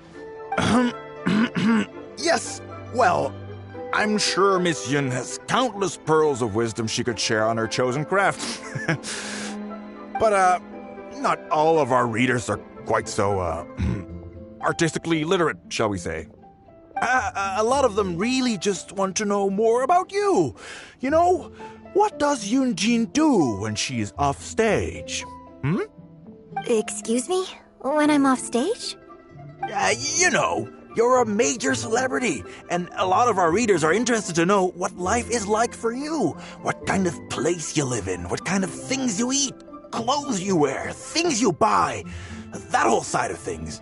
A day in the life. Besides rehearsing, a day in my life isn't really any more interesting than anyone else's. Nonsense! Of course it is! Just think how many people were at your show earlier. They come from all over just to show their support. In fact, a relative of mine has a daughter who's been saying she wants to broaden her horizons recently. She's been looking for a chance to give you a jade hairpin as a gift. Oh. It's against the rules of the opera troupe to accept private gifts from patrons.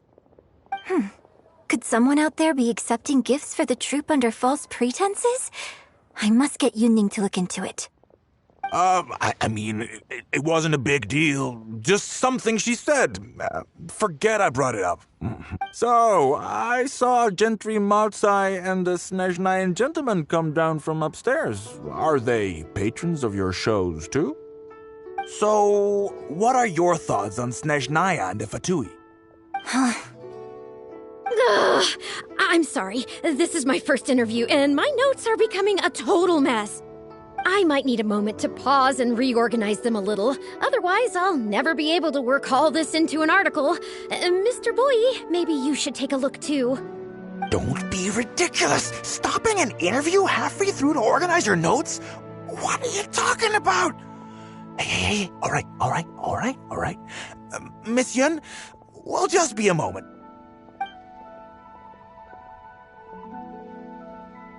Oh. I'm fine. It's not the first time I've been asked questions like these. The last time it happened, Yunning stopped the interview for me. But the next day, the tabloids were full of articles like "Dramatic Exit, Yunjin storms out of interview," and "Miss La-di-da opera star is too good for our questions." Yeah. So from then on, Yunning said all interview requests have to go through her. I used to think I could hold the troupe together just by putting on a good performance. But now, I have to make sure I concentrate on my actions off stage too. Oh, you mean Fanarya and that crowd. I cherish them as members of my audience too. But there aren't many people like them who can appreciate all the nuance in a single viewing. How did Shuryun end up working with an editor like that guy? Something feels wrong there. Ugh. They could be back at any moment, so I should stay here for now. But could you go look into it for me? If you find out anything, come straight back here and let me know.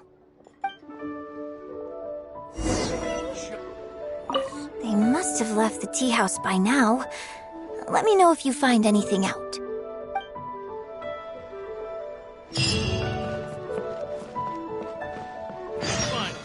A seat with a view.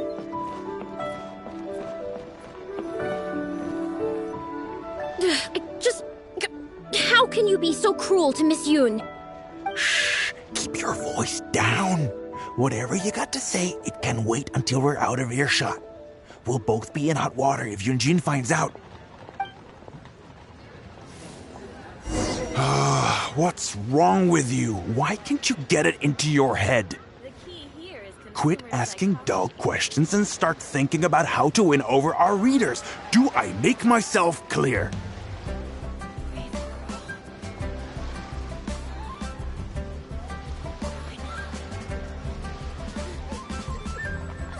I don't think you realize what a golden opportunity you have here.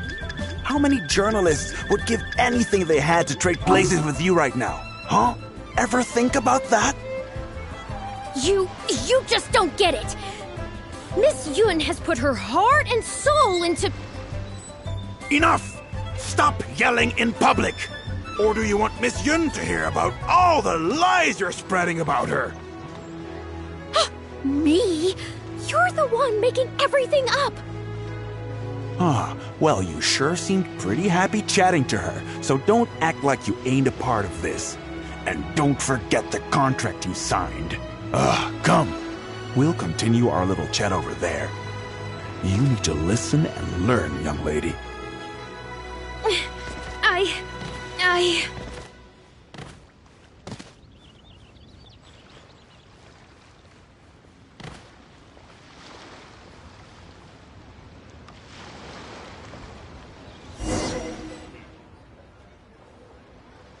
Are you ready to stop whining now? Do you have any idea how rare an opportunity like this is for a small-time paper like ours? Just think of the sales if we can get an exclusive.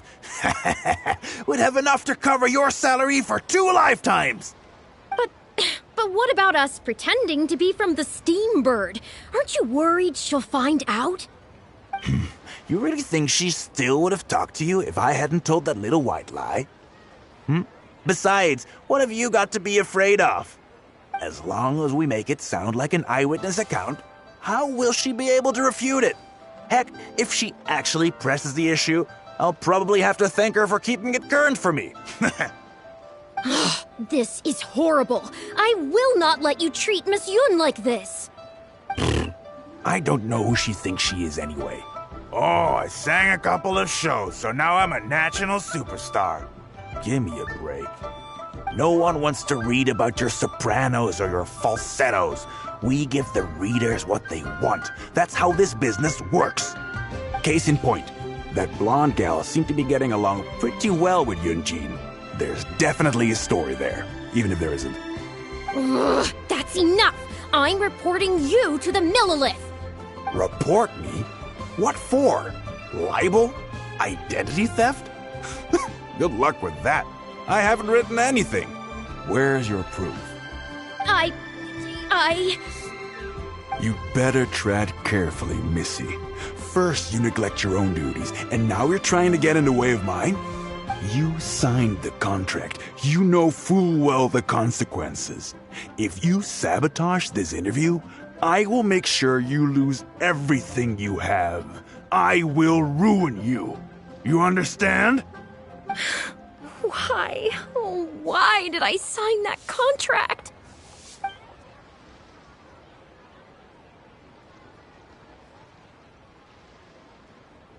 Who's there? Oh, it's you. What do you want? I'm warning you, don't do anything stupid or I'll spread a lovely little story about you and Yunjin throughout all of Liyue. Wait a second. I was so focused on Miss Yoon earlier that I didn't notice who it was. Huh? What are you talking about? She's the Traveler. You know, the one who even the Chi Sing will listen to. What the... what have I gotten myself into? No need to get all worked up here. What we meant was,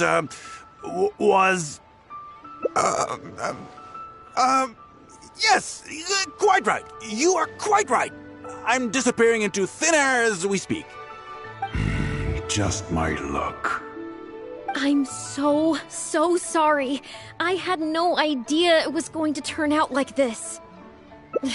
But I'm so ashamed. I don't know how I could face Miss Yoon now. So please pass on my apologies to her.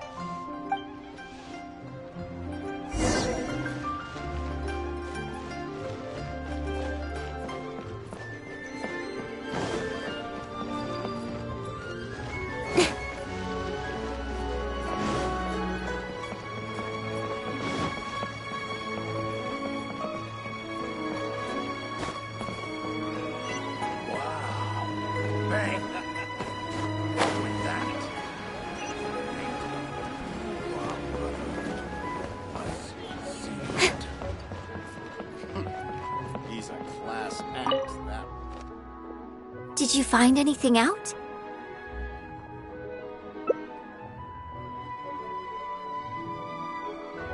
I see.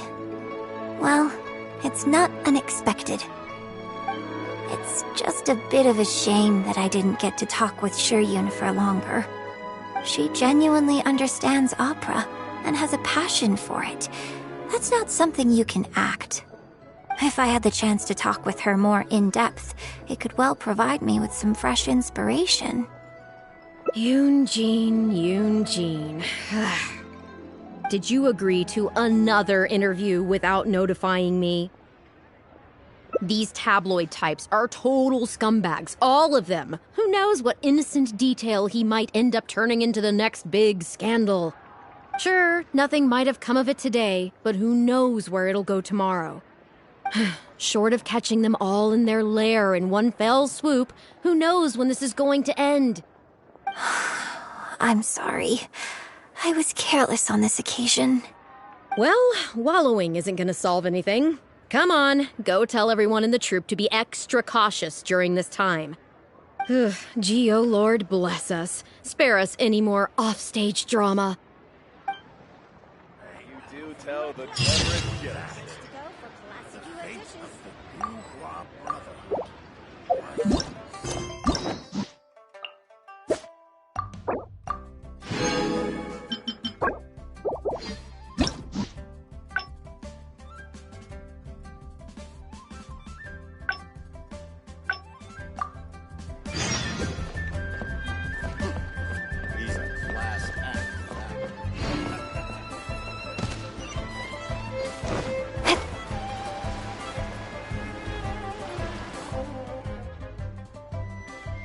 Are you ready to stop?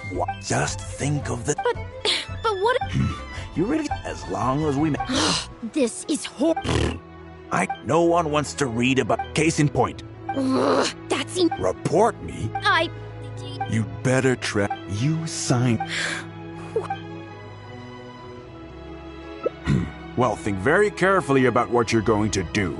This is a rare opportunity. Now, I need to think how to phrase these interview questions. You. Hey, wait!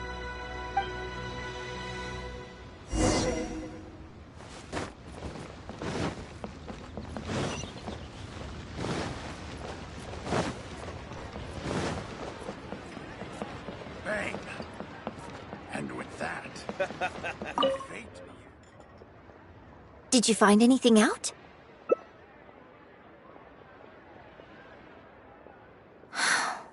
I see.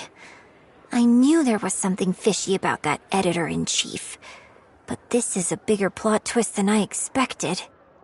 Not yet. All he's done so far is ask a few questions. There's nothing in print yet. The Millilith wouldn't be able to do anything even if we got them involved. Besides, if we rush to report him now, it's only going to give him more material to write about. You're right. But tabloids like theirs never have permanent offices and printing presses. The moment they hear anything, they'll disappear without a trace, and you've got no chance of catching them. I'm actually more concerned about another detail you told me. Would you be willing to do me another favor? I want to send a letter to that journalist. Great, thank you.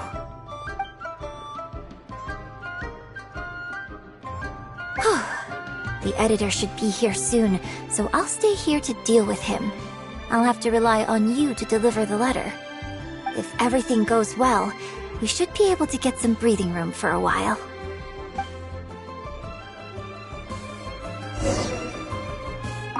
Thanks for your help. I'll try to keep him occupied and buy us more time.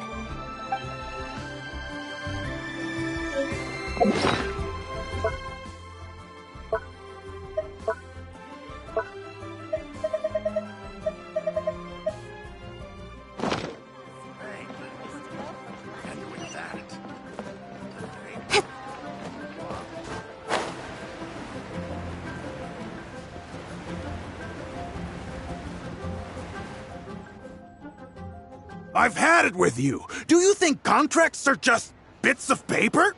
If we weren't on a tight deadline, you'd better believe I'd fire you right here on the spot. You will stay here and reflect on your actions if you know what's good for you. Sorry, but I'm not babysitting you anymore today. Oh, what am I going to do?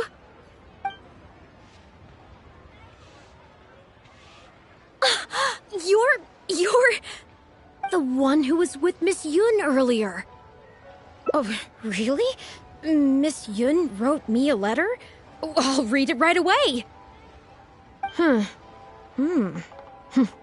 Wow. Really? I can't believe this. Miss Yun says that under Liyue law, any penalty charge I have to pay may not substantially exceed the amount of my salary. You can't have a labor contract that would completely bankrupt the employee in the event of a breach. It's not legally binding. So not only can he not get any money off of me, I can take this contract to the Ministry of Civil Affairs and blow the whistle on him. I didn't think about any of this when I was job hunting. I just signed the contract without a second thought. I always thought Miss Yun was all about opera. Who would have thought she was such a legal expert, too? If only I hadn't gone out of my way to get Miss Yun's attention in the first place, none of this would have happened. I didn't expect it to end up with Miss Yun helping fix my life problems. Well, Mr. Boyi says I'm still on probation, so he won't tell me where their work location is. Plus, I give all my draft articles straight to him, so I don't have anything in the way of evidence. I wouldn't put it past him. But the letter says that my statement and the contract are enough to get the Millilith looking into it. If Miss Yun says so, I'm sure she must be right. Let's go confront him right now.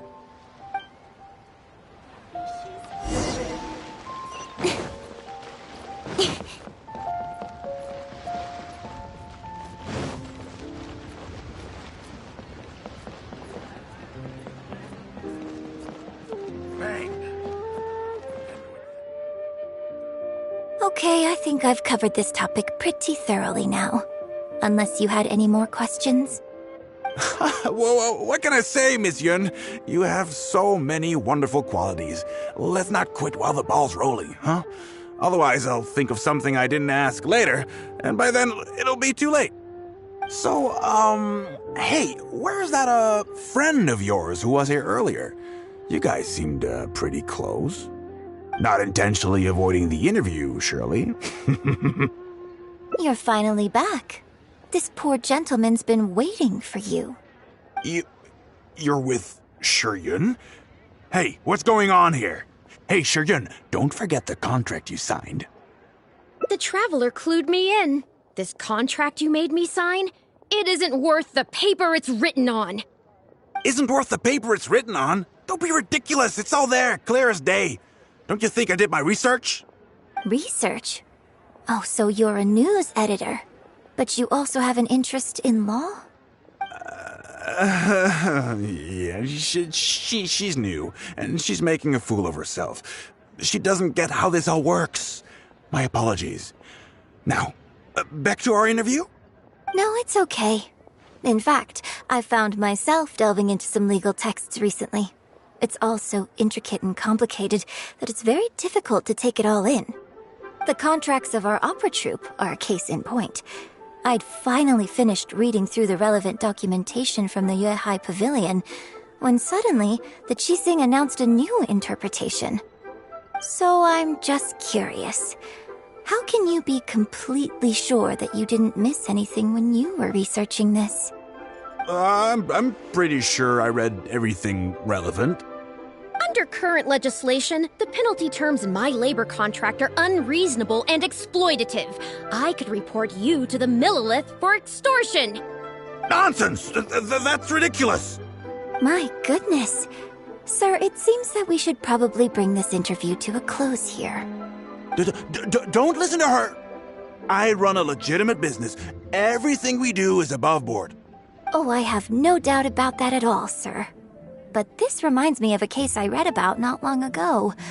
Once you get reported and the Millilith starts scrutinizing your business, well, not only do they look into every license you have and every work you've ever published, but everything down to your fire safety policy will come under their magnifying glass as well. So if you don't get back now and start preparing for their arrival, well, I mean, I don't mind continuing the interview at all. But I'd hate to take up too much of your precious time if there's any aspect of your business you want to double-check from a legal standpoint. You? I won't forget this! Hey, where do you think you're going?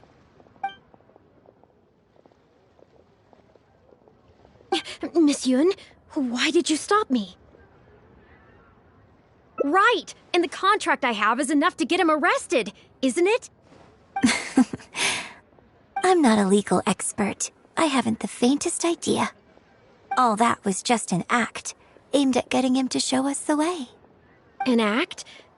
Show us the way to what?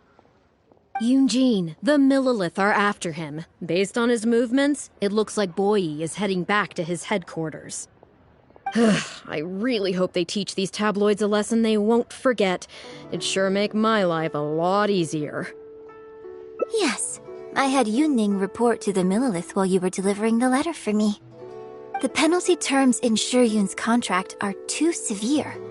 Even if they don't violate the law, I'm sure he must be taking advantage of some loopholes. Anyone who works like that is sure to have a guilty conscience. So all I had to do was put on a little show, starring the editor-in-chief of the Steambird. And now, he is sure to lead us to the solid evidence. Well, acting has to be authentic to be believable. Their little publication will go out of business in no time. Good riddance, I say. I hope this gets the other tabloids to rein in their antics too. Hey, here's a thought. Maybe we could get him to rat on some of his rival publications. Ah, I only just realized what this means. I'm going to be out of a job, aren't I? Well, would you still be interested in submitting an article to the Steambird? But the real one this time? Well, yes, of course. But would they really accept an article from me? Yunning, when can we arrange the next interview for? Oh, so now you're asking me. 2 days from now, morning. Work for you? Okay. Shuryun, let's continue our discussion about tonight's play 2 days from now. Does this mean I get to do a full feature interview with you?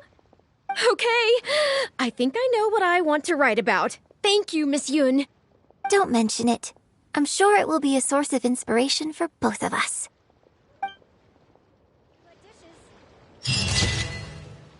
Bang! And with that, the fate of the Guhua Brotherhood was...